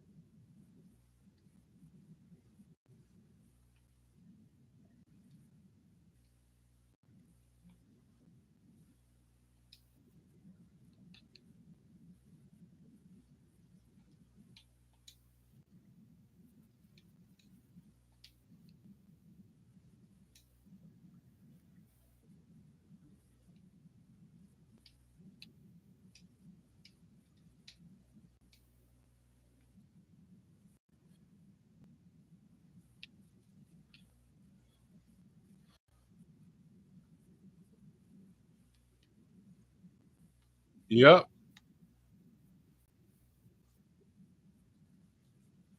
exactly. Beans is correct. Il might say both people are wrong. AC Trill will say both people are wrong. The community is gonna say it's the man's fault, even though the woman allowed the man to hit her to smash her off. The community is not gonna say both are wrong. And how a lot of you do is give the women a way out. You're gonna say what Trill is gonna say. Well, even though both are wrong, the more of the onus is on the woman. I mean, the more of the onus is on the man. Even though the woman controls the access to sex, and even though y'all say both, and we're in an equal society.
Yeah, nobody said that about black women when they came out and said was celebrating Kevin Samuels' passing, and black women called black men bags. Nobody had that I'm not saying this to you, philosophical, but nobody's having that sentiments about when there were shit said against black men by black women.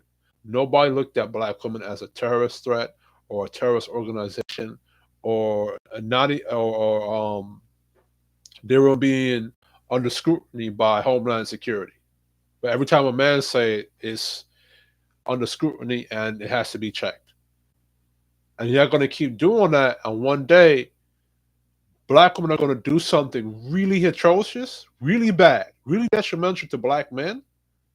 If y'all keep allowing that to happen, and on that day, I don't know. Yo, let me say that again. And you heard it here first. On top of the bullshit that black women have already done,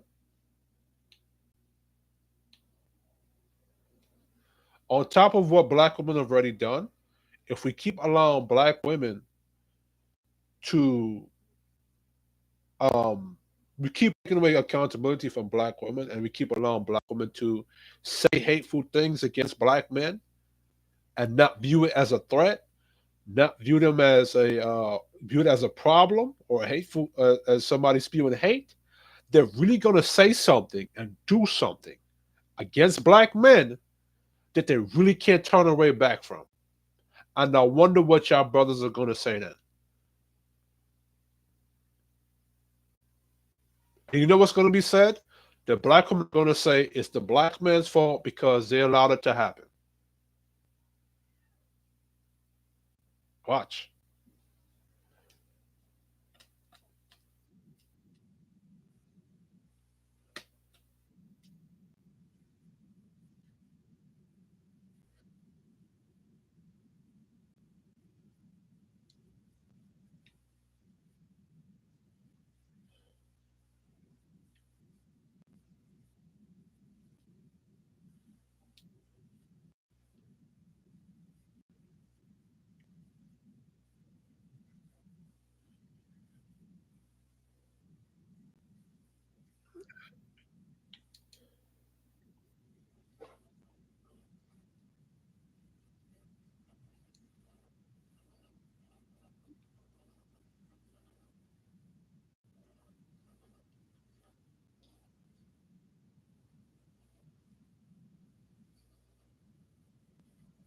But yeah, hold on. But Ella, regardless of the feminist things, y'all don't view them as a threat. That's the problem. The black women who speak with those feminist principles, you do not view them as a threat or enemy to you. You don't view them as that way. That's the problem.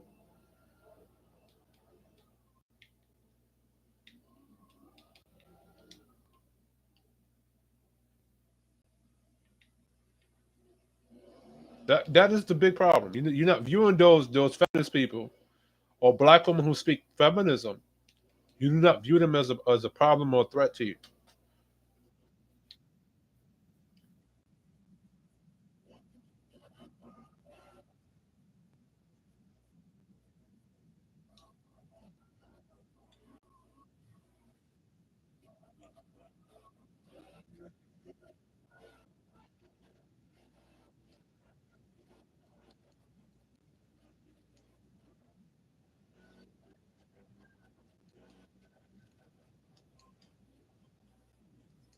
And I agree with philosophical for that. Like I'm tired of that argument of who get the most box in sexual marketplace, like that, because that's what Marcus White did.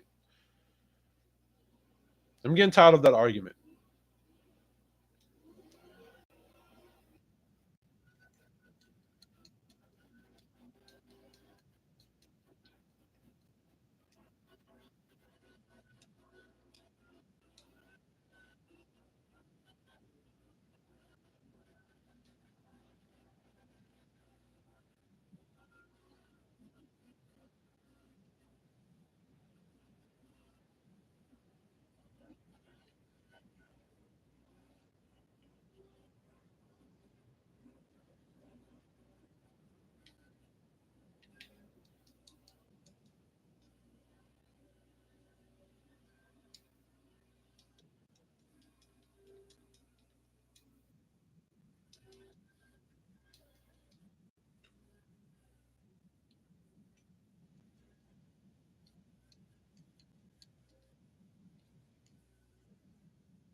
You know why he's saying logically?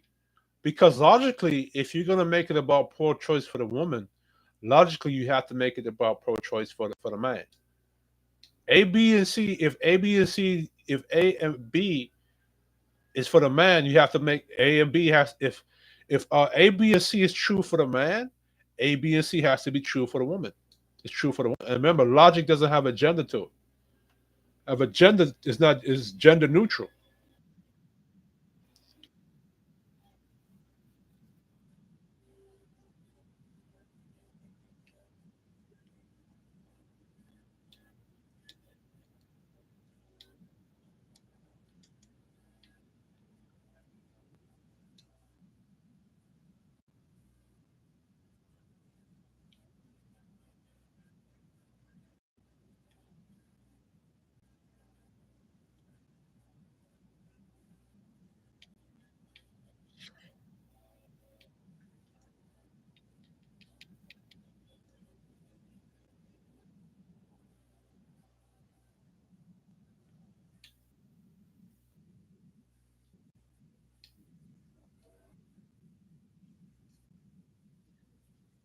Why? Oh, so when? Oh, so damn, damn. As soon as it goes into black men having pro-choice, it's bullshit. And I get what I get. I understand what Illusoft was trying to do, but when it was holding black men accountable to something, it wasn't bullshit. When it's holding black, when it's giving black men a choice to pick, now it's bullshit. But it's okay for black women to have that bullshit, that choice. Pro-choice for women, balanced discipline wasn't nodding her head up and down or nothing. Now, when you want to skip that, now it's something else. Now her head is moving up and down. You know what I'm saying? It's okay to keep. It's okay for black women to have choice to be irresponsible, but it's not okay for a black man to have a choice in whether he wants to be responsible or not. Okay, keep going. Keep agreeing to that and see where we're gonna go in society. What's gonna end up happening is that no black woman is gonna get chosen.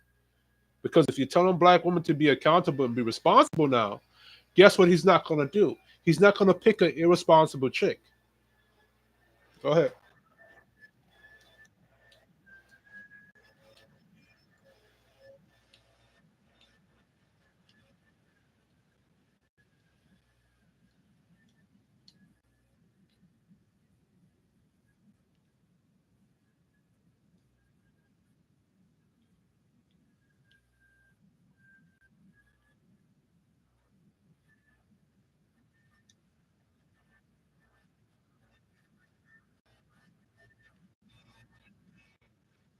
Why did Miss Oshun? Why did Miss Oshun shake her head like that? I want to know. Why did you shake? Why did you shake your head like that, though?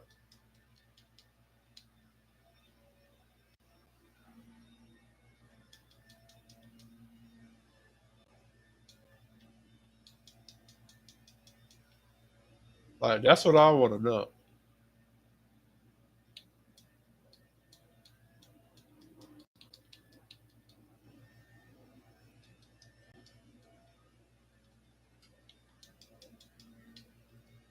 Hold on, let me a second. Um,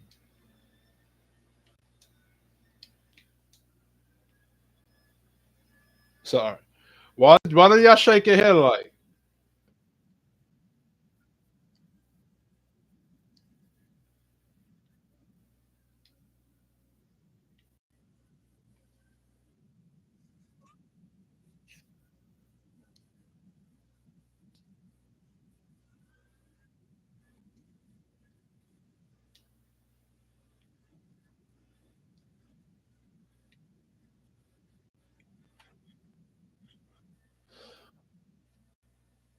And see, by that logic, philosophical, ain't no black woman gonna get chosen because most black women they're going to use that system against that black man. they're gonna use most black women are designed like that trap house, an actual trap. So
so how could you?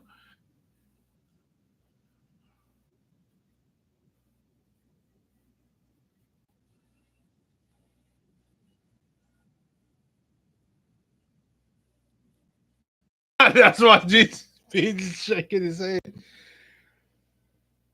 Because the only way I'd have a choice to get her pregnant is she had her choice to allow me to get her pregnant. I can't get her pregnant without her consent. And the fact that you're basically calling black women a trap. And there are black men who have gotten married to black women and got into a relationship with black women, did everything right. And that situation still happened, where he was a good dude to that woman in that relationship. She divorced the dude, or she used a child support against him, even though he was a good dude. We're not gonna fix this problem. And then you expect black men not to look at black women as a threat or not to feel value. If he's not. It's one thing to say how valuable he is. The action say something different.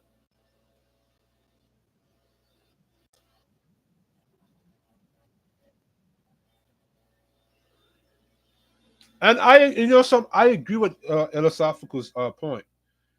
I'm pro-choice too, right?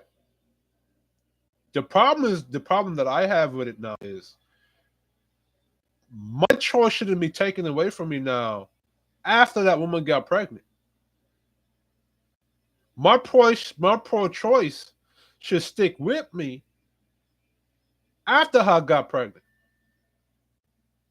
My choice shouldn't be taken away from me now when I got her pregnant. I should still have that choice. You can't say that woman is equal to a man, but she cannot be held equally responsible for allowing a man to get her pregnant.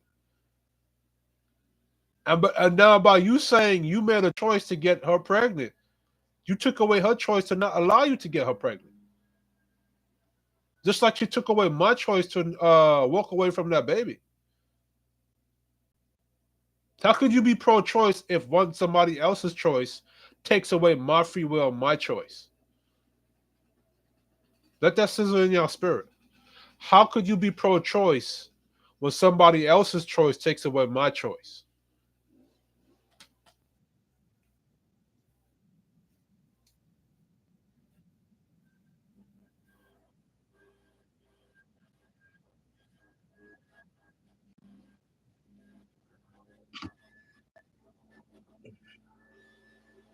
Yeah, but hold on. If if my choice to have sex with her is based upon her consent, based upon her consent, will determine if I can have sex with her. Let's say it again. My choice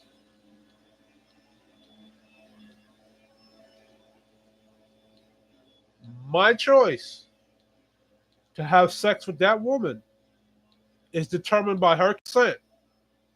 If she doesn't give me consent to have sex with her raw, it takes away my choice.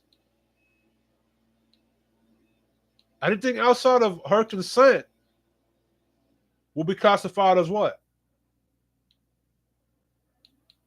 The SA word or the grape word.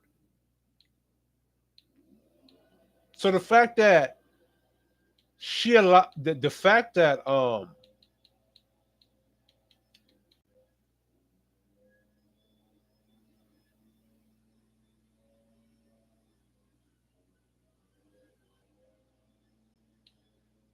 the fact that my fault people.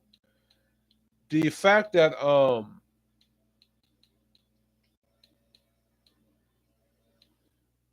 after she consented to allow me to smash in her raw, allow an irresponsible person to smash it up in her raw, right?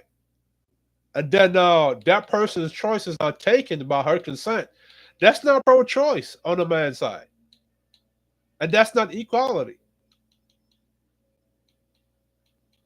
So let me say this: black women, you cannot be upset or be angry if these black men say, "Hey," or if these black men make it very difficult. And when I say very difficult, I mean ironclad difficult for you to get into a relationship with him. Do not be upset. Meaning, if from the very beginning he tells you, "Hey, I would like to go here, here, and here at A, B, C, and D," and you decide, hey, and you decide to say, "Nah," you say you go, you want to take you to Cheesecake Factory, and he tell you, "Hey, listen, we trying to get to the Cheesecake Factory about 3:30.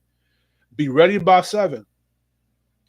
If he get to your house by 7:58 and you not ready by 7 o'clock, don't be upset if he pulls off and then blocks your number.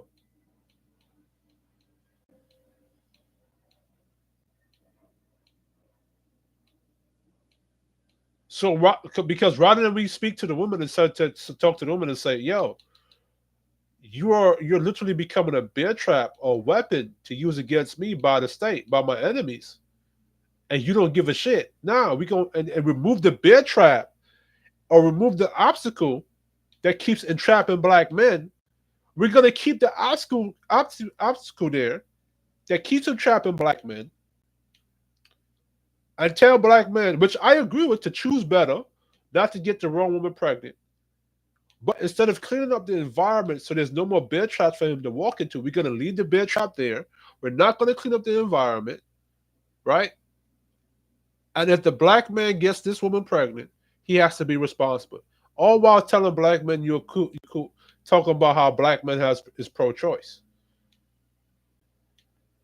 I don't know how y'all see that as cool. And as long as y'all keep saying that, what's going to happen is the black women are going to keep getting worse and worse and worse. And black men are not going to date them at all. At least the responsible brothers are not. Because black men are already making effective choices. Let me show y'all something. So AC Trail. AC Trail, right? Black men use condoms the most.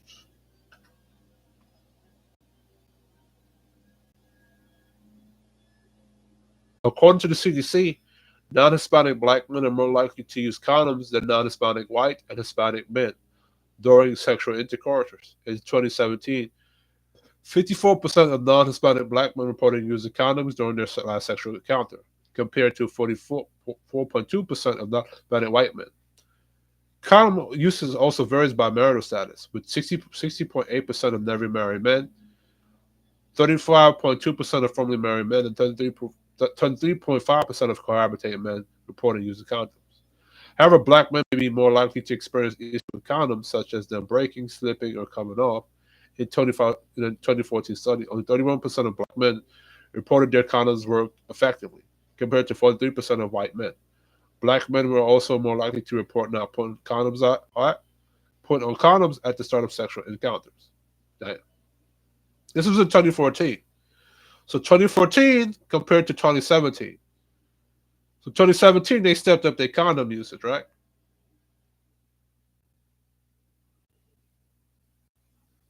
Holy shit! 93% of the male participants were African American.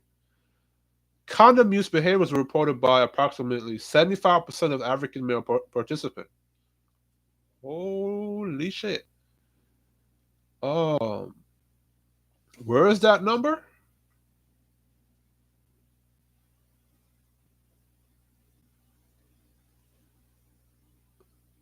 Oh, here it is. Study participants. Participants in this current study were participants in the MIS with some exclusion criteria. First, the sample for study is limited to waves 9 and 14 because in wave 9, 2006, additional items were added to MIS. So I guess it's talking about the graph. So let's look at the graph, right? African and male participants reported condom use behaviors by age and wave. 14, 44%, right? Wave 11, wave 13, use. Damn, to be honest, I don't know how to read this motherfucking graphs. All right, but all I know, let's read it here though. Third, third describes more in the following section participants who indicated they had never had sex or did not know if they used condoms during their last sexual intercourse. Were excluded from the analysis. Of the total male population, approximately 93% of the male participants were African American. Condom use behaviors were reported by approximately 75% of the African American male participants. Found number of participants included the found analysis was 3,718. This study was classified as non-human subject as a result of using secondary data without identifiable data approved by the University of Alabama at Birmingham International Review Board for human use approval. That's odd. So they did a study. 75% of the African American were using condoms. All right, so let's go back. All right, this is CDC. A higher percentage of non-Hispanic black men use condoms at their last sexual intercourse.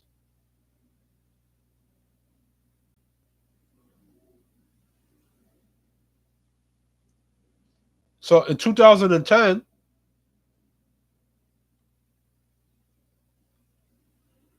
compared to 2017, compared to 2021, and I think this is more of a personal study. So black men stepped up their condom usage game. Black men have been responsible. Yeah, black women keep getting pregnant.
And I understand Bean's point, Because if we say that we value black men, but we allow black women to be pro-choice, but we don't allow black men to be pro-choice, then that's not valuing black men.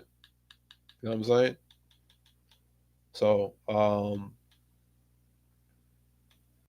but I'm gonna say this, as I said it earlier.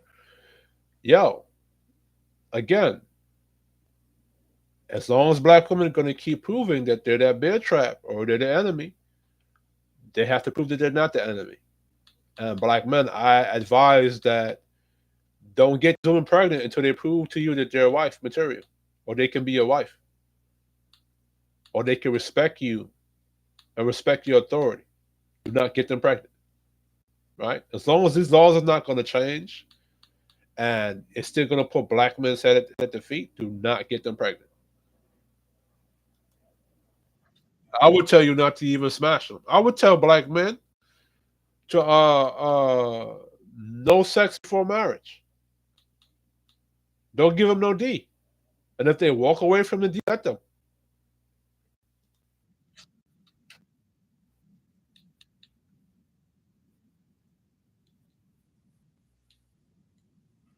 You know what the complaint is going to be now?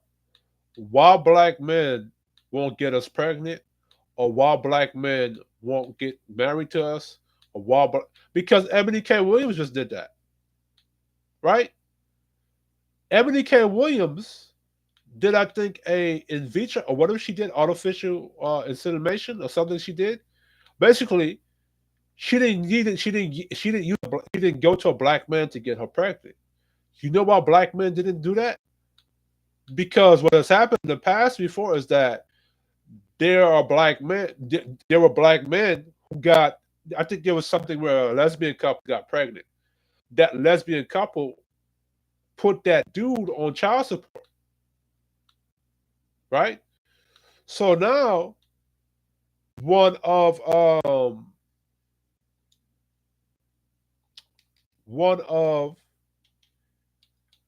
um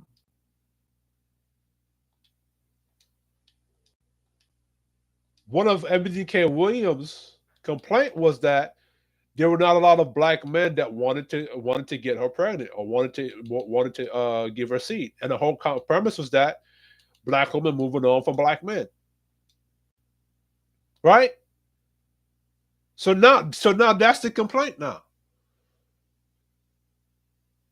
So now, even if black men decide, okay, cool, since you're going to keep using this government against me, I'm not going to get you pregnant. Now, black women don't need to get pregnant by black men. They can go do it the artificial way, as said by Ebony K. Williams. And guess what's going to happen? Mind you, Japan is willing to pay $75K for a black man's sperm. Other women, mind you, the population on the planet is decreasing because of this problem. The black culture or black community population is decreasing. The men are dying off. Even though the population of women are increasing, the population of men are decreasing. And the black community is getting weaker because the population of men are weakening or decreasing. Even though black men are being more responsible with the type of women they engage with and have children by, right? Because of the laws that are set in place to entrap black men if he gets the wrong woman pregnant, or even if it was the right woman in the beginning, she could take that government, that thing, that system, and use it against them. Black men are being very careful. The population is not going as fast enough, quick enough, or big enough. On top of that, black women are going to the abortion clinics and washing their bellies away, or washing their belly away, right? So now, guess what's going to happen? Other cultures who have a population increase are going to seek out black men for their sperm. And this goes back right to beans. Because we don't value black men, right? Black men are not valued. His choice is not valued. Other women are going to seek after black women's sperm from other countries to help them rebuild their population. And I guarantee you those women are going to treat brothers a lot better. Again, I think either Japan or Korea, they're willing to pay 75K for a black man's sperm. Watch, it's gonna happen. You know what I'm saying? I'm glad that black men are gonna be held responsible, are gonna be responsible with themselves, which I champion. But as long as black women are allowed and there's no system set in place to punish black women that when they take advantage of a black man's sperm or they're going to keep using the system against him or weaponize the system against him, the responsible black men, the good black men, are eventually going to walk away from them. And I don't think it's going to change black women's mindset because, again, Ebony K. Williams got pregnant without a black man. She did something artificial, which black women can do. Black women don't have to go to a black man or respect a black man or follow a black man's influence to get pregnant. She can do that shit artificially now. That's what's going to happen in the future. So black men being responsible is not going to shift black women's ideology. They're going to triple, double, and quadruple down. So, but it is what it is, though.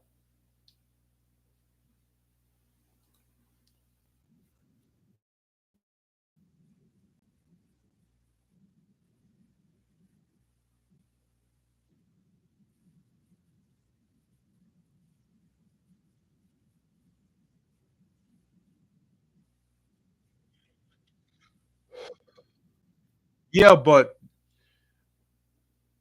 women have all those choices. 31 flavors of birth control. Women have female condoms. Women could have did everything to prevent herself from getting pregnant by that dude. Again, women control the access to sex. So she chose to allow that man or chose to give that man consent to smash her raw and get her pregnant. This is man, boy.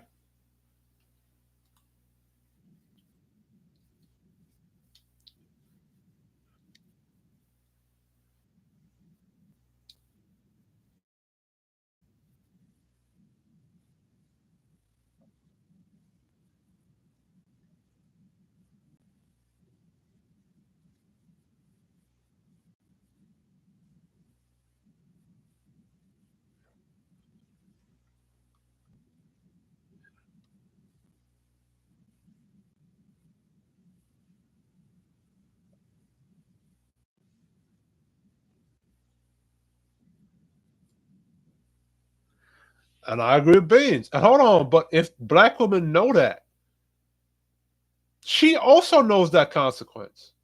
Well, if she knows that she going to that abortion,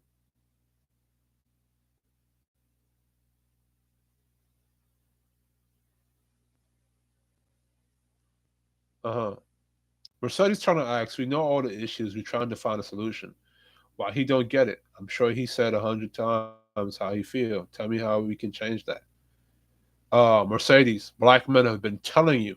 Th- Um, this is how when you keep talking about black men in leadership, this is when we talk about black women's ineffective ability to listen and follow. If black men are saying that you're weaponizing my children and you're weaponizing that government against me, what should be the solution to that? Mercedes, right? Mercedes, you keep allowing dudes, fuck niggas, dysfunctional niggas, and I just showed you the stat that that's not majority of black men to get you pregnant. You know what the solution is? Stop getting fuck niggas to get you pregnant, so you don't have to go to the abortion clinic and damage your body. Or make sure you deal with a nigga that's responsible enough to put on condoms. That's responsible with himself. That's the solution.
I see what Beans is talking about.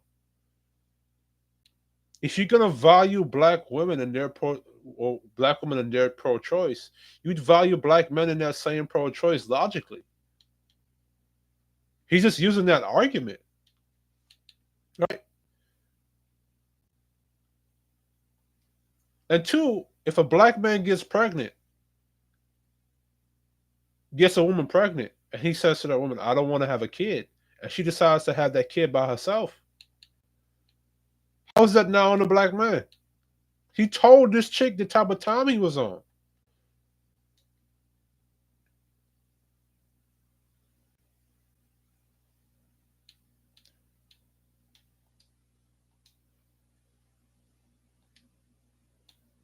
Right? He told the chick what type of time he was on. Right? Give me a second. Sorry.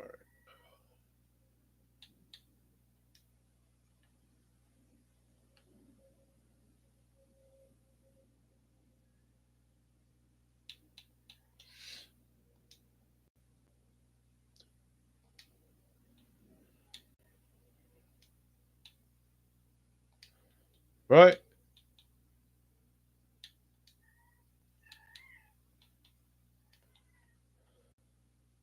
The only thing I have to tell the dudes is like, yo, to be very careful.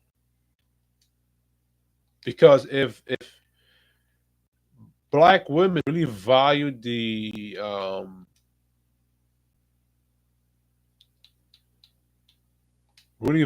black men, if he said that I don't want to have any children, I you know what I'm saying, she wouldn't continue to have on that baby.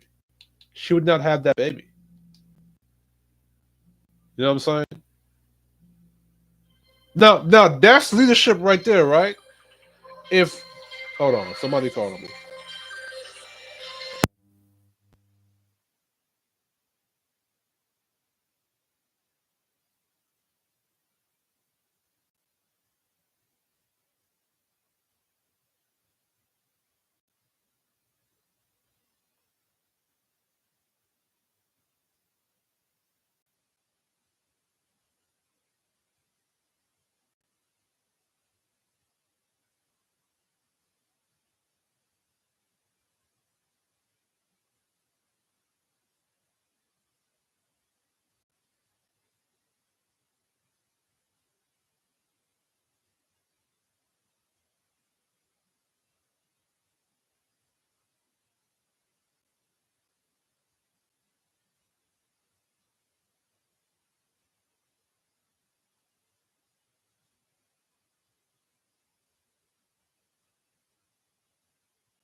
Okay, so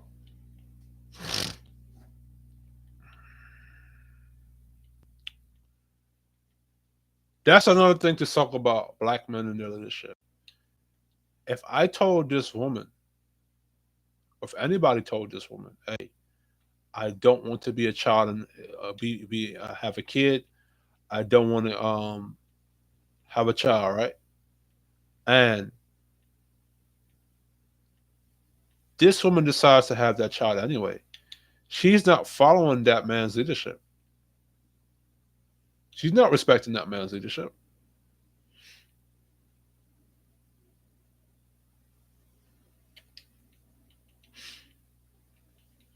She's not respecting him. She's going behind his back and doing that anyway.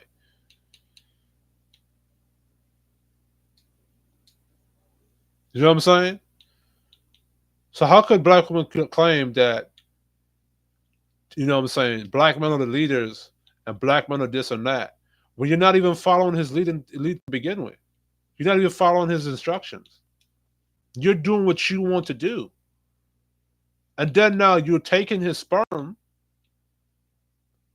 and even if he wants to have the kid, you get the baby deleted. So to AC Trail, if a black man gets a black woman pregnant and he wants to have the child, and she's pro-choice and she decides to delete the child, Is that still the black man's fault?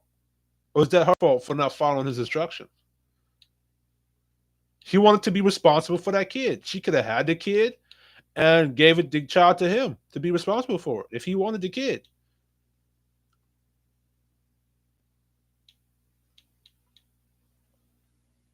That's what means when you say God do not value men.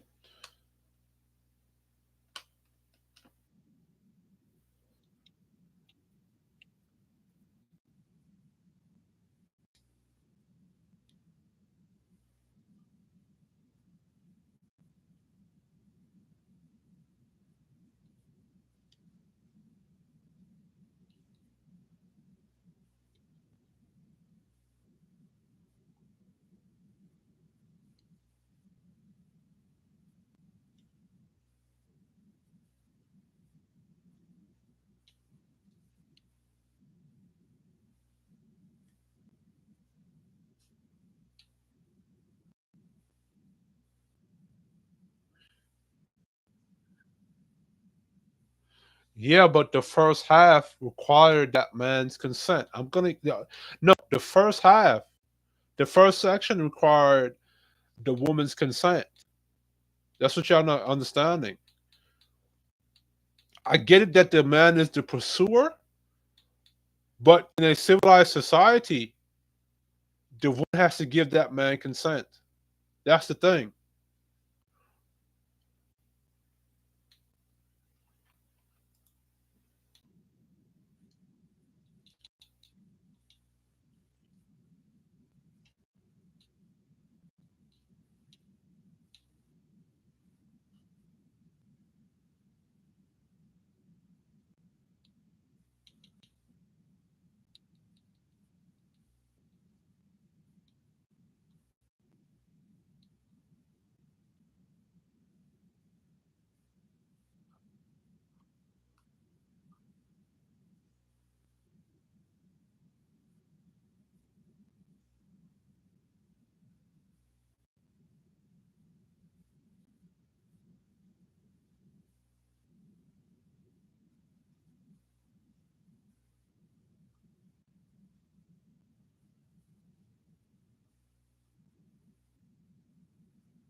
But hold on, Trail.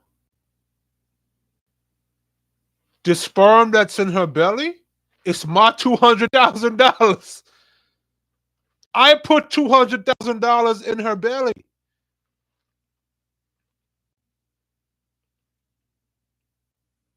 And you said that the man put it, smoke with what you said.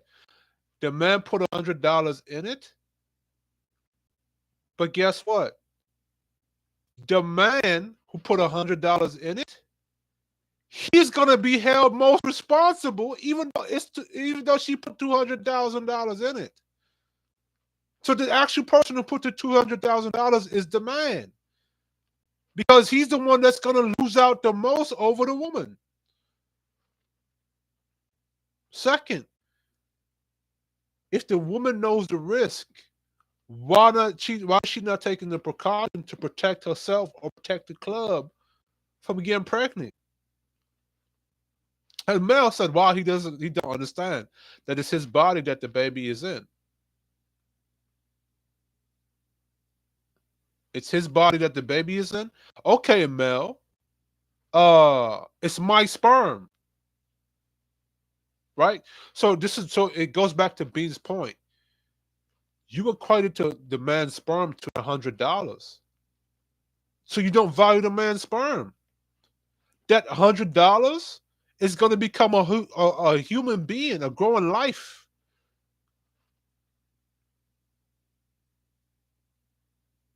You put $100 value on a man's sperm, a life force, and you put $200,000 on a woman's body instead of on a woman's body, when technically there would be no baby to abort if it was not for that sperm, that life seed. Really and truly, the man's sperm is worth more than $100. It's worth $1,000,000. It's really priceless. Without that man's sperm, her eggs don't activate for her to give birth to a nation.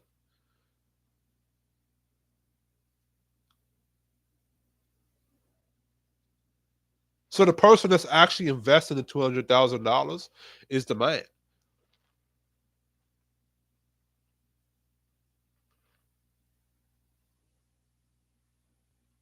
And if that woman decides to have that baby, guess who's going to have to share the lion's share of that responsibility? The man. Guess who's going to be put on child support? The man. Guess who's going to go to jail if you don't pay child support? The man. If he walks away from that responsibility, he's the one that's being a deadbeat. Even though she allowed him to get her pregnant and get her raw, she's not considered a deadbeat. And see how Mella's talking?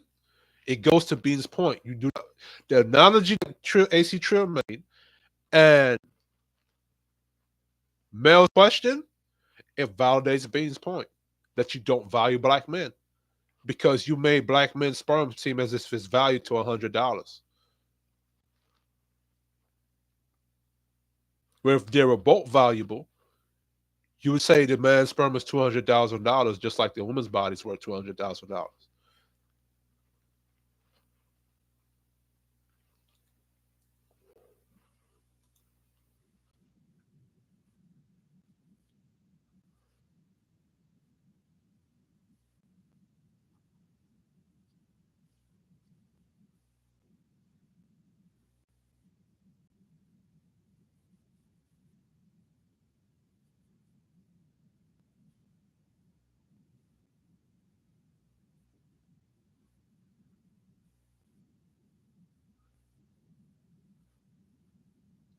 Exactly. If the man had the decision to making the baby, then you could say that. But it's the woman making that decision. The woman is making the decision to keep the baby or delete the baby. The man has no decision in that.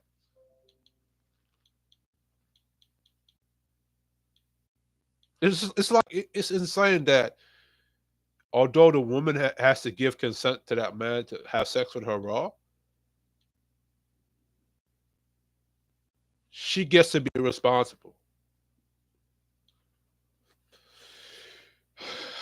Even though a man has to put in a lot of work in himself to be seen as valuable for that woman to allow her to get for that woman to allow him to get her pregnant. But keep doing it. That's why I'm cool with brothers being passport bros.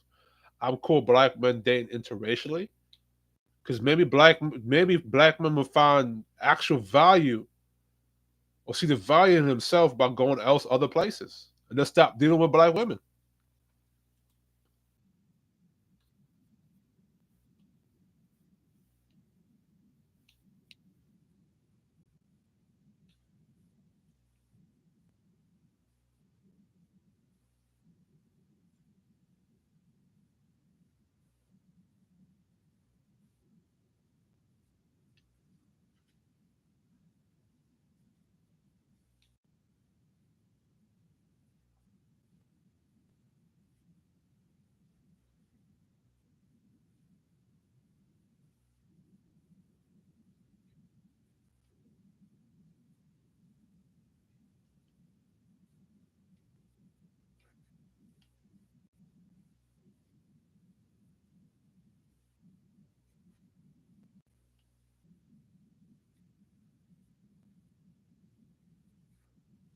All right.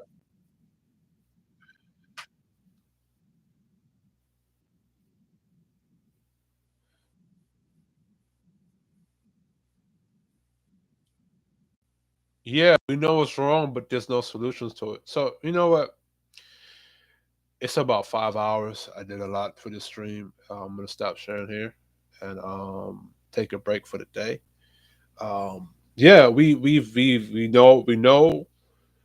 know what's wrong, and there's still no solution. The only solution for black men is to yes, be responsible with your choices. Even though you place more value on a woman's life because she can lose her life by giving birth, you still took away value from a black man's sperm. by basically saying that a black man's sperm is worth $100,000, was worth $100, and her body is worth $200,000. When she wouldn't have gotten pregnant, or there would be no life without the black man's sperm. And let me share something right quick.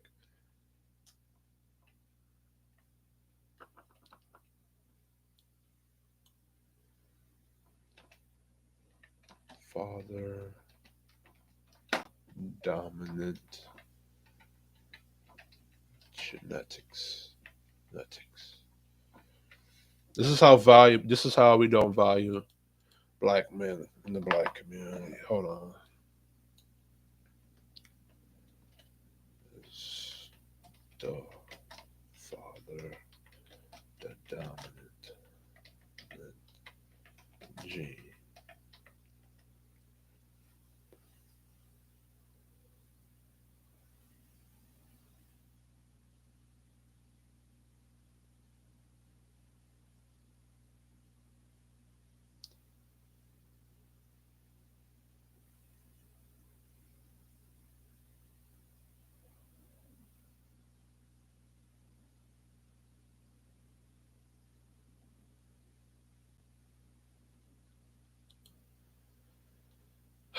Let's share this tab, right?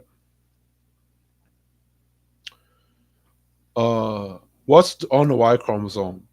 There's a short segment of the X and Y chromosomes are identical. Gene sequences has determined that more than 95% of the Y chromosome is unique to males, known as the male Pacific region of the Y, or the MS, or the MSY. In fact, this region is so different from the X chromosome the often cited fact that humans are 99.9% genetically identical only applies when comparing people of the same sex. Since only men have the Y chromosome, the gene on the MSY are thought to be involved in the determination of the sex and the development of specific to males, including male fertility. This part of the Y chromosomes do not recombine sexually with the X chromosome during reproduction, meaning that when father contributes the Y chromosome to the process of sexual reproduction, most of the genes that are on that chromosome don't mix with the genes on the X. In genetic terms, they're passed on asexually. While genetic recombining allows for the expression of diverse traits in offspring, the most linear transmission of the Y chromosome isn't necessarily a bad thing. In fact, the trait has allowed scientists to understand the history of male ancestry. Using the Y chromosome to investigate ancestry. I'm not going to read all of this shit. Let me see.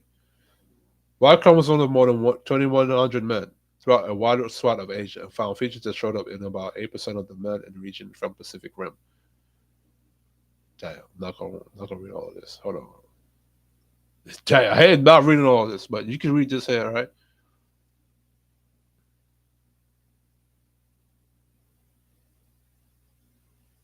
Oh shit.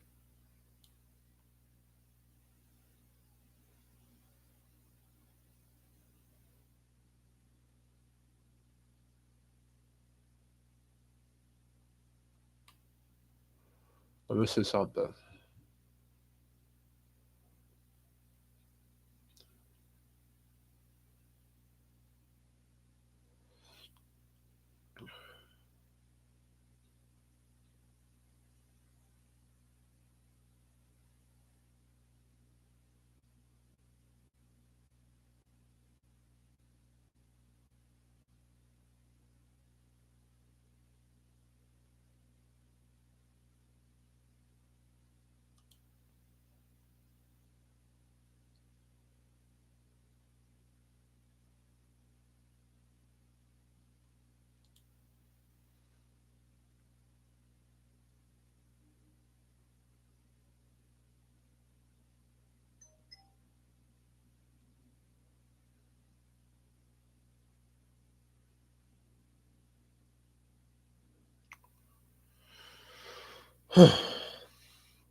It seems like it's gonna be do a lot of reading.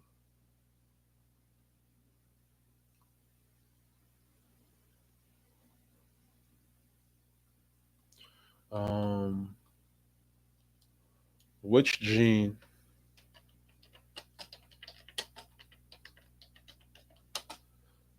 the sex.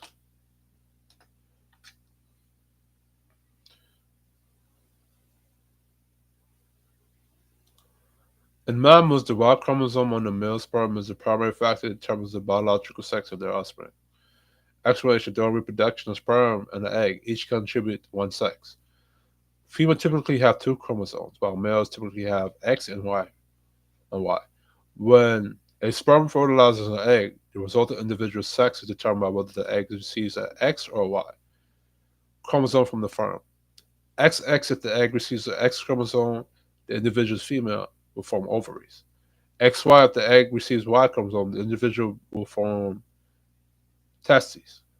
However, other genes also influence sex determination, and in some cases can cause reversal. For example, SRY gene on the Y chromosome provides instructions for making a protein that involve their male sex development. Not gonna read all that. All right. Men determine the sex of the baby depending on whether their sperm is carrying an X or Y. So the man actually determines what gender that female gives birth to.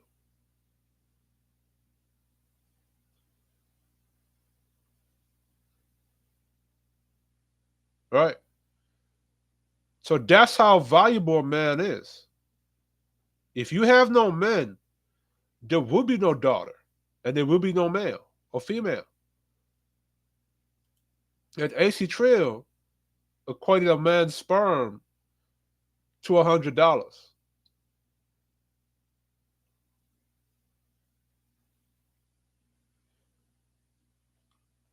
Now let me say something. Let's look at sperm. How long the what's the value of sperm?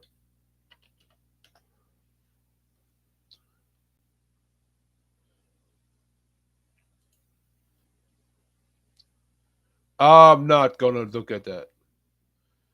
Low sperm count, incomplete or improper collection of sperm, right?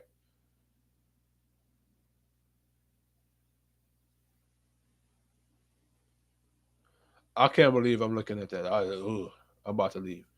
The average sperm count is usually between 40 million and 300 million sperm per milliliter. To test a sperm count, damn, 39 million sperm per ejaculate or more. 39 million. AC Trill.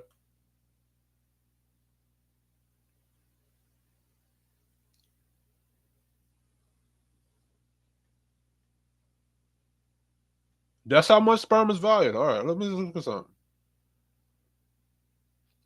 And a man's fertility is very important, right? Especially black men's fertility. If a black man's fertility is low, or the male fertility is low on the planet, period, there will be no population, right? Remember, the testosterone on the planet is lowering. So to say that, I'm not saying that a woman getting pregnant, or a black woman, or any woman's body getting pregnant is not valuable. But to say that the woman's body is more valuable than the man's sperm, all right. Sperm contains vitamin C, B12, ascorbic acid, calcium, citric acid, fructose, lactic acid, magnesium, zinc, potassium, sodium, fat, and hundreds of different proteins. All right. Look at all the nutrients that a sperm contains. All right. Let's go.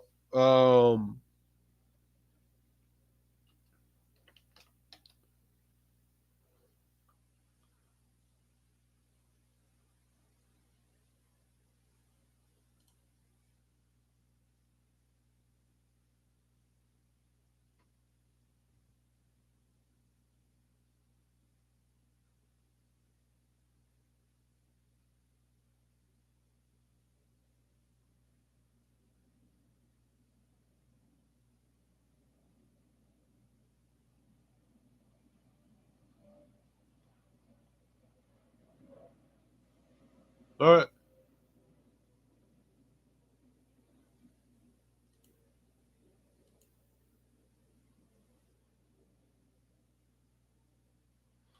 Let's see. How does ejaculation affect men?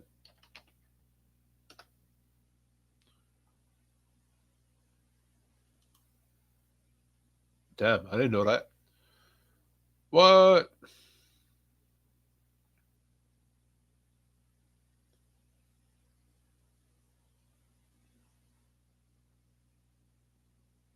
That's actually benefits. Uh-oh.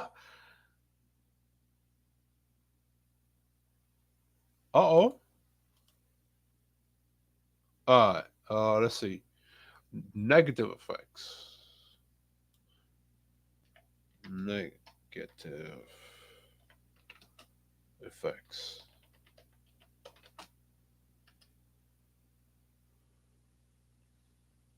Damn, this is true. AC Trio might be right.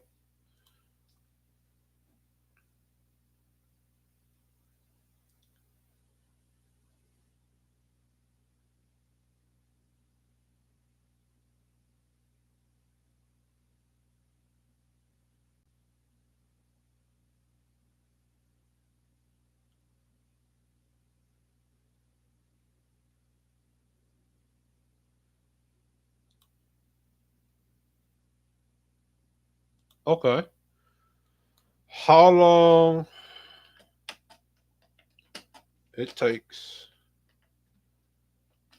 for new sperm?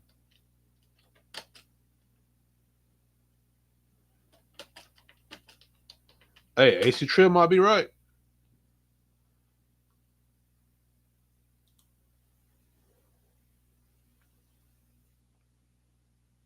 74 days.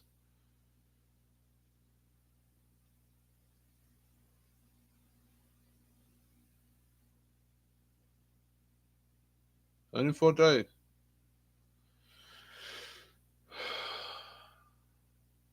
Um, man. I did this for about 5 hours. About to jump off this though. But anyway,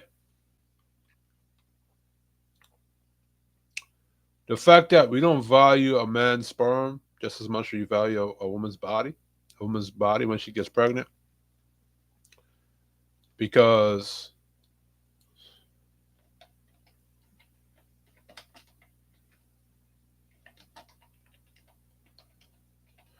right now, if all the men die off, the population gonna die off. So look at this. Black men have lower semen volume, sperm concentration, total sperm count, and percent motile sperm. One study found that black men also have a higher rate of abnormal semen analysis. I wonder what that means. 2013 report found that black men had the highest infertility rate of men of reproductive age in the U.S., 13.2 compared to 11% of white men. Somehow, including environmental racism, air pollution, endocrine disruption, chemicals, other causes include systematic disorders, genetic disorders, hormonal abnormalities, and certain medication. Damn.